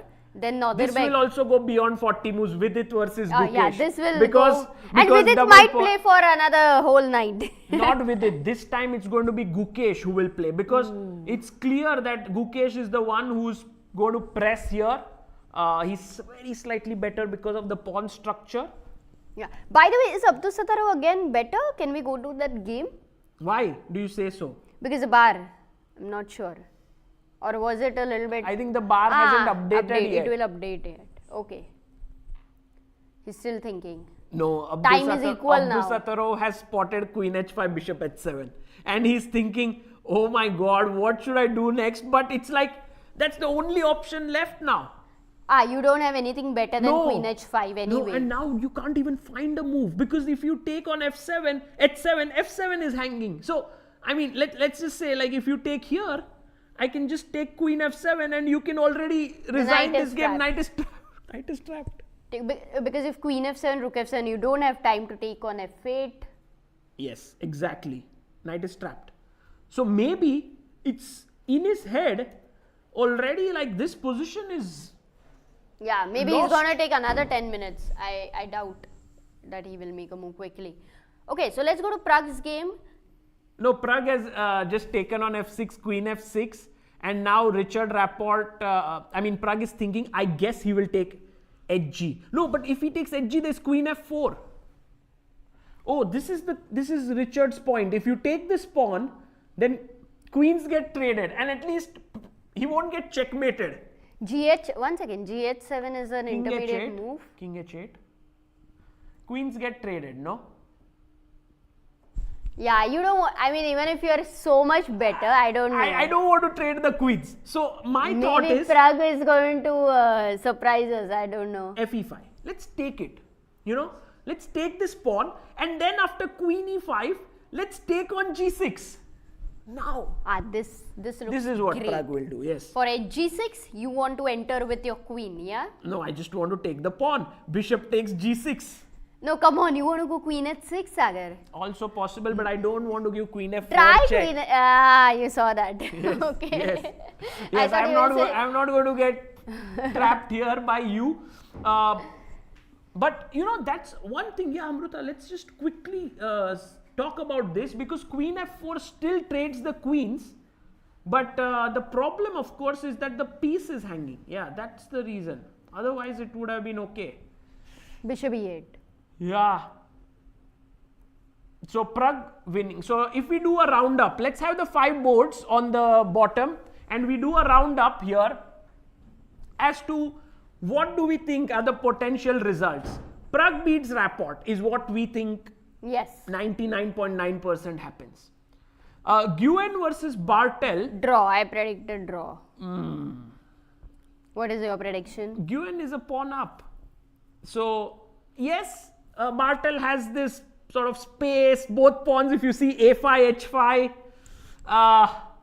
But I will go bold and say that Nguyen Thaidaiwan wins this, yes. Okay. But yes, closer to equal and draw. David Navara is actually Winning. beating Nodirbek Abdusattorov after having a tough opening. Gukesh versus Vidit, I'm calling it a draw because Yeah, okay, I might say Gukesh still has quite some edge in this endgame, but Vidit is a very good defender. I think it'll end in a draw. And Vincent versus Parham. Bar says that Vincent is better. I predict it as a draw. You think it's a draw? I mean, it's not a draw I mean, for you sure, think but it I will be a think draw. when the king is weak and when you're playing against Maghsoodloo, he will try to find some counterplay, Yeah. and I'm thinking it might be a draw. What's your prediction? I think Vincent will win because the reason is Vincent seems very, very motivated, especially because he was beaten by Maghsoodloo just a week ago. And I Okay. think he will try his level best. So we have a Oh, he difference of took opinion in another only pawn. 2 games, Amruta, he Sagar. took another pawn. Can we go to Yeah, that game? let's go there. What's happening? He took the pawn on h4 here, and then he took the pawn on c4. So now it's a very clean pawn. Now, it was a clean pawn always, but now the king also looks a bit safe, no, for white after Yeah. the h4 pawn goes. Exactly. Oh, but there is a threat. The threat is Oh, rook- he plays. He Ah, plays queen it. f2. Because the threat was to take here the pawn, I guess, no? Rook Like e2, knight e2, knight then there is e2. queen d3 hanging. So So removing the guard was the Yeah. threat. Queen goes to f2, but then the h4, h5 looks scary, yeah? Yes. h4, h5, g5 incoming. But now Maghsoodloo has his own trump card, which is the c passer. The c pawn is a passed pawn. But you have the best piece as a blockader. Yes, That's as the Peter knight. Lecco says, the cemento knight here, cementing the position there on c3, not letting the pawn move forward. Ah. So I like. Actually, a cement company can sponsor chess. That would be a good idea then. Yes, Amruta, in your commentary, we already found 3-4 sponsors. One was the shoes company, Bata, which is the Czech company, and then now a cement company. So yeah, could be. Okay, should we go and check what Nodirbek played? Because he has made a move here. Nodirbek played after He didn't play queen h5. bishop takes d4. He played this very subtle move, king h1. King h1. I don't understand Oh my this god, move. Amruta, what's happening here? Because look at this. I think he's tricked his opponent. Because bishop h7 was the best move here. Now somehow, okay, we'll come to it. But he took on f7. What could be more natural? Oh, he took. Yes, he took. And look at Nodirbek's body language. It shifted completely in one Oh go. my goodness, what's happening? Wait a second, we still need to understand what's happening. David Navara blundered because he thought, hey, this is just winning. If he takes here, I take here. And now I have 2 bishops for a rook. Right. Totally dominating position. But the move that Nodirbek What's the came up with, intermezzo? Rook- insane move, rook d6.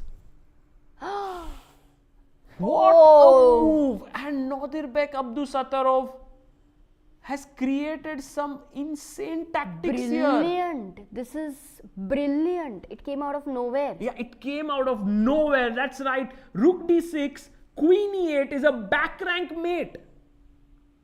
And if you don't take it, and if you move your rook away Then somewhere, knight f7 takes and rook d4. exactly, take here, and you take back with, let's say, the queen. I just take on d4 and I'm an exchange up. So rook d6 was such a brilliant It is move a by move. Nodirbek. Until now, it has been the move of the tournament, I would say. Nodirbek played king h1 just for this trick, Amruta.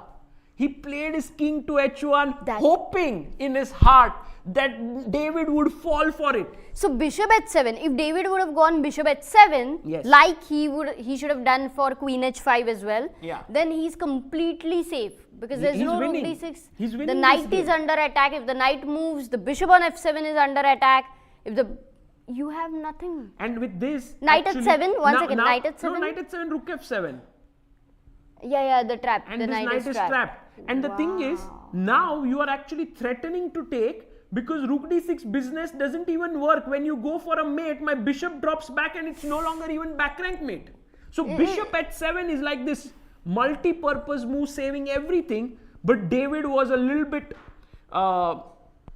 impatient. He played rook f7 and in came Nodirbek's classy move, rook d6. Yeah, this is a little heartbreaking for David, no? I Because know. at the end of it, he somehow managed to get out of all the problems. Yes. And suddenly this one move changes it all. That's what happens when you play against the best players in the world. They keep resisting till the very end. And yeah. King h1, Sagar? No. That was just one more trick there by Nodirbek and it worked. Now, is there any defense that you guys can see here? I don't see it actually. There is no defense because threat is to take on f7 and take on d4. Okay, one, bishop f6 if I go, knight f7, queen f7, rook d8, bishop d8, and then Yes, queen and in e8. the end, queen e8.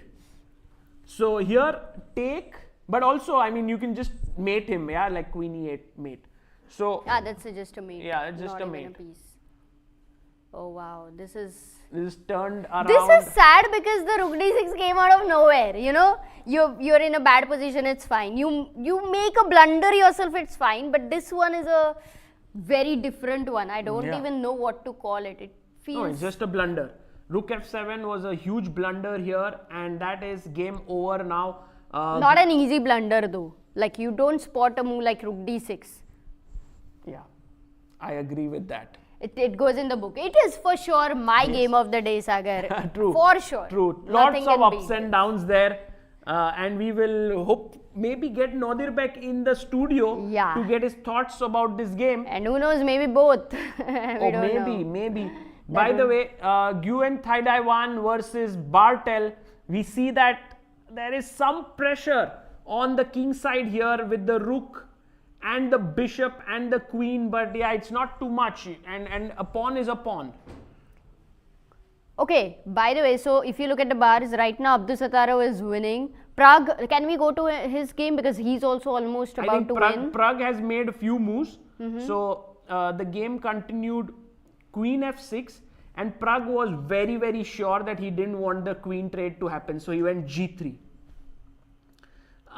E takes f4 here. Knight. He went hg. And we know what happens to hg because rook just jumps in to h6 and then it's all over, you know, g6 falls. So therefore he went fg here. Sorry, fg. Ooh, look at what is happening. Okay, then He played g7 because h7 pawn is now attacked from here. So he played rook f7 and now Pragg smashed in with rook h7. So one move mate, no, not mate. Not mate, not H8 mate, king is not in mate. there. So rook g7, let's say you go with. Rook g7? Yeah. Okay.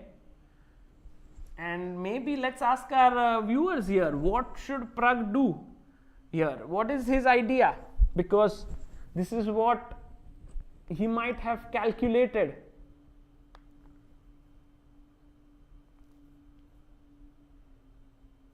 I think it's useful to make one move here, right? Which is, yes? Rook dh. Sorry?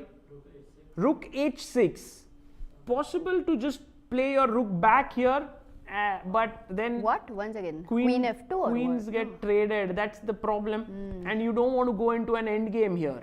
Rook h1, but I don't want to exchange the rooks. No, you as don't well. want to trade. Knight e4 then. Yes, Intermezzo. beautiful move. Knight e4, hitting the queen, taking the g5 square under control. And then you move your queen back, queen e7. And then Now rook h, now rook. takes, let's say you take back with the, because if you take with the queen, it just shows this Queen d8. total position of black pieces being so terrible in this line beautifully, where you go rook g1 and then just take this and it's game over. Suddenly you have 0 defenders and 4 attackers. Oh, Rook, g1 knight, is bishop, nice. Because queen. I was going to go queen d8. Yes, also could be nice, but Then here g2 was rook g1 is just over, yeah. Yeah, rook g1 is nice. And so you take with the knight here now, and then I can just enter with the queen, maybe to h6, and it's already over. Knight f6 coming in, bishop looking here. So Pragg, I think, has worked this out. Why is Pragg looking back? He looks at the screen there where all the games are shown and he's looking at what's happening. I think he's also looking at what's happening in other games. Yeah, let's just have an overview. Today it seems like a day of no games ending soon. Yes, all games are going on in the Masters. In the Challengers also, we have had all the games. Richard played. Richard played. What did he do? After 40 moves, we could check challenges maybe. Okay, fine. E5 was played, I guess.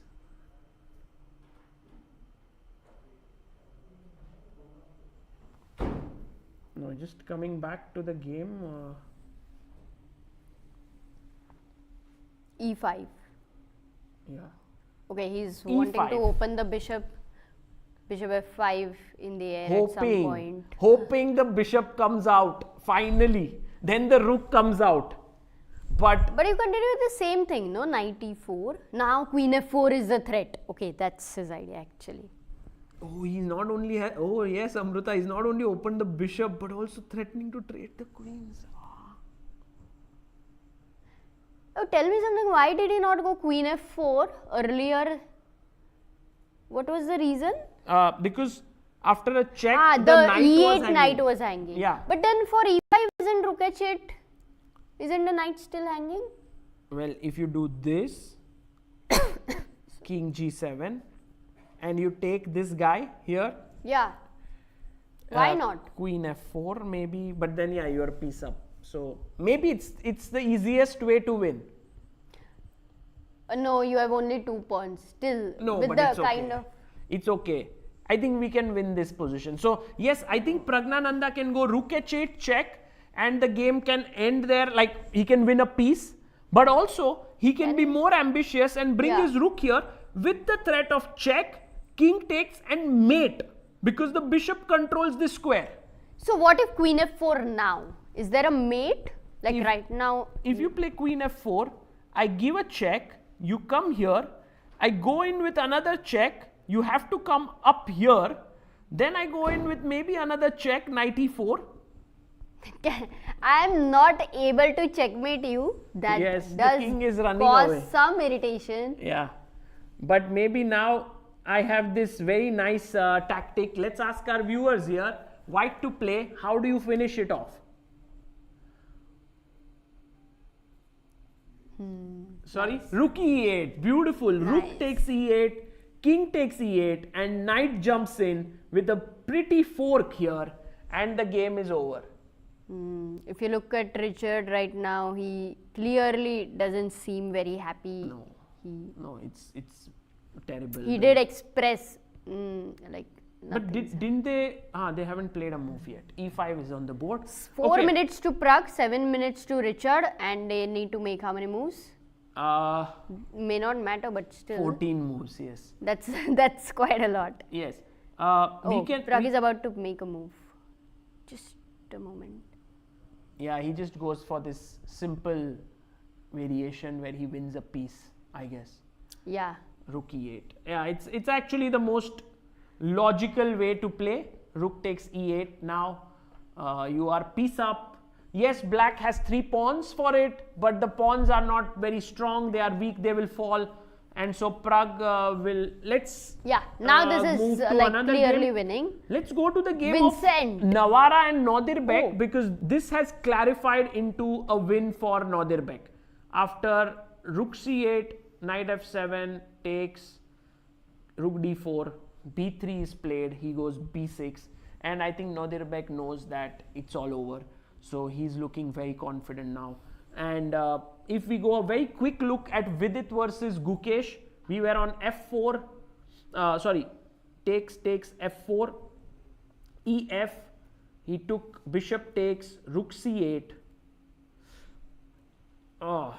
Do you think that Gukesh will be able to grind this? I doubt. No, because black's rook is very active. Yes. And the pieces are...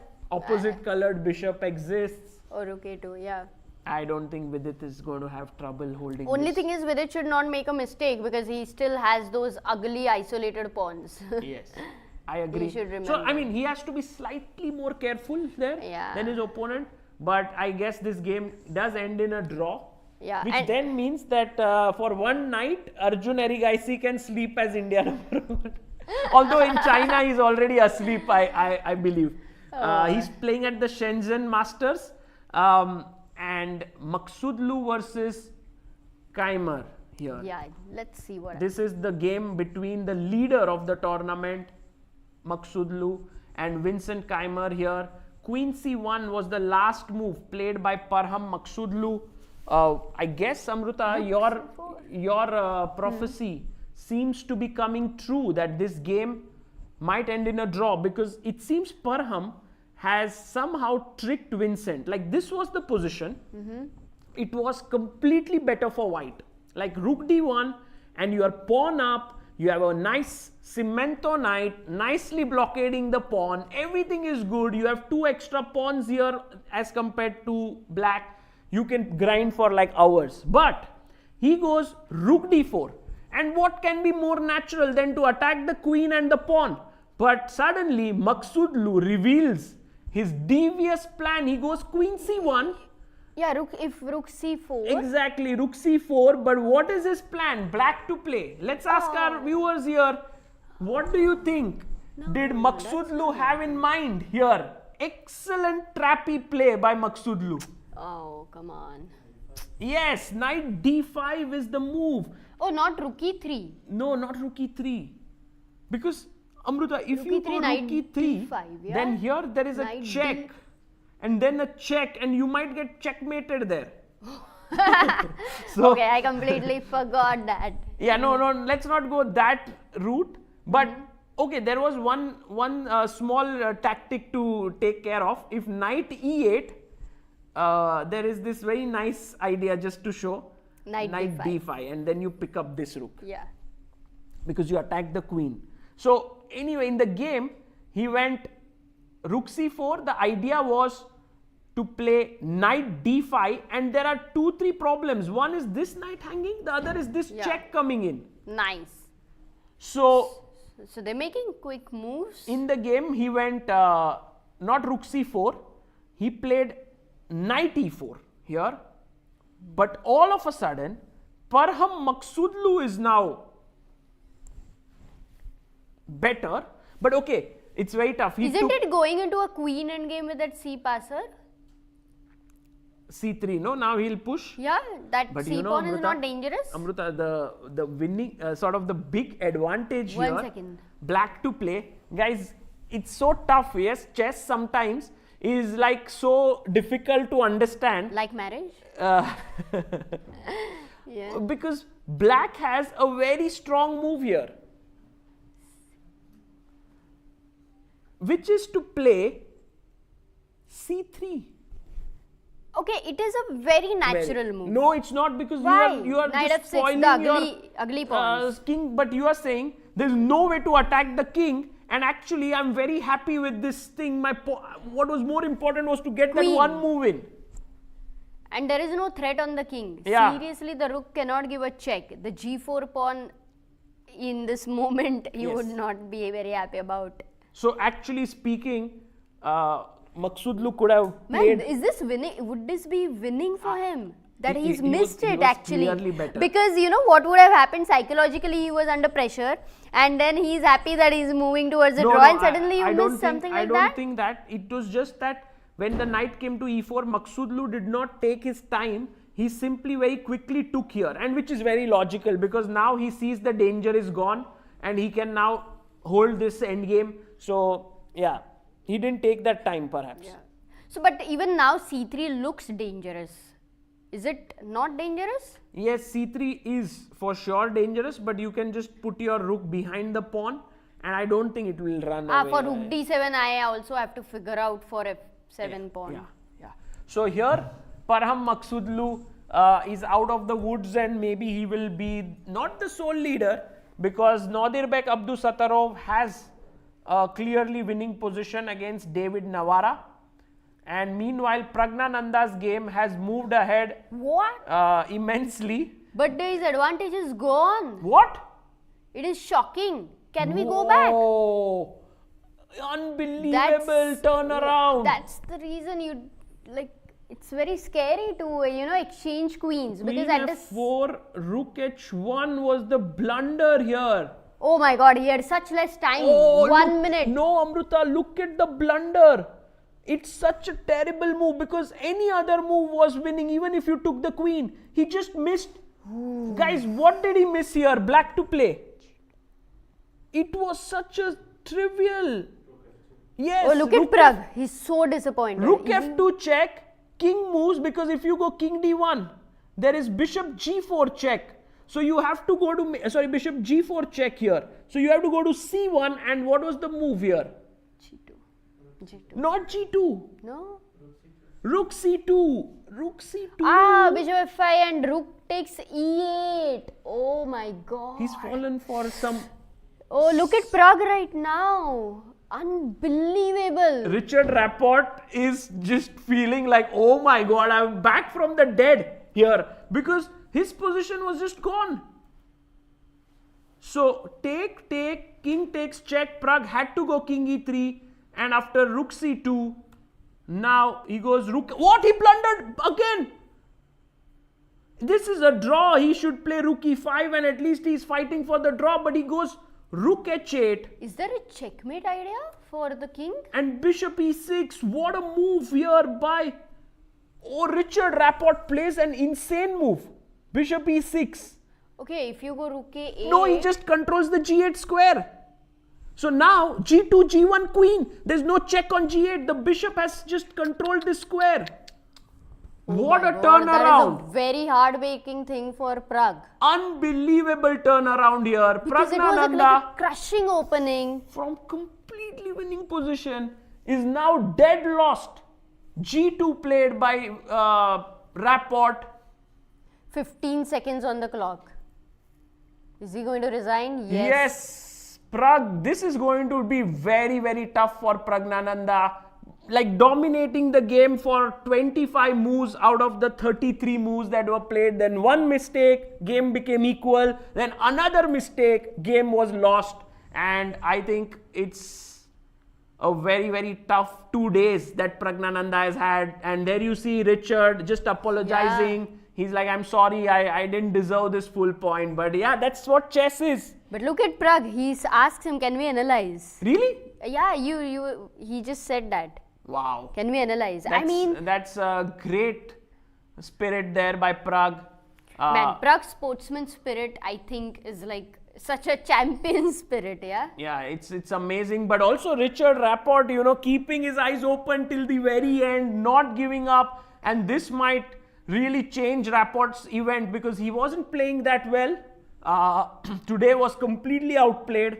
And now he beats. So one of the most unusual results that have happened, just going back. This was shocking. Once again, here Pragg was totally winning. He gave a check. He picked up a piece. He's a piece up. All is good. But then suddenly Queen F4 and he blunders big time Rook H1. If he didn't have to go Rook H1, a natural move would be, what would it be? Like even Queen F4 or Amruta, just... Bishop E4 was fine. Knight E4 was also okay. Taking here. Yes, these pawns look a bit scary, but they are not going anywhere. You have these pieces beautifully positioned. The rook is stopping the bishop from developing.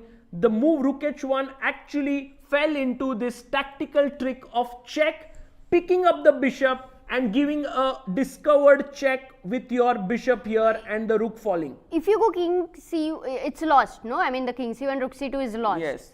So what is the drawing? No, this was the best move that Pragg found. And here he had to take on e5 and then say, okay, I will somehow try and win this pawn with my active king, knight, rooks. I will be able to hold this endgame. But then Pragg got a bit, careless. He went rook h8. No, he had 3 seconds on the clock. Maybe he had less time. Yes, I don't know what. Look at his time. And now the only move to win for black, which was found very quickly by Richard, bishop e6. Beautiful move, controlling the g8 square. And then the rook had to be taken on a8. And after which g2 was the queen. The pawn just went ahead and became a queen. Wow. Today has been, a lot of ups and downs and some beautiful moves on the board, some heartbreaking results. producers ji, if you could help us with the screen. It's broken here. Over there. I Yes. thought over here. We'll look at the tournament hall there. Yeah, right now we have one game. Oh, that is Vincent's game is also over. Can we go there? I think it ended in a draw. Yeah. We can maybe go there on the no. Let's first. So Vincent drew. Richard and Pragg have ended. Richard wins. I believe Nodirbek will win against David, or already it's over. Nodirbek versus David, and then we have Nguyen Thaidai 1 versus Bartel is the only one, and Gukesh versus Vidit. Both kind of equalish going on. Yeah, also Nodirbek is done. If we can actually get Nodirbek in the room, that would be great. I think it's a good time to take a break and come back with one of the players perhaps in our commentary room here to take us through the game.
Welcome back to a day of ups and downs here at the third round of Prague Masters 2024.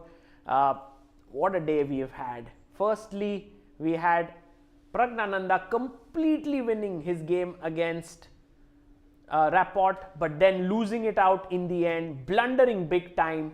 Nodirbek was in big trouble against David Navara, but there he saved himself with a very, very tricky move.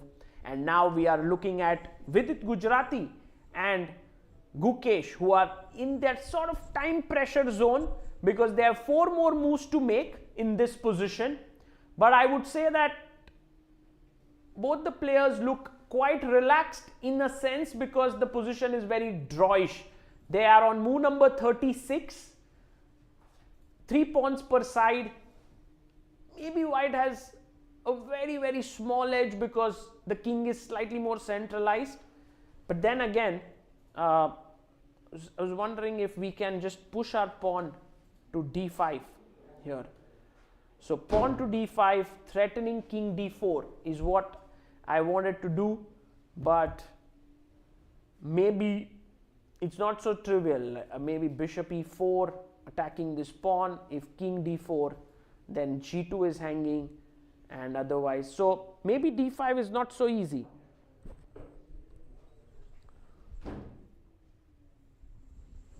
So Amruta, it seems like the game between Vidit and Gukesh simplified a lot. We left it at this point after rook c1, but then after knight d7 played by Vidit,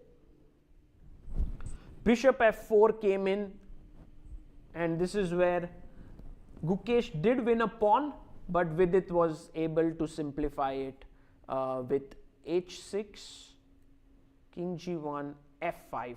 Yeah, I think Vidit was very, very confident about his position here. You know, he did a good job. Yeah, he dissolved his doubled pawns pretty easily, and yeah, this is converting into a draw. How many moves they've made? We are on move 37 right now. So d5 did happen, and now I think Vidit will go bishop e4. This is the move which, yes, this kind of seals it because g2 is attacked and d5 is attacked. It's like a double attack here. So knight takes. And they agree to a draw. Whoa. Quite a tense game till a point. But then I feel like somehow it fizzled out. Maybe Yeah, opening was Gukesh great. didn't attack in the best possible way. Maybe we can try to get Vidit here to get his thoughts on whether he felt the same stress like we did. Oh, he'll also say, can we analyze?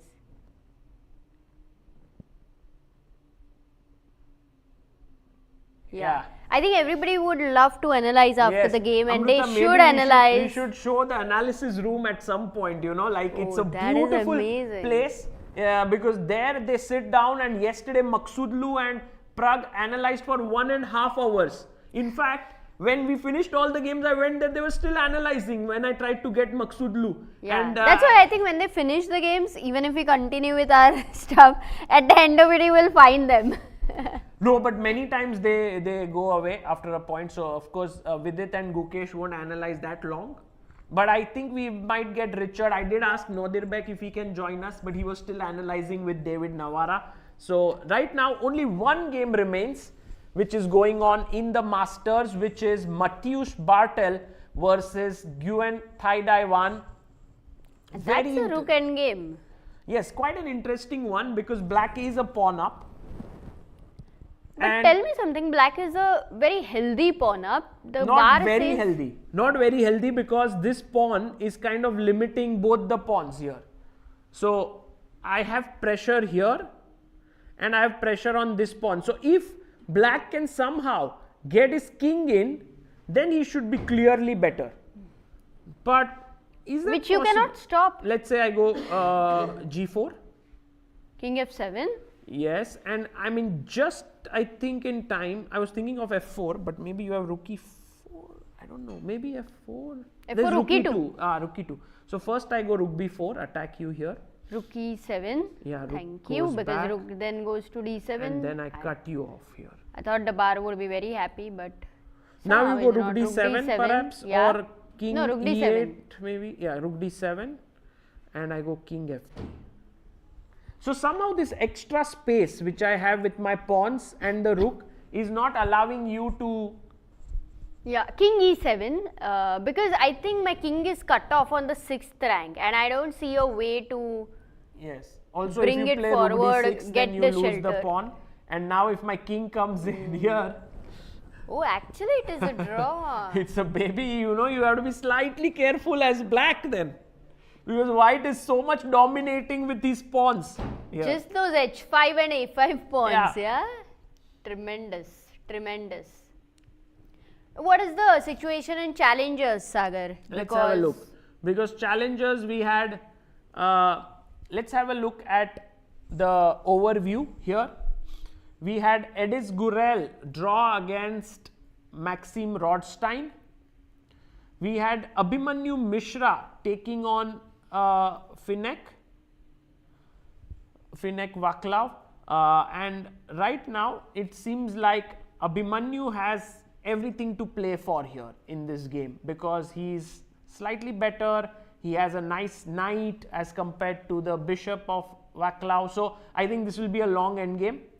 The game between Erwin Lamy and Santos Latasa has reached 41 moves, but it's quite evenly balanced here.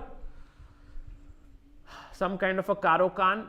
Stalmack and Korobov have drawn, while Vaishali and Rebek are still playing. Vaishali making a big comeback here after losing first 2 rounds and is completely winning here. Do we have the camera for any challengers? I think so we have. Like, I think Vaishali had a very less time. No, it's 40 moves. Even so Abhimanyu also it's had. 40 moves in both the games. Okay. So they are now going to get 30 extra minutes. But yeah, so today, I mean, I find, Amruta, somehow the challengers to have less decisive games than masters. Which is funny because normally it's the other way around. Yes, and I think the game there are already 2 games which have been drawn. This one will be decisive. There you have Vaishali playing in. She is a queen up in this position for a rook. So she will most likely convert it, and after losing 2 games to win is a great thing for her. So, and also can we quickly see what happened in the futures group? Yes. So in futures we have Andre Tomasz against Evangelia Siscu, and actually Evangelia is winning her game against Tomasz, which is a small upset there because Tomasz is the top seed. We had Peglau draw his game against Jakubse. Nerurkar is on a roll here. My God, look at his time. Yesterday he had won with 1 hour 32 minutes on the clock. Nerurkar reminds me a little bit of little Vishy Anand, yes. He doesn't think, he makes his moves quickly, he wins with 1 hour. Yesterday he was 1 hour 32, today is 1 hour 25, he's on 3 out of 3. Maybe someone to look out for. Yeah, we might have to look at his games at some point. Markina lost to Breznina here. Pavel won against Sofia. So, and lastly, Guntaka is winning his game, this one, or is it a draw, this end game? It looks like some drawing chances here, but 2 pawns for Guntaka, Ayansh from USA. Oh, and but the king is in the Nikodem. black's king is very well placed. Yeah. Also the rook, in fact. Yeah, it looks drawish, but yeah, I mean, Unless you are able to trick your opponent, it's I very think hard. he might be able to with 2 extra pawns. Let's see. We'll Look come at back it. here, and so these are the games. Let's go to our masters section. The game which is still going on, the rook end game between Mateusz Bartel and Nguyen Thai Daiwan, and we left it at rook b4 here. Yes. Wow, important decision here for Nguyen.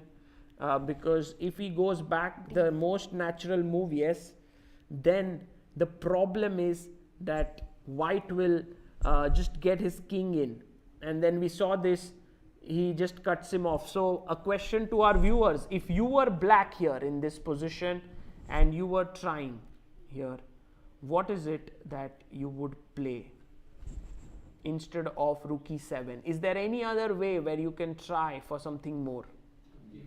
Yes, d4, fantastic. With this move, you can attack the pawn on a5. I think there's a small lag between the moves we are making and it coming on the board there. So now d4, and after rook takes b7, you can take on a5. But I was wondering if rook d5 makes any sense.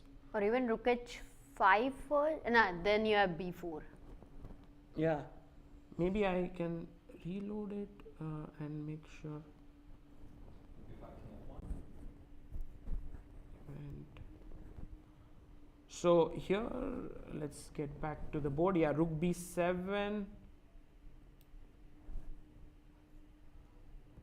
Sorry, d4, rook b7, and rook a5. Yeah, this is what we were. We're just fixing the board here because it is right now not showing the moves that we are making. So I understand that if the king was on f7, rook b7 would have been with a check. Yeah. So maybe white could have waited for one more move. It's much simpler, right? That way, Yes. to keep your rook on But then you b6. go from More f8, solid. e8. You don't. But yeah, Anyway, true. it is defended. You can't kick away the rook. And now rook d7 comes in. So maybe it might make sense, instead of going rook takes a5 here, to go rook d5. But king f1. You go king f1. That's smart because you block with your king. d3, king e1. King e1. And then I take here D- and you come king d2. But then h5 is also hanging. Oh, so what's the move? Not king d2. g4 first, maybe I defend. Yeah, g4. Yeah, maybe g4, but then there is rook g5 and f5. This always has to be taken care of. Yeah, actually this endgame is not so simple, Amruta. If we go back to our live board position. Yeah, that's why I would say, in fact, this has not happened, right? Rook b4 has been played. So last move was queen e1, take, king g2, rook e5 and rook b4. So he also has an opportunity to take this pawn on h5 if he wants to at the right time. So rook h5 now, let's say rook b7 would be scary because a6 is pretty weak. No, I'm not going to go there, but I'm definitely considering d4 here as tie-dye one. I mean, this is the move that he has to play. d4 I like. d4 I really like.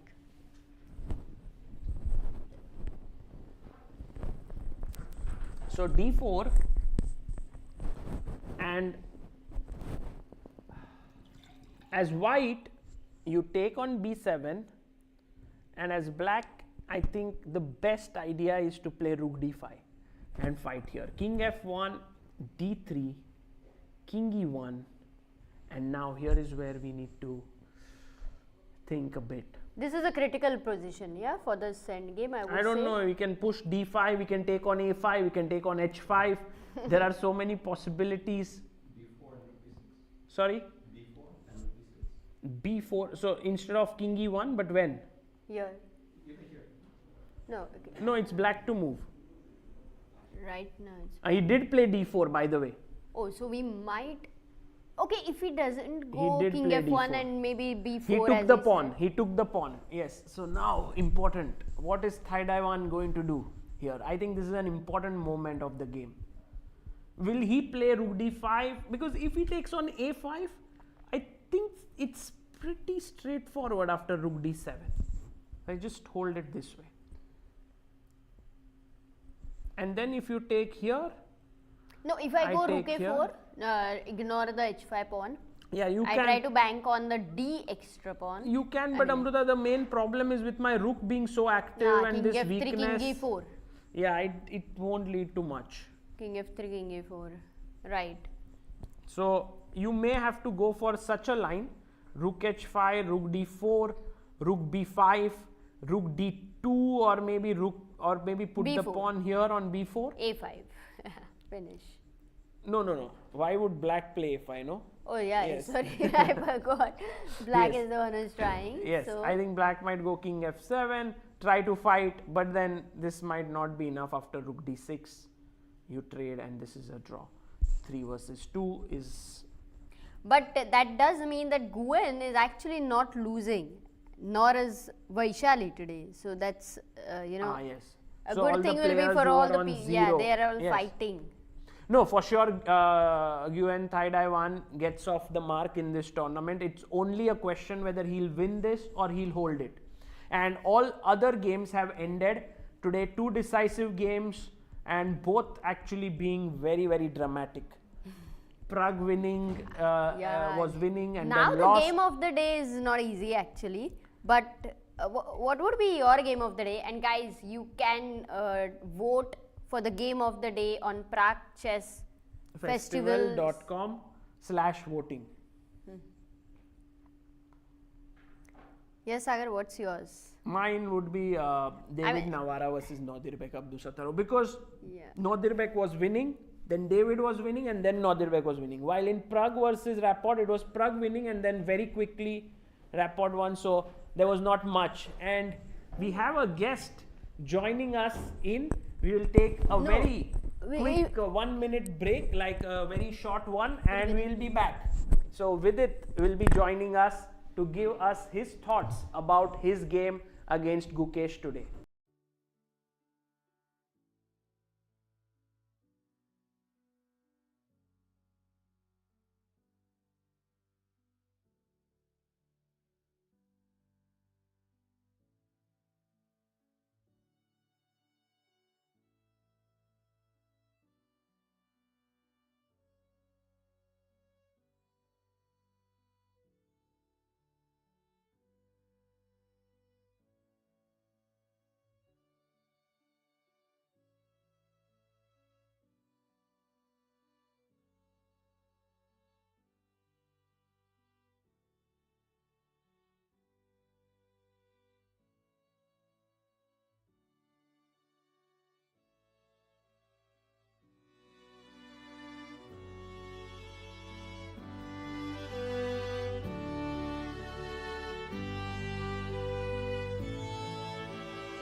Joining us here is Vidit Gujrathi after an intense game. Vidit, welcome to the studio.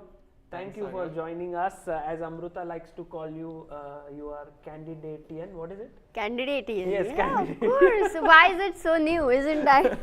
Haven't you been called that before? It's very easy to pronounce, yes. So Vidit, today, before we go to your game, there's only one game that is going on, and it would be very nice to get your thoughts on that. It is Nguyen Thai 1 versus Bartel, which is going on, and it seems like quite a complex rook endgame.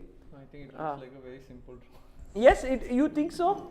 You think so? Because it's black to move. Yes, it's black to sorry, move. sorry. Yes. I thought it's white to move. Then I thought it's just forced draw. Yeah. No, because I was wondering what would you play as black to maximally put pressure here? Would you take a5? Would you take h5? Would you play rook d5? Because there are these possibilities. Yes. No, it's not very easy. Clearly, black is pushing. So if you take rook takes a5, Yeah. I will go rook d7. Yes, exactly. And the thing is, I have this pawn on h5, which is very annoying for black. Let's say if you play rook a4 or something, always this h5 pawn will bind all the kingside pawns. So I'm not worried. I'll go very active with my king, like maybe king f3 and g4, king f4 or something like this. Right. This should be fine. And if you don't take a5, if you play rook d5 to push the pawn, then I think I can bring my king. King f1, d3, king e1. This should be draw. I think this pawn on h5 really gives white a lot of counterplay. But here, you know, we saw a very interesting line which kind of surprised us, that if you play this, here now white has to be very accurate, because if you play king d2 after rook h5, black is winning somehow. Oh, really? Yes. King d3? King d3 and maybe it's rook b5. d5. Rook b5. That's And then the take pawn here. endgame is lost. Yeah. Oh, so this is super tricky. Can I do something easier here? With white, yes. Rook d5 is a great try. Yeah, rook Did he d5. play it? No, he's thinking here. This is the moment where he's deciding on what to do, and I think it is important for him to go rook d5, because other moves make rook d7 and it's a draw, right?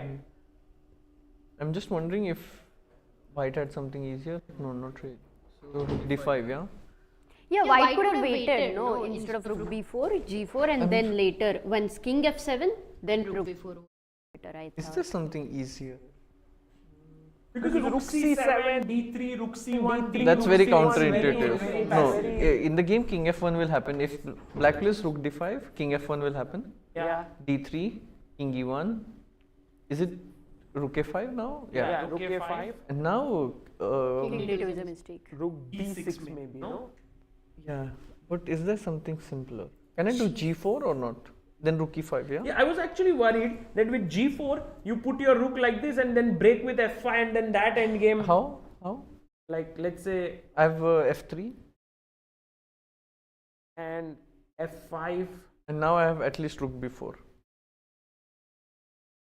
And then I play king d2. I think this is the human way to make it. So you think g4 Yes, g4 is, I mean, in a good way too? because to play rook b6 or rook a7 is counterintuitive. Yeah, and he did play play rook rook d5. d5. Oh, this is a test now for Bartel. Yeah. What's the time? What's the move counter?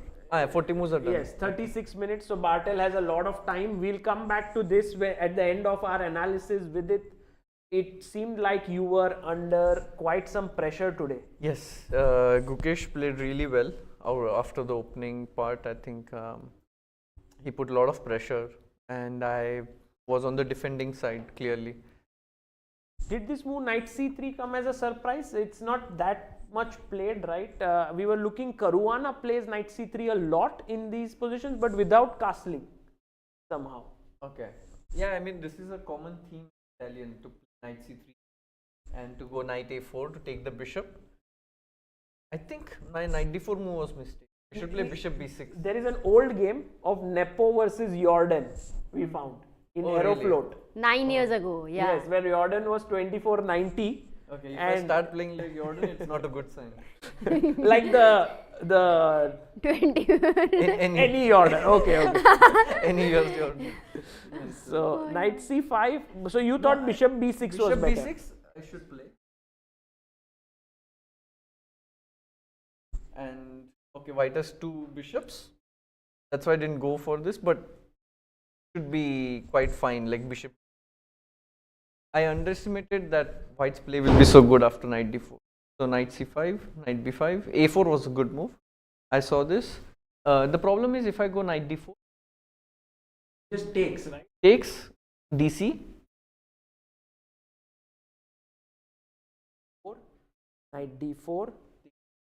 Yeah. dc, knight e2. And then he f4 gets is coming. So I did not like this. I thought if this pawn on b5 I can use as a target. But actually it turned out to be a big asset for him. Yeah, I mean, I realized that it can be good. But queen d6 was also maybe Nice. not accurate. Can I play bishop g4? There was this game, like the game went bishop g4 Oh, Yes. Then now you are playing like it. H3, I guess, no, Amruta? Maybe And Yes, then- H3. it's a bishop unique case H5. where probably Jordan played better than me. So takes And 26. also, I believe No, no, this no. was a risky thing, no? For Bishop h5 I did not consider. I thought this would never Yeah, work. he kept his bishop on H5 and then later Nepo went didn't queen go D6. G4. Yeah. Nepo Oh wow, actually this played. is so cool. King g2, f5, and now rook a3 is the way to defend. Oh, nice. Oh, we didn't see this. This is a very unique way. FED. Wow. Yeah, beautiful. probably I think black should have counterplayed. With it, rook a5, we are on that position. Will Bartel find g4, the move which you said? Or The king D2. human way King to D2 defend. would be No, a king mistake. d2 is a blunder. Yes. Let's see. While we are at this position. But he's going to take a lot of time, Sagar. Okay, Yeah. but rook a3 is a nice idea, yeah, for defense. It's really beautiful. Yes, this is very cool. Yeah, we are keeping an eye on the video. But there. I feel like black should have enough counterplay here. Hmm. Some So g4, I don't think white will go. I That's the point. underestimated bishop h5, I must say. Maybe he should play king h2 and prepare it or something. Or rook a3 as Yeah, prepare it and then g4. So queen d6 and this knight h4 was a very nice beautiful. move. Yeah. Because you know, until now we were thinking positional game. Suddenly knight h4, and now it's an aggressive game. yeah, because white has huge potential to play f4 and if I don't act quickly I'll be just worse because strategically he's very very good. Did you consider this move c4 here? b3? Yes. Whoa. Yes, we were thinking about it. b3, and then bishop g4 was the move which. I stopped after b3 because I thought bishop a3 Yeah. is coming. Yes. No, b3 was the beautiful move there. I Queen think. d2, what happens? Just cd, and maybe there's some Bishop a3? It's some insane line. I don't know if Oh. this works, but yeah. Some compensation, but not easy to. No, for sure. I did not think that I have to be so desperate already Yes. to find this c4. So rook d8, I thought maybe I'm still. Yeah, it's really bad. Yeah, position. a6. I thought of a6 also, but there are two options: f4 Yeah. and ba6. I was not sure. I can go f4. Yes. Okay. a6 and f4. Anyway, it looks very scary. No, you Yeah. can't do much. And he's Probably already. that's why I did not go for this. I have c4 here. Oh, I did not see this move c4. But then again, b3. No, there no, is- no, no, now that's with it. f4, the queen d4 trick starts. So maybe this was better. Yes. But I played rook d8. My idea was that I want to play c4 next move. Queen e2, Queen e2 was good move. Prophylactic. Bishop g4 because I want to provoke f3. It's always good because knight can never come back. He played b3. He played all the best moves actually. Yes, he was playing very well. Initially, I wanted to play this ugly looking move knight h5 so that he doesn't have f4. But after g3, I realized that just slowly my position is getting worse. F4 coming up. If I play g6 to defend the knight, bishop b2, and my pieces are like really completely disoriented. Queen b6 is a move which Wow, I it's the think top choice, yeah? You played with a lot of responsibility, right? Because you're moving your queen away from the defense. It's called desperation. You can put it nicely, but I did not see what else to do. I want to play c4, so this king h1 was. I should play knight e8. Wow, I did not think of it. What's You the know- idea of knight a8? So that I avoid bishop g5 like in the game. Yeah. King h1. But you would be very happy, no, if he played c4, because then you get Thank him. yeah d3 weakness, a6. Yes, I would thank him after c4. Then I can even come back queen d6, attack d3. Yes. King h1, queen g5 was a mistake. Huh? Queen b5. Yeah, bishop g5. And I think with it, this was the moment where you showed like your calmness, because I thought this is where the game is going away. But to play a5 required a lot of guts. Yeah, initially I thought f4 was the point, which is ridiculous. Why would he just like, I thought this, and then I have knight e8, rook d7, f6, and I'm completely in control. But after I played queen b6, I realized that okay, he has this bishop g5, and around here I started to realize my position is really on the edge. Yeah. Because I cannot remove the knight, and he's going to play f4 or play queen e3 takes queen h6, and I need some counterplay. Yes, if I don't do exactly. something immediately, probably I'm just lost. A5 was a very good move. I feel like desperate, but good. The point was, if he goes F4, Yeah. EF4, E5. This looks crushing, but I have H6, which apparently is mistake according to engine. Wow, I had to go knight d7. Give up the exchange. Yes. Oh, that's so what- this was. I thought H6. We both we analyzed this takes, and I thought EF6. I have C4, and then my queen comes to G5. Ah. But queen H5. I thought I have C4. In any case, what am I missing? Just rook E1. Wow, and my. Oh yeah, this looks really bad. Queen H6. Yeah, this looks really bad. F6. This looks really bad. Probably he should have gone F4. We were also analyzing bishop takes F6 with it at some point, but No, it bishop was F6. not- I'll be very happy because now his attacking potential is severely reduced. Also the thing is, your king is always sort of escaping this way, right? No, I thought I'll just take on F4. Here Rook and we F4 were and then looking at A4. This A4. A4 and then knight F5, and No. the engine was even giving variation like take, And my king can escape. and this was the line. Yeah. Some rook A8 business, and then in the end B2 B1 is coming.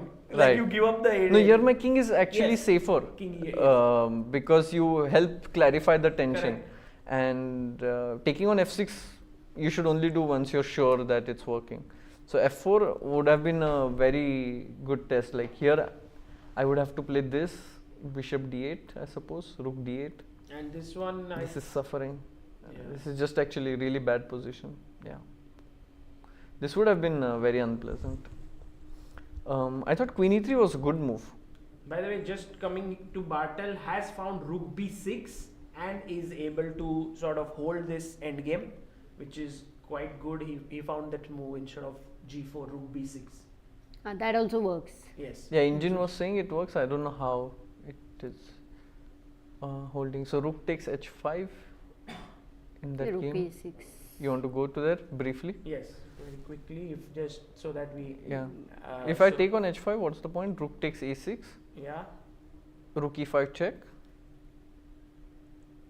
king D2, rook E2, king D3, rook F2, P4. Huh? Oh, this will be a race. Yeah. This rook Rook E5 was a nice move that you Three kings, C4 saw rooks. very quickly. Yeah. Actually, if I take rook F3, rook G3, B5, B6 is in time. Wow. But you won't enter into 3 pawns versus the rook, and that can give any chances? Or no? Which one? This B- might, yeah, black you give- should have chances here, I guess. With the 3 pawns versus No, that rook. B6, rook B1, king C5, No, actually black will struggle. king F7. No, black will struggle. Yeah, How? once I played it.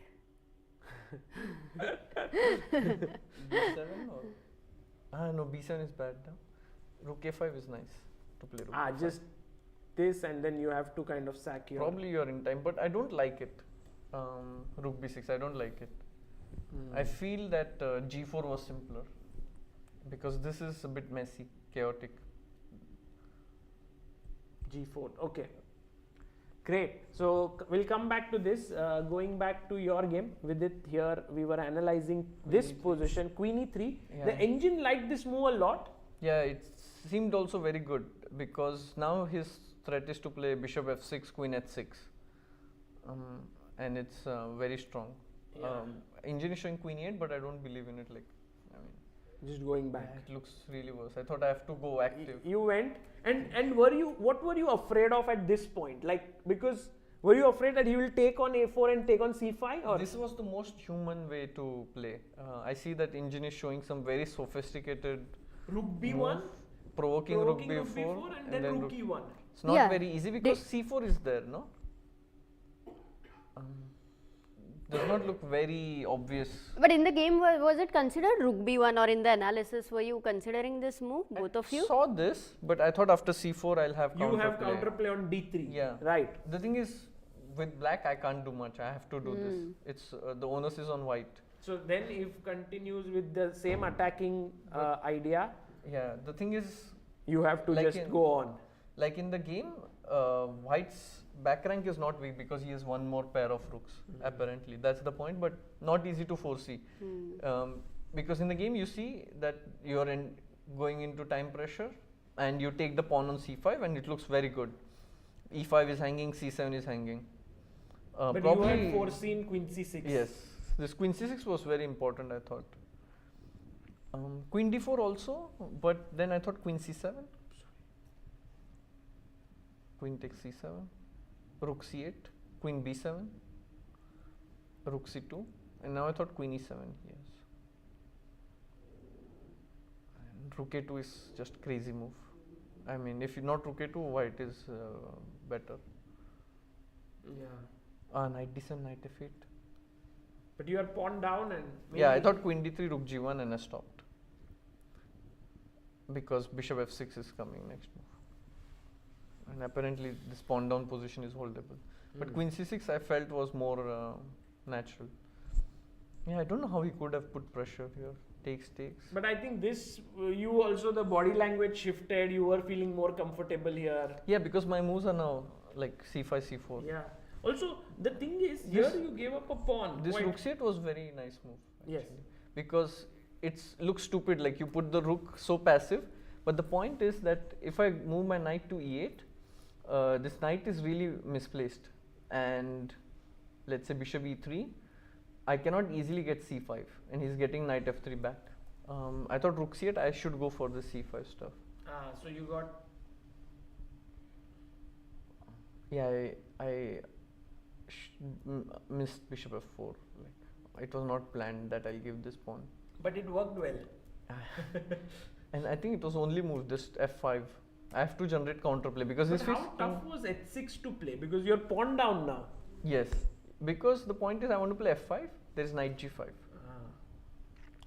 So f5, h6 was actually a preparation. At the end of the day, like, you are very honest and things, but you could also say, oh, like, I saw this and I get this counterplay, pawn down. It looks very, very clean, yeah, the way in which you drew this. Yeah, I think the defense was quite good. In fact, even in the end, it Bishop looked e4. almost better. Like, if I don't have bishop e4, he's better, I King think. d4 is coming. King on d4. Engine says it's equal, but not so easy. And bishop e4 was nice. Like, now knight d5 and then. Beautiful. Yeah, this was very, very interesting game with it, and I think maybe the most fighting game, yeah, out of the three that you played here. I mean, no, I think all my games. First game was No, first first game you. First game, yes, it was I think very here I well. was on the defensive side. Other two games I was on the You were better pawn side up. of the draw. Yeah. Yeah. So yeah, today I was a bit suffering. in But the on game. day one, when you were pushing in the game, did you feel that there are some tricks in the position, or how was it? Yeah, the thing is, just before this tournament, I saw a game of mine against Hao Hanesian in Lake Sevan 2014 or 15, something like this, and it was bishop endgame. And I drew that bishop endgame, but later on when I analyzed, I was winning. It was very similar to my game against David. And I thought, okay, here also I can move around and try to create winning chances. That's why I was playing. Right. Because I thought it's not so easy. No, there were some traps for sure, like bishop b3, you go c4, it's Yes. locked and so on. Yes. Yeah. We were considering, but we could see that you were giving all your effort. You wanted to sort of, is this kind of the approach you have come to this tournament, that you want to give all your energy to each game? Yeah, because the playing field is extremely strong, and to score wins is not easy.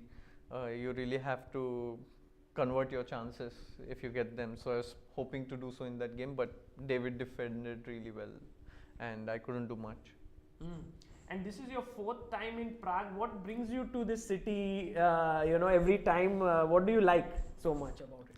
I really like playing in Prague because my team, when I play in Czech League, is Novi Bor, and Peter, he's the organizer also of this tournament. So I have very good relations with him, and I just feel like a very friendly approach from their side, which makes it very nice. And this time I was not sure if I'll play or not, but I thought before candidates, I need to just play some tournament to get some practice, because you can prepare as much as you want, but when you play, it's a different story altogether. So I thought, okay, this is a nice tournament to get some warm up before candidates. Amazing.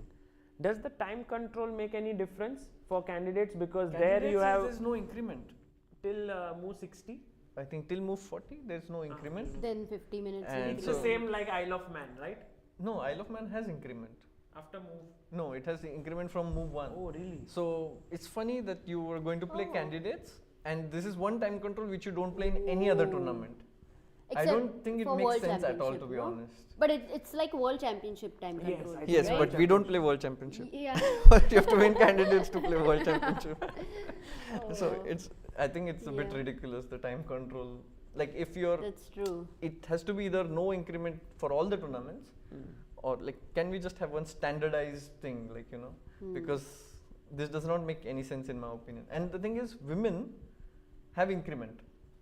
But they also have like Men don't have Fine. increment. they have a Women different have- time control altogether. I Yeah. think Yes. it's They- 90 they plus have- 30 for them. In fact, they don't have 50 minutes increment. No, no. Again, I don't know why. It's a It maybe different- it's no, like. I think they approached all the players and they all were fine. I was not But then- approached.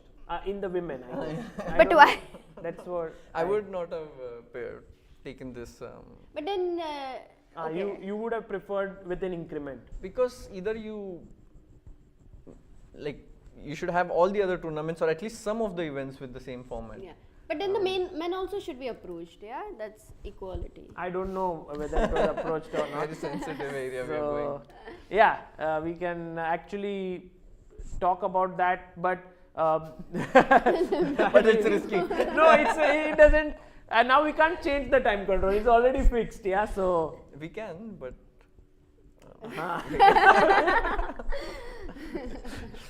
Tricky. By the way, today was a very, there were 2 games today which were crazy. I don't know if you were able Prague to was follow winning, it. no? Up. no, you have to see what happened Prague was with it. completely winning, I thought. Like, but, how did he but lose? okay, Yes. one thing. Firstly, this game, I don't know if you saw it between Navara and Nodirbek. Nordirbek had a great position. So just don't see Yeah. the moves. Okay. Just look the board there. Okay. So here is where some crazy stuff happened. Okay, when Navara We should have shown knight found c5. a beautiful move Okay. here, h6. Because if knight e6, he's going to go knight e6, which is insane. Rook c7, knight g5. Yes. And then knight b7, he finds knight e2, which is again Queen crazy. e2, queen b7. Yes. And Rook then c6, no? Something like that. Nodirbek does this with the idea of queen h5, rook h6, gh6, queen h6 mate. Navara finds the best move bd4, and now king h1. What a move. What would you play here with black?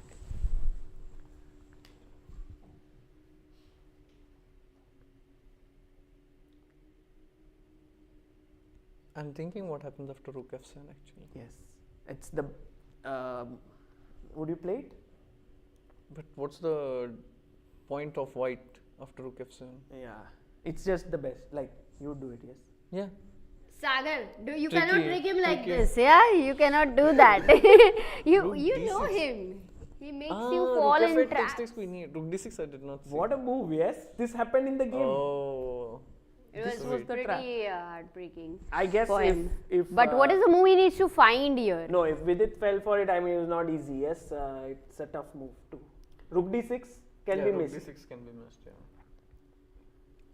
Sagar is so tricky. Huh? Yeah, I think He you misled me. completely misled him. Amruta, be careful. Huh? He's a very tricky guy. No, but the right move is very tough. That's why I guess. I saw it now. You saw? Bishop h7. Yes, bishop h7. It's not easy. Not easy. With 4 minutes, it's not easy. But when he played bishop d4, Sagar, there Navara considered it because that's the only way. And here he misses it. That is a But little king funny. h1 is like this, such a tricky move, right? He's waiting for rook f7. Because we thought still finally he will go queen h5 instead But of it's king amazing h1. that Yeah, this Nodirbek was had a brilliant. completely one position Yes. and he got to -3 from there. Yes. Yeah? Oh, in fact, one of the moves he played again, which completely changed the evaluation at knight c5, Sagar. For that one moment, if you could go. Yeah, because he had It this was- tactic with knight f7 here. Yeah, let me And- think. Rook f7. So knight f7, rook f7, Knight g5. knight h8 or rook f8. I don't know. Knight h8 maybe. And this was not easy, no, to find what to do next as white. Maybe this is why Nadirbek didn't go for it. Can you play queen before or not? Queen before is no, wait. Yeah, it's a good move. I don't trust you anymore.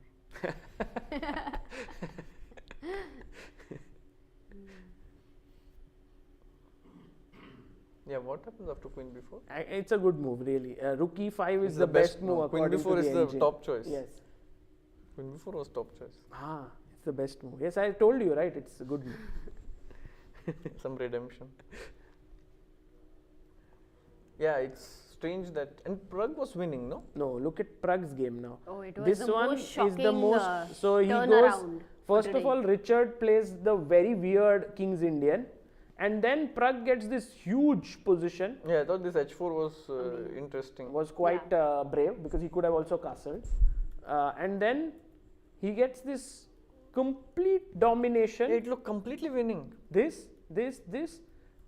Oh this, my god, and why g3? no need for g3. He could take Just on fe5 g6. and g6? Yeah, fe5 and, but he didn't want queen f4, I believe. Yeah, queen exchange.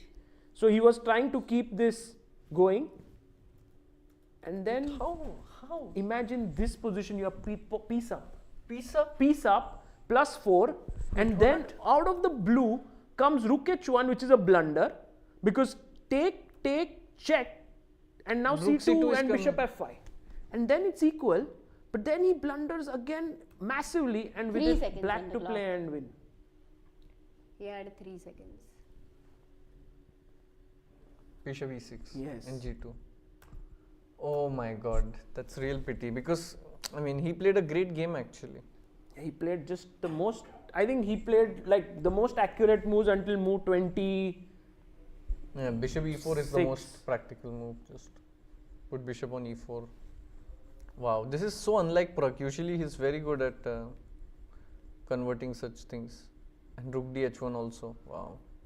No, yeah, I think he was so afraid of queen trade that he just didn't want to go into endgame. And then when it happened, I think he just completely messed it. crazy day, yeah, today. Yeah. Some games. Huge craziness happened here. But with it, it was wonderful having you to go over not just your game but the other games as well. And we wish you good luck for the remaining rounds. Thank you, Sagar. And we'll be back in a bit with the last game that's going on right now in the Masters between Nguyen and Bartel.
Welcome back everyone to the final session of the day. We have one game in the Masters going on between Nguyen, Thai Daiwan and Mateusz Bartel. We're going to look at that rook endgame. We had Vidit in the studio, Amruta, with some great insights on his game, also the other games. It was wonderful to have him, and the game at some point, even in the second half, seemed like, it was fizzling out at some point. But the analysis, the kind of calculations he had, and the curiosity he had with which he was checking the game, yes, it was wonderful to see that. I always enjoy when top players come and then check their game and also have the engine running, because then they are like, oh, I didn't see this. Oh, I saw this. Oh, I didn't see this. And oh, engine is showing this. And it's always nice to compare. Yeah, the raw thoughts are amazing. Yeah. You're right. So let's go to the game right now. We saw that this line actually happening. It panned out that firstly, the move d4 was found by Thai Daiwan. Then rook takes pawn happened. He again found the best offense with rook d5. Then king went back. He pushed this pawn. And here Bartel was very accurate with his move rook b6, which was very important. Then rook took the pawn, takes, and now this intermediate check which Vidit showed us. No, in fact, he showed us direct rook b5, but rook e5 directly. But Thai Daiwan went first rook b5, attacking the pawn, and then played rook e5. But then the d3 pawn is attacked with Yes. the rook. But we are reaching, Amruta, the same position, but with a small difference here, that instead of taking on d3, which would have been a huge error because of rook b2, and this is trouble because you have Rook not only d4? two extra pawns here, but One also, sorry? Rook d4? Yes, but then my rook is very well placed. Oh, is that winning? Wow. Yeah, it seems like, but I think Bartel's move was just so much better, because he says my d pawn is, your d pawn is going nowhere. I put my rook behind the pawn and I start pushing it. Yeah, that's too fast actually. Rook b3 is a nice move. Very nice move. Bartel seems very confident about the rook endgames. Also, Amruta, if now you want to get your rook behind, like as black, because b pawn is running, Yeah. so you go, let's say rook c2, I go b5, you go rook c8 or rook c7, yes, let's say rook c7, I go b6, you go rook b7, and then I go king d2. And if you notice, actually white should be able to hold this without any difficulty, this position, because his king is so active. So rook b3 actually fantastic move there by Bartel. Okay, and Nguyen has only 4 minutes on the clock, and there is no increment, No additional time, yes. additional time.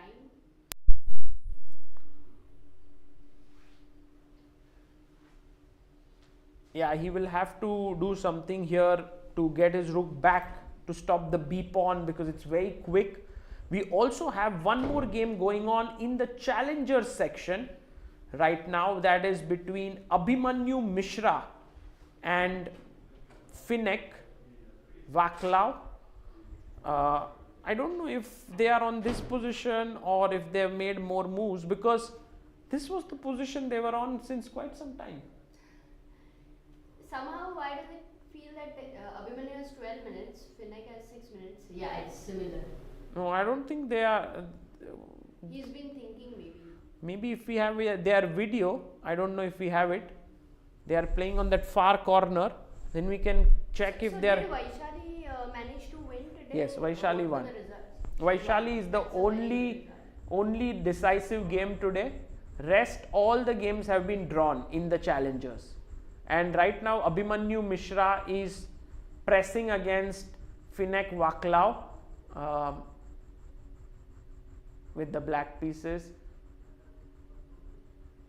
Knight is on b4, rook is on d1. Yes, maybe this is the position. Yeah, it seems like it. They've been playing pretty slow after the time control, and they have been on this position for quite some time. So they'll play for 25 minutes like classical game, and then 5 minutes. Yeah, of blitz. then they'll go into the super blitz here. Both very young. I don't know who's younger. I believe Finek Vaclav is 12 years old. Need to check actually, Amruta. If you can check later. I think what I'm using the mic of this one. I'm just going to check what is Finek's age. Yeah, he is currently born in 2010. Okay. So he's 14 years old. And 13. What 13. is his rating? He is currently 2436, and Abhimanyu Mishra is born in 2009. So only a year is what separates both of them. But if we look at the position, we will see that black's rook is ready to come in, rook a2 to attack. Also, the pawns are dominating the bishop, the pawns and knight together. Yes. So for sure, Abhimanyu is the one who is pressing in this position. But generally such positions you have the g4 break and then weaken the e4 square. So that is there in the air. So let's say rook a2, that's what he plays, yes. And now rook b1. And you don't have g4 in this scenario because there is always f4.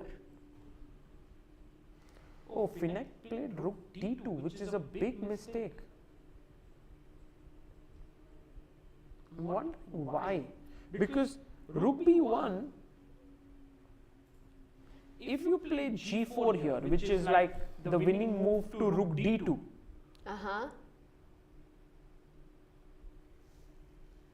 I think there is a zugzwang Sagar, no, with rook d2 or no? which way? Like for example, rook d2, g4. Let's say you can move only the king or a bishop. Yeah, wait. only the king. So the king just comes up. King f6, king e6, king d5. Maybe the king goes to c7, b6. I'm not sure. And what c5. next now? Not c5. So here, if the rook was on b1, I think everything would stop here. But no, maybe not. I guess there was knight d3 there. But here, you can go check, king g2, rook c1, and then maybe rook c2, yeah, next. Oh, so the back rank, Or yeah? maybe knight c2, knight e1. You're forcing oh the my rook God, you exchange. might also be doing some kind of a mating attack here with your rook and knight. But whenever you go knight f3, white can always take on f3. Yes, but that endgame might be very, very bad. With your king being so active on d5. But also, Amruta, let's just go back to rook b1, g4 and see, like, if I wait King G6. like this and you do the same plan, how is it different? Like, what is changing? Like, you can't do king g1, you have to go king f1. Maybe more so active. you're bringing your king to d2, I guess. That's what is changing. Whereas when the rook is on d2, you don't have the king going to d2. Interesting. The ability to keep your king on d2 is what differs rook b1 from rook d2. And then the knight is not getting the chance to get active from knight c2 or rook a1. Yes, and also rook a1 is not possible. Yeah. Very, very difficult. Actually, rook b1 looks more passive, but it allows the king to come in. While rook d2, which looks more active, does not allow the king to come in here. So that's the difference. And now Abhimanyu, if he plays this move g4, which is a very tough move to make actually, he will be winning here. But g4 is a committal move and he can make that only if he has seen the whole idea, right? Yeah. But if he doesn't go g4 and if he starts with king g6, anyway white is not going to go g4. So he will have that white in. has f3 and g4 both. He has g4 over here, Yes. but then what for f4? Yeah, I think this is the kind of thing which you may be afraid of with g4. Yeah, with f3. So that's why I was thinking more f3 maybe, just to break like this. And yes, it looks I ugly. ignore. It looks ugly, but I am at least getting some play here. Next Yeah, move because maybe the bishop will maybe become active G4 after next. fe4. Yeah. Got it. And what about Bartel? So maybe we can have a quick look there.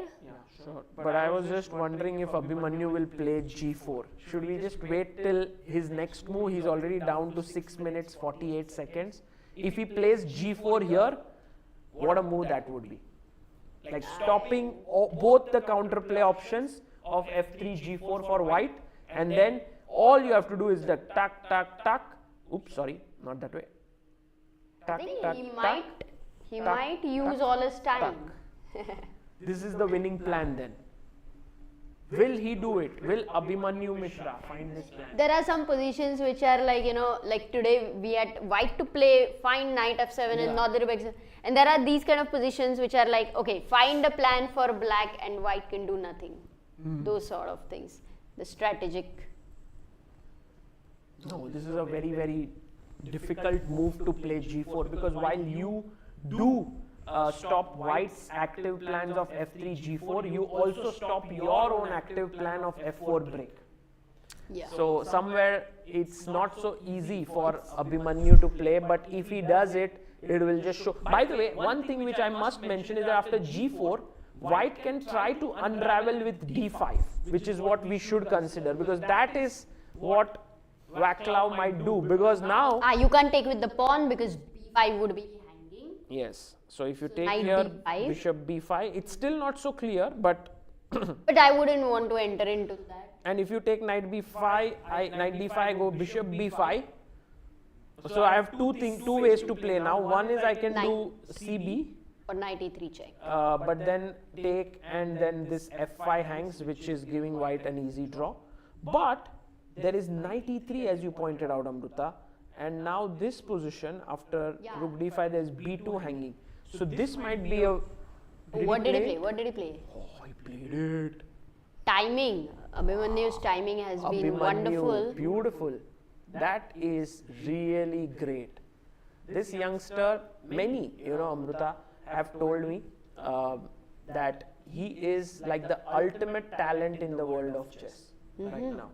And although he's right now 26, 30, but experienced trainers who have worked with him say that he's like, he'll reach 2700 very soon. And he's just 2009 born, he's 14 years old, he's already... So we are talking about this guy 3 to 4 years later, like right now Gukesh and Prague, they're all 17, 18. Yeah. He might be up there or even maybe even further ahead of them, could be.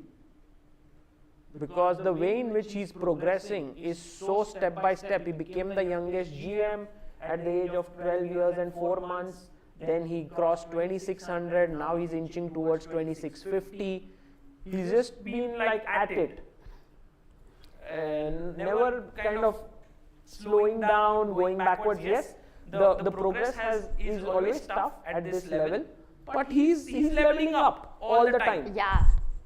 And here we are getting to see his, like this g4 moves, the decision does show that spirit in which he's Do you playing. think Vaclav will go d5, because this is needed for I him? think if it was Richard Rapport, he would definitely go d5. No, That's he the doesn't counter. play. He plays king f1. Because it's too far away. You cannot foresee that. Yeah, I agree. And now all that Abhimanyu has to do is first just bring his king in, and They're making quick moves, king g2. No, what king did f1, king g6 happened. He didn't play king g2 yet.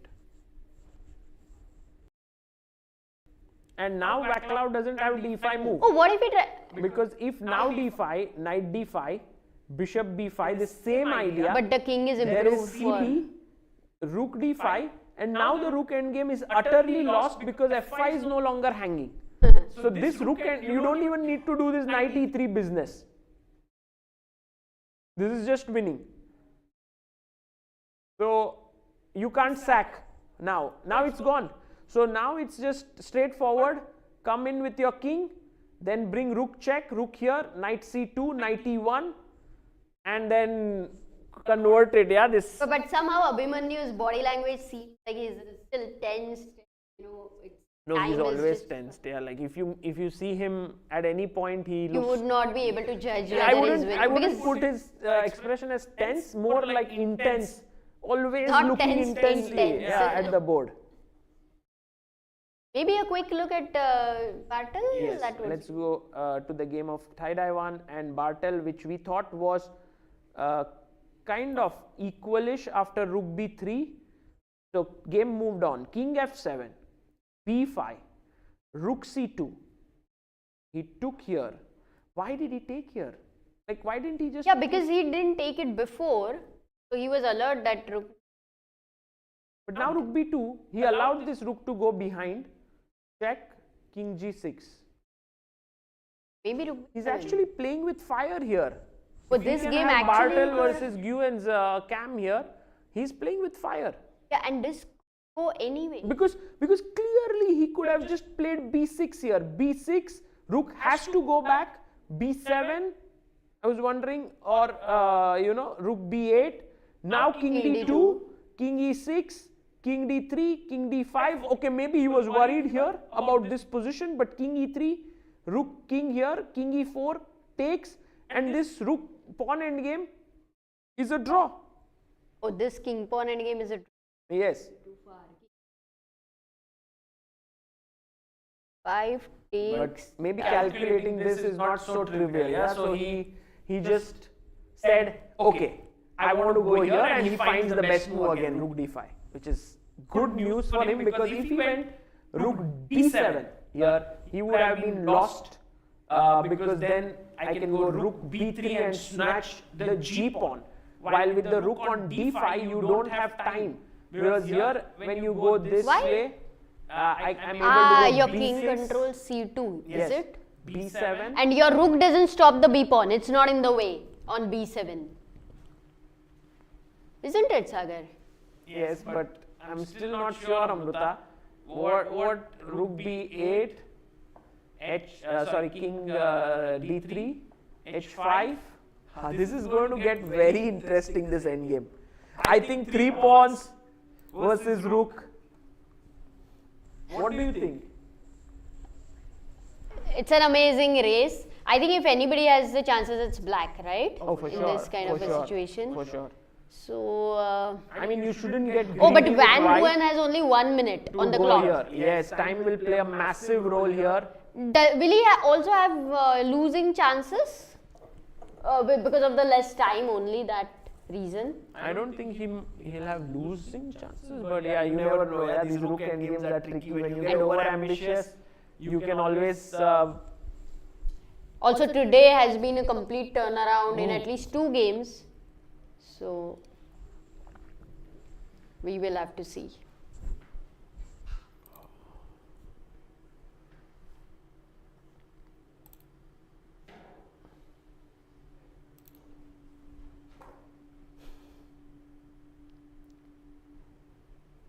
So f5 played by Thaidaiwan, and I think he's intending to go king g5, king g4.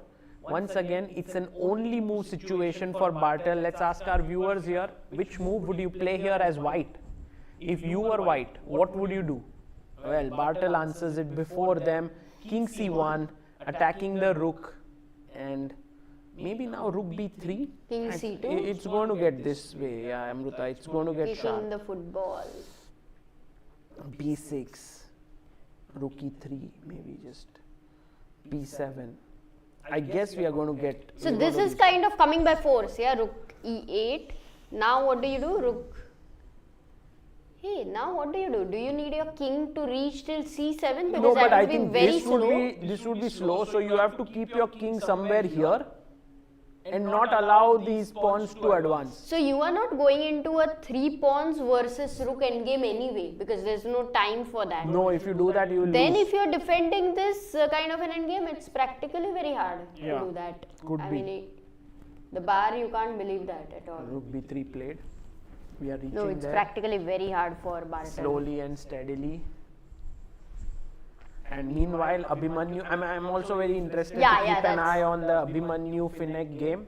We can see very quickly what's happening there. Abhimanyu has brought his king to f6. He has the plan in his mind. He's getting his king there to the center of the board. Finek now understands the dangers that lie for him, but unfortunately it's too late. He might go d5 now, but it's more like out of desperation now, this d5 move.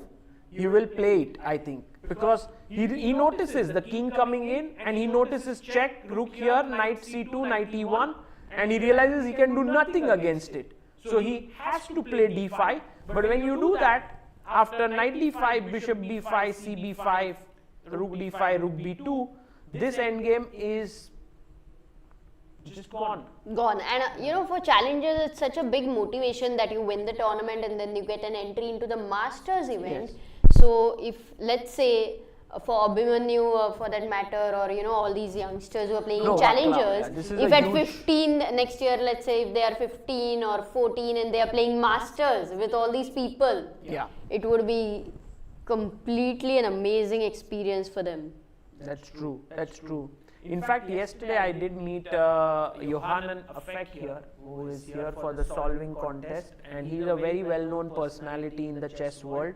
And he mentioned that this event does give him a feel of Vaikanze, the strength of the strength of the Masters section, and so on. So and also the kind of pattern there which lies. In fact, it seems like the sibling of Vaikanze. Yeah, and it also is amazing because the Prague Masters has managed to do this in like sixth edition, and Vaikanze, of course, is the oldest running chess event out there. Have completed more than 85 editions there. So, beautiful. Also, yesterday, Sagar, you remember what we learned? A new thing. Yeah. Prague. It was called as Praha. Praha. Yes, it is still called as in Czech. It's called Praha. That's why I was wondering. At some places, I read it as Praha. Right. I used to get confused, but it seems there are a number of ways. There you see, Vaclav has played d5 there, but it is not going to be enough, I guess. You can see Abhimanyu just knowing that knight d5 is the winning move here, and this endgame, I believe he's calculated it all. Here.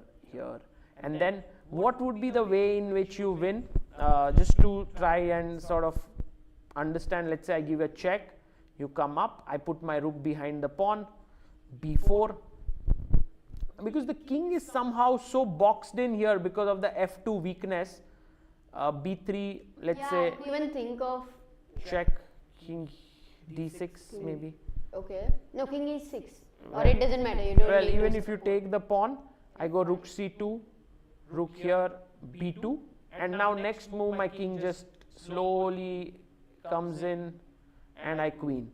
Because these pawns are just too good for these three pawns, so nothing moves. And even if you lose one pawn, then now there is no time. I think he's gonna play very quickly. No, that's what happened. cb5 and now rook d5.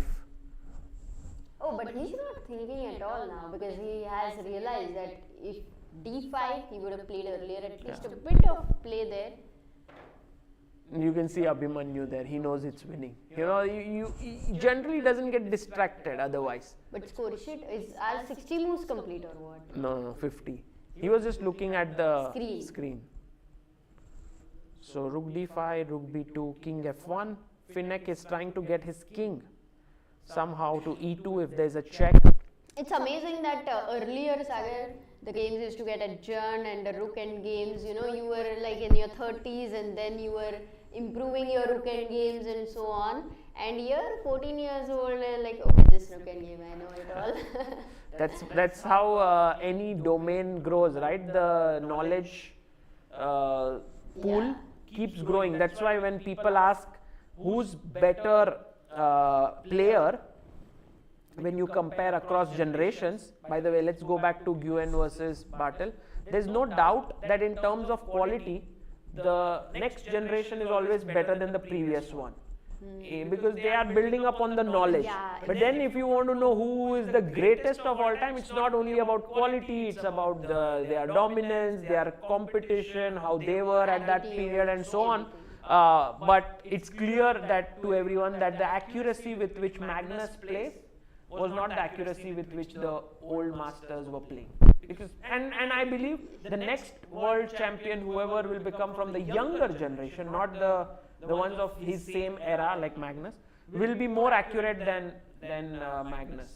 This is wonderfully said actually. The knowledge which is passing, there is more chess material, more chess educational material because they're converting the knowledge into something which can be actually understood there and learned from. And so, wow, that's beautiful.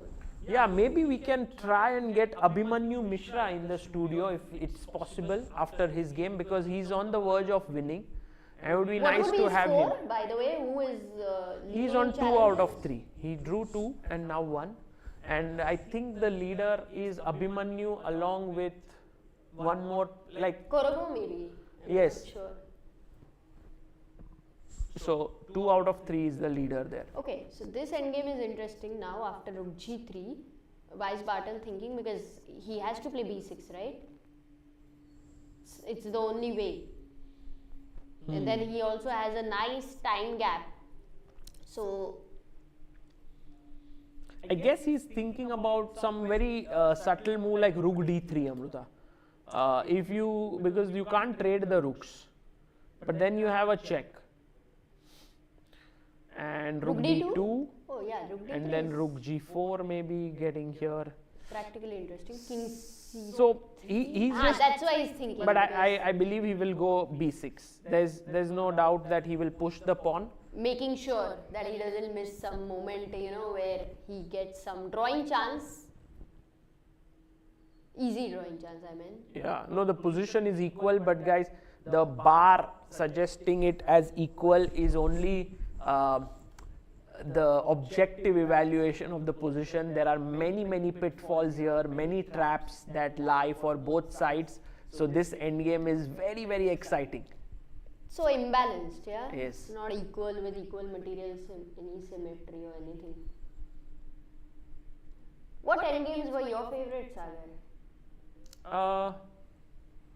My endgame, which you mean? No. The rook endgames or the bishop endgames? Which ones do I like? Endgames. I think I really struggled with knight endgames when I was playing, because in order to calculate each time the knight jumps on every move used to get very tough for me at some point. Yeah. Like the knight, okay, I could calculate 2 moves ahead, but then on the 4th move of the calculation, when the knight could have multiple jumps, to look at all lines was somehow very difficult for me. I don't know if many people face this problem.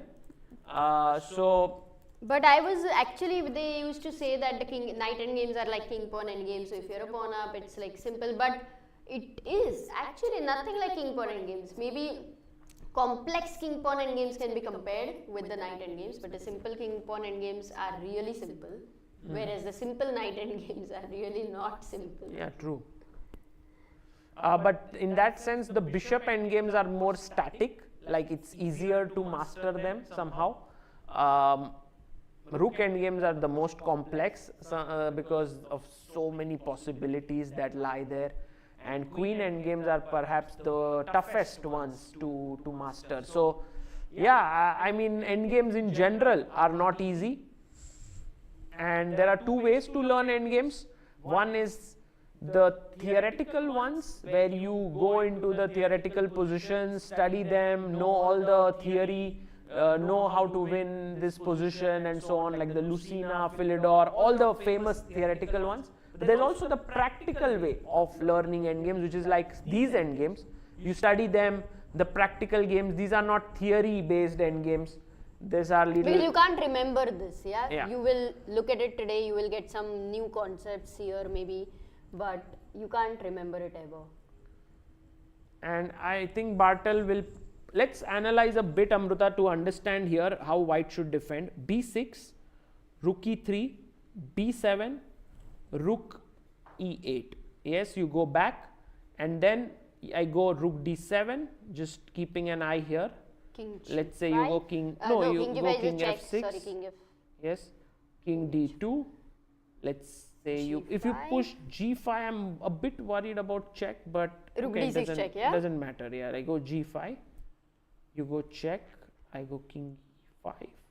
But then you snatch a pawn without me losing Yeah, a pawn. no, so no, I don't want to. you I don't can't want go to G5, it's a do mistake. g5. Let's go, Go h5. h5. Yeah, h5. Like it. Here, let's say you have to give a check now. King g5. But then why did we go back with the king? 1 second, can we go back there at that position? Two moves behind. Yeah, you played rook d. My king was always on g6. Yes. I didn't have time for g6. Got it. Very sorry. Let's go back. So here, not this. h5. h5, check. And now if I go king e5, there is rook g6 where you lose a pawn, so you go king g5. I go rook b6, threatening to queen, so you block. Now king e3. And the problem is, if I move my king ahead, like let's say king g4, h4, then rook g6 check. there is rook g6, yes, and you lose this. No, then I have. No. Then King let's h4 is okay, but king king h4, f4. king f4. Yeah, that's the problem. Okay, can you go f4 check? Yeah, but king king f3. f3. Actually, this is much easier to hold than we thought, The pawns are not. because your Able rook to is be so pushed. passive that I keep my rook not. Even if the rook was on 7th rank, it would have helped a great deal. Yeah. Was there any way where I could get the 3 pawns together? Otherwise, they are not a strength. Or 2 pawns at least.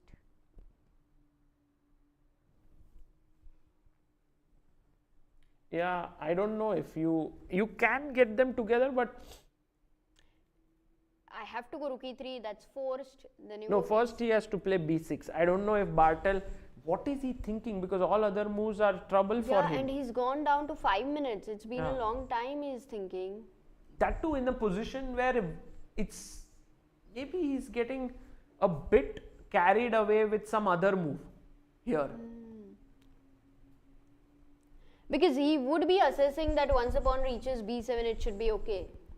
Or is he worried about his position? Sometimes that is another reason that Yeah. you keep thinking. Could be. And Because Amruta, this line which we were considering, if you are going for getting your king this way, like if you remember we were thinking this, then it's bad, because then my king shoulders your king and I start pushing. one, if And you there get, is then black no is chance, there is no very chance happy. in the world that you can even hold anything here. My pawns are just way faster, way. very happy. So, I had got the 3 pawns, but in that position that my king was on g8 and it was like king and rook versus king, king and 3 pawns. So it wasn't about, it was from the beginning. That's why I struggled there a little bit.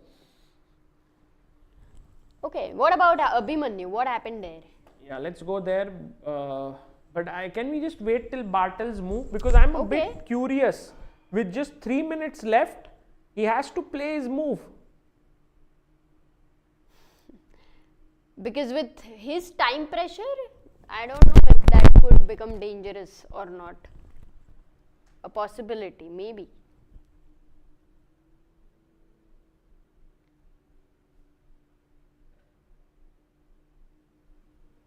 What is Mateusz thinking? By the way, we will also be having one rest day, right, in this tournament. Yes, on Sunday. That would be a Sunday.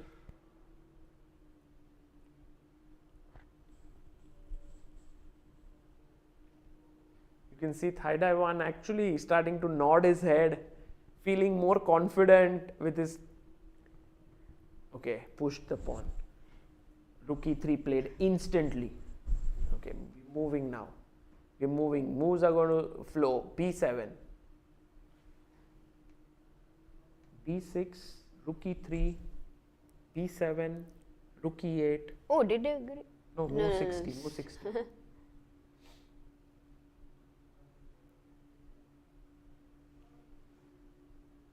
Rook b5. Now rook b8. Okay, important now, Amruta, for Bartel to just keep his king to, and he will E3. do it. He will do it. Yeah. He'll keep his king here, and then there's no way you can win. Yeah. So this game, although it looks very exciting now with 3 pawns, it's a very Yeah, simple the king draw. coming to e3, Yeah. it's so clear that you can't push the g pawn. You are not able to bring the king ahead. Your f pawn is not moving. It's like a It's just zugzwang kind of situation it will pours reach. water on all your enthusiasm. Yes, like there's no way that this game is getting exciting anymore. So good defense there by Mateusz. Yeah. And good press there by Thai Daiwan. I'm just saying a few things right now, but I don't know if the game will get more interesting. I doubt now. He's going to play h5 from his moves. That is what we feel.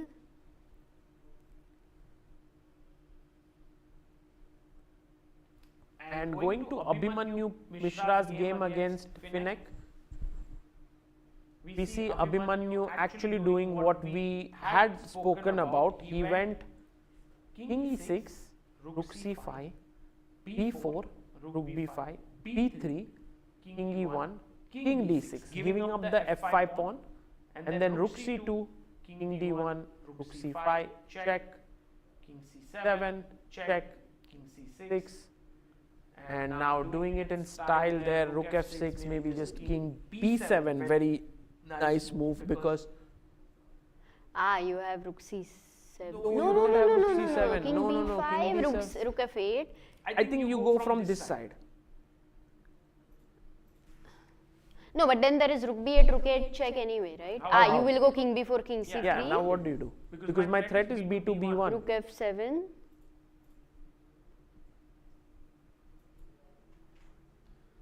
So King b7 and then, he went King b5, which is also good. Rook f8, Rook c6, of course. No, still doesn't work because Rook b8, Rook. Sorry, Rook. Yeah, he played Rook f8. No, not Rook c6 because the king is closer. How about King b4 just? Just King c4 actually. King c4, maybe King c1. I was a bit King worried. d3. You're going this way. King b2, yeah? Yes, let's keep it clear. No, let's keep this king cut off so that if you give a check, I'll go here. Then I'll come here. Then I'll push my pawn. Then I'll give you a check. Then I'll come out like Lucena and win. You're actually playing a Lucena position here. Yes. In a way. Yes, it is a Lucena. And so I don't need to actually do much here. It's just clear. Just these pawns are making it a little bit more complicated, but it's nothing. These pawns are just holding each other. Oh, it's done? Did he resign? No, move 60. Why am I again and again falling for that trap? Should we go to the Masters game between Bartel and Nguyen? This doing well here. King e3 Bartel. is important. He plays that move. So King e3, King g4, Rook b1, g5. Okay, now you give Rook g1 check. I was thinking if King f2 is good enough. I think so. It should be fine. King f2. No, but listen, So it's Rook just g1 check is a mistake. Oh my god. No. The bar changed because King h5, Rook h1 check, I thought. Yeah. It's again gone up. But why King h5 was a mistake or what? King h3? King h3, yes. And then you go Rook h1? No, not Rook h1. You go here. Again. No, Rook h1, Rook h6. That was the... No, but b7 would fall. So here Rook b1. And then your idea is King g2. And maybe this is where you need your king to be. So Rook g1 check was perhaps a mistake. Oh my god, he gives that again. But this time, Nguyen is not going to repeat. Amruta, King f2 is the best move as we discussed. No, but Bartel has gone Rook g1 check. Why is he allowing King h3, King g2 anyway? No, but because his other option is King f2, which is feeling a bit passive there. With h5. Yeah, like h4. You give Rook King You are g2, bringing your king here, check, f4, and then you just wait somehow here, Rook b5. But then he did allow g5, no? Whereas in our calculation, g5 was not happening anytime. Yes.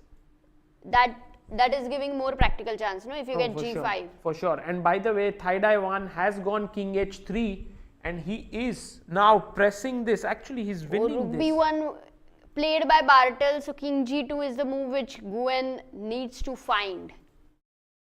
King g2 or King g3, both are winning. You just like King g2 more because there's no Rook g1 check to consider at all. True. Oh my god. We thought this would be ending in a draw, but... Yeah, no, we thought that the king coming back is an easy thing, but no, not really. It's not easy at all. So much to learn. I want to go to a moment where g5 was played. But we can wait.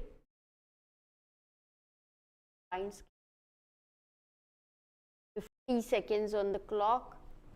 Might burn all his time. You were talking about Yeah. here that king Yeah. g4. He actually got maybe Amruta here he could have played king e3, king g4. Somehow he was getting in this Rook move b4 g5. check. Rook b4 check was there. But the king g3.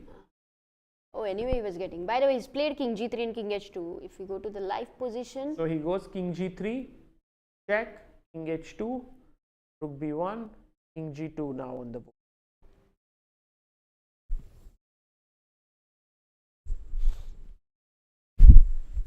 this is tough. 3 pawns stronger than the rook here. 3 pawns and the king stronger than the rook. No, this is all about shouldering actually, Amruta. Yeah, I think this is the moment where he had to go king f2 and then h4, h5, king How is g2, this a draw? I want to h4, understand.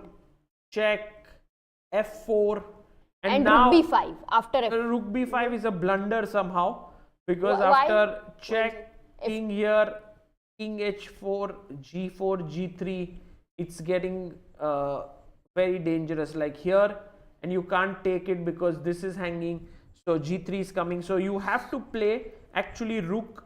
There are many moves here, I mean 2 moves, rook b3, rook b6. You want to stop f3 or h3? No, you here. can't stop because even if h3, you have to go king h2. You can't take your pawn. Rook b7 But is now a what you are problem. stopping is king h4 because rook h3 comes with a check.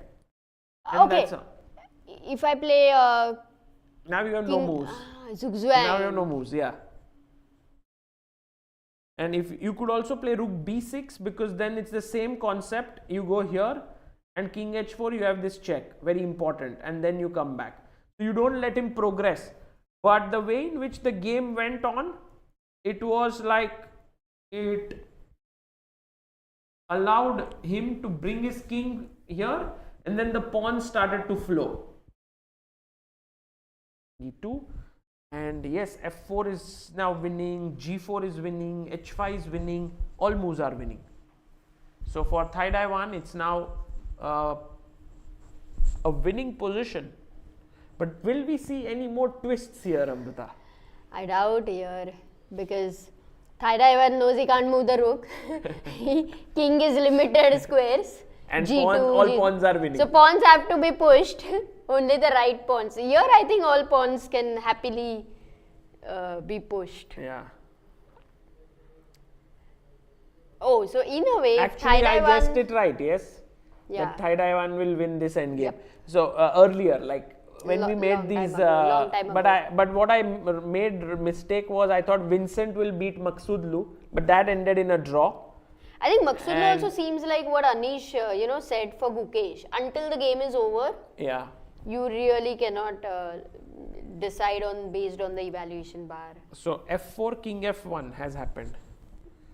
G4. Yes, g4 may be stronger. Not h5 because of rook g2. So H5, rook G2, what's the problem still? King H3, no? Rook G5. You are entering the F and H pawn. But H5, rook G2, king H4, rook H2. And then you again give a check. F5 check. some echo it seems here. Brother. I don't know. Producer Ji, is there any echo in our? No, I don't think so. Because if everybody would have said that. Okay.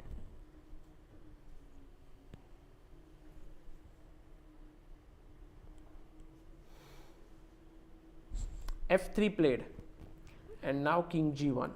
By the way, we had an interesting question in the chat. If will Arjun be India #1? Because today is 29th February, so we will have a published rating list Yes, tomorrow, right? but no, it doesn't get published of the live games, right? So the previous tournament, according to it, I think Anand is still India #1. Wow. Ooh, look at this! Nice So move. pretty. Of course. Of course, he it doesn't work, take it, but- and that ends in a stalemate. But he goes back, king h4, rook b2, king g3, gaining time on the clock by repeating. Smart choice. King f4, rook b2, and now he will change the move. He should only not fall for the photographic draw trick, No, like just it happened play in h5. Vacancy, Gukesh versus Prague. Yeah, just play h5, Amruta. Or just play g3. But g3, rook b4 check. Doesn't matter, king yeah? g5, king g4, later I'll come in this way. But you saw that today Nguyen was on 0, Vaishali was on 0, and they both are actually. I mean, Vaishali won her game and Nguyen also Yes. is winning. So No, that just shows how strong this tournament is and how strong these players are. Also, not just chess-wise, but psychologically, they just. yeah, because you could fine. be more under pressure about, oh my god, I don't want to be on 0, that Yeah. kind of thing. But it's about just not caring about the points.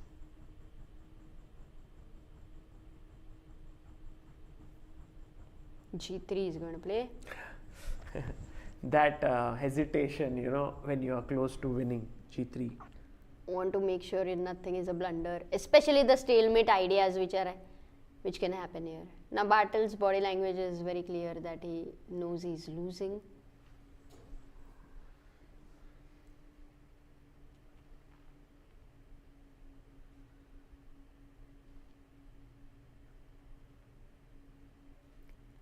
Also, I think Abhimanyu would have finished his game, right? I can check. Maybe he's still playing. Yeah, he won. He won with king b4, rook e8, b2, check, and rook b5. Wow. The endgame is winning. Rook What a b5, king decision b5, there. king c2, Nice. kings. Yeah, the king is just entering e2. Great decision there. Wow, lovely. And then just snatching these pawns. Okay, so Abhimanyu wins. Maybe we try and get him. I don't know if it's possible, or we try to get Nguyen Thaidaiwan here, or we don't get anyone. We'll see. I don't know. They Because might also be the tired. players yeah, might be I tired. think this is such a long game, so not sure. But he might be able to join for a few moments if at all he's up to it. If they analyze, then I don't think that should be possible. Or also they should analyze such an interesting game. But Bartel would be in a, after such a long game, sometimes when you've lost, it's a little hard. So, king h3. By the way, now you have ideas like rook d8, because even if there is a queen, Yes. you have It's very a well checkmate. said, Amruta, that this is a threat for sure coming in. So let's say, for example, I wait here, Rook b1, that's why you would go. rook b1. Because Okay. you don't want rook d8. Now I go h5. Oh, he goes rook b6, but then that's happening, no? Rook No, but d8. anyway, if I go rook d8, I rook always h6 can check. come back rook b1. And yes, this is hanging. So first h5 for sure.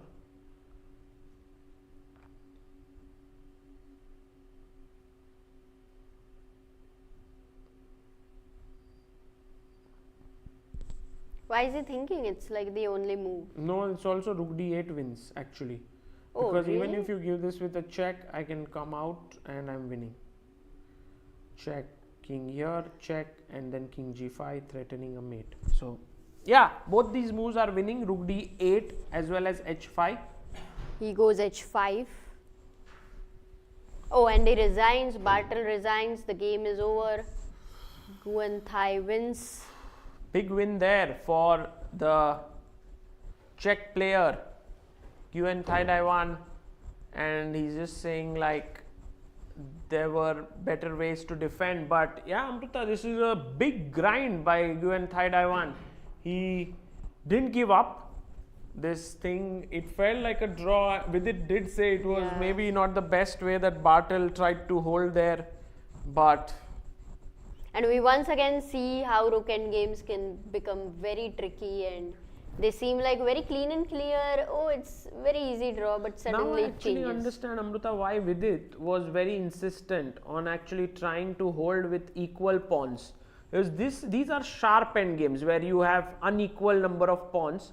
So what he suggested here, if you remember, after not rook b6, but he said you should go g4. Yeah. And his point was that after rook g5 to go F3.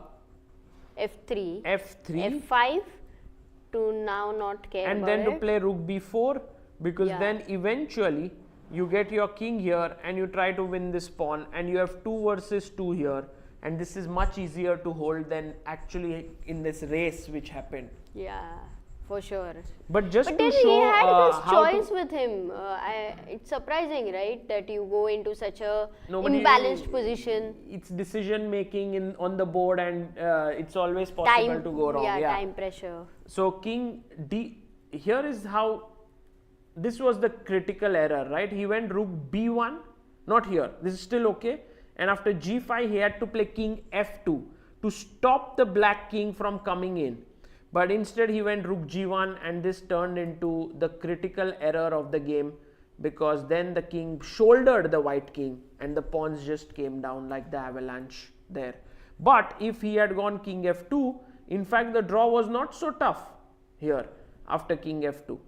Okay, Because how? this- Because I thought still h5. Yeah, h5, king g2, we analyzed this. Yeah, this one. h4, we saw check, and then when you come here, I go rook b3. Very important move. Yeah, rook keeping b3 this. is very good. And also important what you mentioned is not to take the h3 pawn. Yeah, no, Here, you don't just take go it, king yes. h2. Yes, and if king h5 here, there is no real threat. I can go king f3. I can also go rook b5, just pinning you, and this is not possible to make progress. And you can see Bartel just realizing that it was not such a tough draw for him. He's not so happy for sure. Okay, Amruta, time to do, I don't think anyone's, we'll try, okay, maybe we'll see if Nguyen Thaidai comes, but until then, we can have a look at today's results and standings if we can. The results of today were 3 decisive games once again. Wow. We are getting so many decisive games in this tournament, that too. We have a lot of fighters here. Yes. There we have the results. Pragg losing to Rapport. Nguyen Thaidai beating Bartel. Abdusattorov beating Navara. Vidit and Gukesh drawing their game. And Maghsoodloo and Keymer also draw. So these were the results. I believe they might analyze their game a bit, and these are the pairings for tomorrow. Which is your favorite game, Amruta, from this? Today? No, this is for tomorrow. Which one are David you? Navara versus Parham Maghsoodloo is the Okay. pair. No, I'm just first. Yeah. No, this is a fighting game. Richard Rapport versus Vincent Keymer. Then we have Thaidai Nguyen versus Praggnanandhaa. Yeah. Vidit Gujrathi versus Matthews Bartel. And we have Nodirbek versus Gukesh, and of course that is I the think, game yeah, to that's the watch big one because it all started from the Olympiad. Yes, Of course, they the big played rivalry. before. But yeah, Olympiad, Chennai 2022, everyone remembers that. So Nodirbek versus Gukesh would be interesting. At the same time, who is leading right now? I think. Yes. So right now, I think Nodirbek and Maghsoodloo are both jointly leading with 2.5 out of 3. But it is, If that's the case, yes, Parham and Nodirbek on 2.5, Rapport and Gukesh on number 2 position with 2 points, Vidit on number 3 with 1.5. We have Pragg, Vincent, David, Nguyen Thaidai on 1, and Bartel now on the last position with half. These are the standings of the Masters section, and guys, I think we should call it a night, Amruta. What do you think? yes, I do think so. Maybe we can ask our producer Saab if this is a good time. They'll still at Yes, the venue. let's call it a night. It was a pleasure commentating on this round. It also showed how chess is so unpredictable. Things can go upside down at any point, but I hope you are enjoying it. Do vote for these games at praguechessfestival.com/voting, and we will see you again tomorrow at 3 p.m. local time in Prague. If you are in and around here, do join us at Hotel Don Giovanni. See you all.